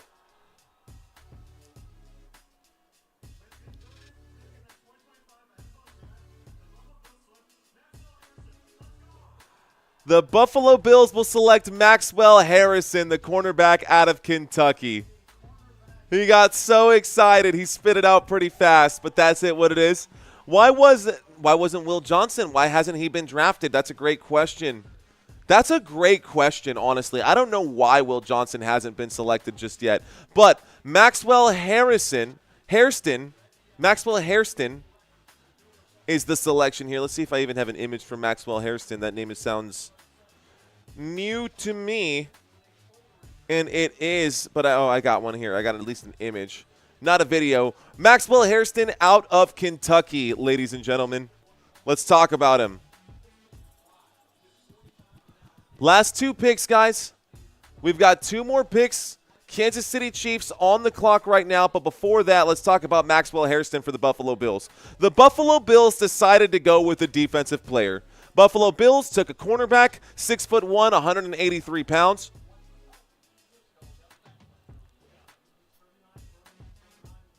Got off track right there. Here are some of the combine metrics that were done here at the 2025 draft. A 4.28 second 20-yard dash right there. That was the fastest at the 2025 combine. 39.5-inch vertical jump and a 10'9" broad jump. These guys are crazy athletes, man. A 10'9" broad jump right there. Relative athletic score, I guess a 9.63. 10'9" broad jump. Stupid numbers. All right, guys, in 2024, he had 1 interception as a cornerback. He had 19 tackles in 7 games as well. He missed 5 games due to a shoulder injury, but here he is filling in for Buffalo. So another situation where he doesn't have to wear the colors anymore either. He doesn't have to change his colors at all. And it looks like the Philadelphia Eagles and the Kansas City Chiefs have actually traded guys. So it looks like these 2 Super Bowl teams are still playing nice. So a quick trade up here, guys, and it looks like the Philadelphia Eagles are now on the clock. The previous pick for the Buffalo Bills was Maxwell Hairston. Okay, nothing crazy, but that's the pick for Buffalo. Kansas City will most likely take Will Johnson. Well, it looks like after giving up Darius Slade Jr. and losing Hassan Reddick and losing all these players right here, I think the Philadelphia Eagles might be looking to pick up some talent there. Anyways, okay, here we go. It looks like the pick is in for the Philadelphia Eagles. Eagles are next. Who will the Philadelphia Eagles take? Here's what happened, though, guys. The Eagles did trade the number 32. They traded number 32 and number 164 to the Chiefs. Now, the Philadelphia Eagles linebacker situation is pretty good. The Philadelphia Eagles, they did pick up Zach. They have Zach Bond. They picked him up last year, and he is just killing it right now. Hang on. Let's pull up them Eagles facts right now for y'all. I've got the Philadelphia Eagles off-season moves here. Philly.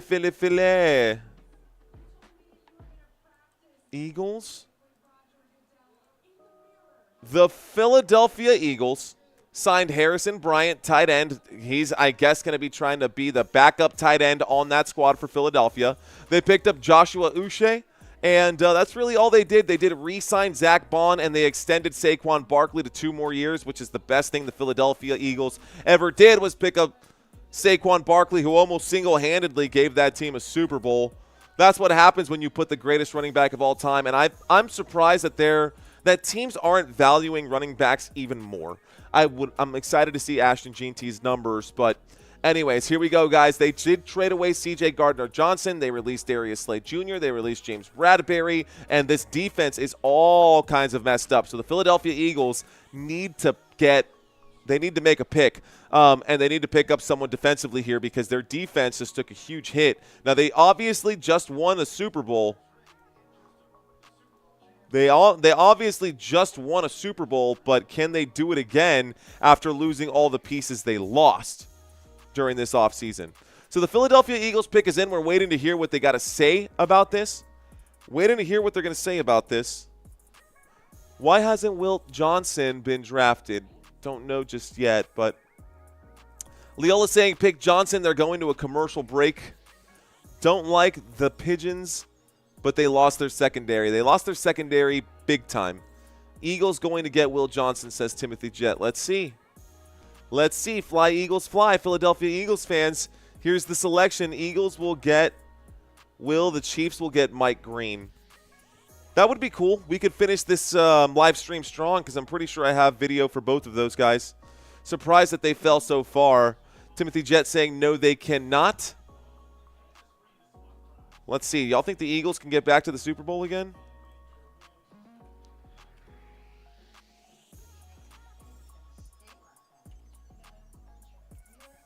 Can the Eagles get back to the Super Bowl this year? Yes or no? What do y'all think? I think it'll be a tough one for the Philadelphia Eagles to get back to the Super Bowl. I think it's possible, but it's gonna be something. Yeah, pick him up. Someone pick him up. Father Time trying to get me back on track here, man. Yeah, my mind is already checked out. My head mentally is not where it's supposed to be. It's 10:30 right now. It's 10:30 right now, and I'm doing what I don't normally do. Let's go ahead and pop out this chat. Doesn't matter. Doesn't matter. We are live here, guys, and we're tapering off here towards the end. Scroll up a little bit. I think they have a good enough offense to do it, says Isaiah. I think so too, man. The Philadelphia Eagles offense is solid. Let's actually look at this roster for the Philadelphia Eagles. I'm surprised that the Kansas City Chiefs traded back, but they wanted an extra pick later in the draft. And you know what? I'm gonna have a lot of opinion pieces coming up after this. It's almost over, says Timothy. I know, bro. We're hanging in there. It's almost over. We got 2 more selections. It's just getting used to it, man. You just got to get used to these long live streams. This is a long 4-hour stream, and honestly, this is how football goes, right? Football streams are long streams, and when we do double games, where I'm live at 11:30 a.m. and then I go live again later in the day, it's pretty crazy. And Maybe I should invest. Oh, I have those director's chairs. I just thought to myself, I bought some stuff that I definitely didn't need, and I might actually be able to use one of them. I've got these director's chairs, which might be a good pickup for me, and I might do that for football. I might start doing that for basketball. They look slick, man. They're pretty cool chairs. They've got the right height for it. I think I can just sit and I'll be in the right spot right here. It's a cool stool. I might have to move this in a little bit and zoom in the camera. That's okay, though. I can make that happen. You've just inspired me, guys. I think the trade was smart, says Father Time. Saquon could have smashed Dickerson's rushing record for a season, but he chose not to. Don't use my baby fund, says Father Time. Don't worry, Father Time. That's a very separate fund right here. I've got a totally separate fund for a lot of things. I've got everything kind of split up. Here we go. 31st pick in the 2025 NFL Draft. Philadelphia Eagles select.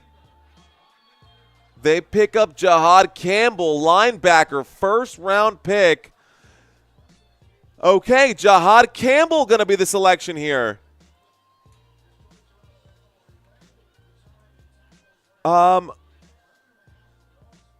Interesting. One more pick left to go, guys. It's the Kansas City Chiefs. The Philadelphia Eagles selected Jahad Campbell. Let's talk about him for a moment. Defensive player. Let's take a quick look here. So, Jahad Campbell, 2025. You can see he's there out of Alabama, the linebacker out of Alabama.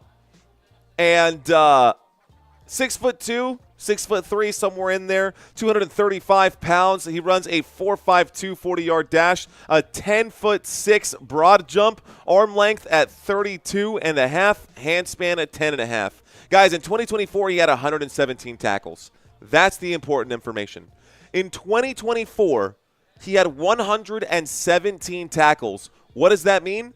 That was the 5th in the SEC. He had 11.5 tackles for a loss. He had 5 sacks in 2024, and he forced 2 fumbles. He's a first-team All-SEC Bednarik/Butkus Award semifinalist. He had 11 tackles versus Michigan in the ReliaQuest Bowl, and this dude is an absolute beast. He's versatile. He's coming off the edge. He can shoot the A-gaps. He can do it all. I wish I had the video for Jahad Campbell created. Again, I have the voiceover done, but no actual video. So, hey, Jahad Campbell was selected here, and the pick is in for the Kansas City Chiefs. Jahad Campbell, you can see him on the screen right now, all emotions. He's going to walk out onto the stage. He's going to put on his hat. Philadelphia Eagles, you just got drafted to a Super Bowl winning team, sir. You might have been the 31st pick in the NFL draft, but you just got drafted to a Super Bowl winning team. Not bad. And the pressure's off of you, so. All right, guys, here we go. The pick is in for the Kansas City Chiefs. Kansas City Chiefs, the final pick in the first round of the 2025 NFL Draft. What will the Kansas City Chiefs do for their final pick? Okay. Okie dokie, guys. Final pick. Here are the Kansas City Chiefs. Johnson has to be going to Kansas City, says Timothy Jett.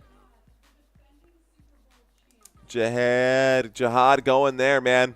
I bet you they're doing defense, says Isaiah Berger. Okay, how about the Kansas City Chiefs in their offseason? Let's talk about that offseason. The Kansas City Chiefs during their offseason, guys, they lost Joe Thuney, obviously. Open this one up. They lost Joe Thuney, which is a big loss right there. They did sign Jalen Moore. They signed Christian Fulton. They signed Elijah Mitchell. They signed Gardner Minshew to the quarterback room.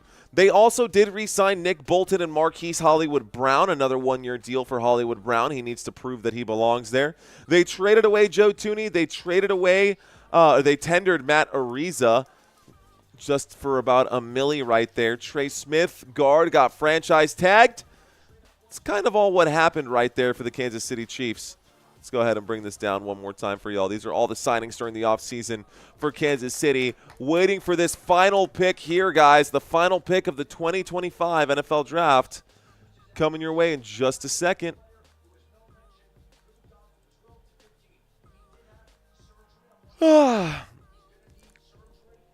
Hey-o.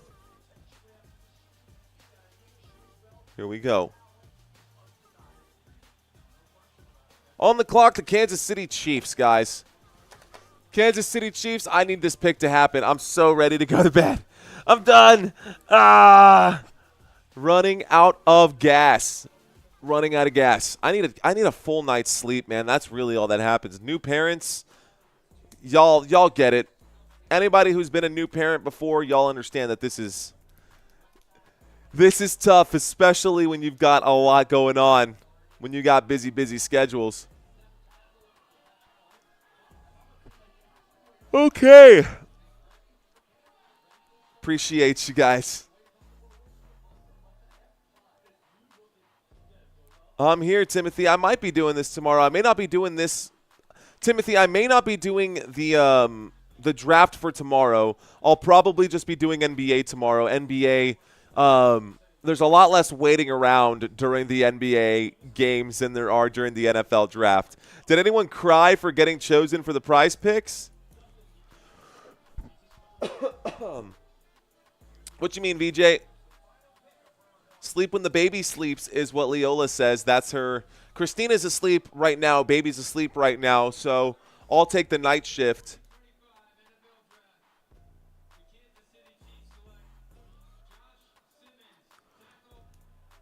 So the Kansas City Chiefs with their pick, the final pick of the 2025 draft is Josh Simmons. So Josh Simmons, guys, Will Johnson not selected in the first round. Offensive tackle Will Simmons, Josh Simmons was the last pick. Josh Simmons is the final pick in this year's NFL draft, ladies and gentlemen, for the Kansas City Chiefs.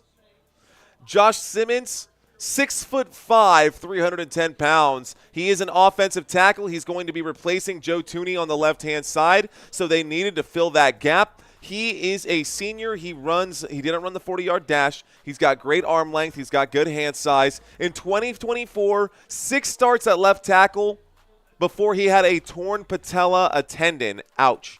Then he got honorable mention, all Big Ten, despite the injury and a much shortened season.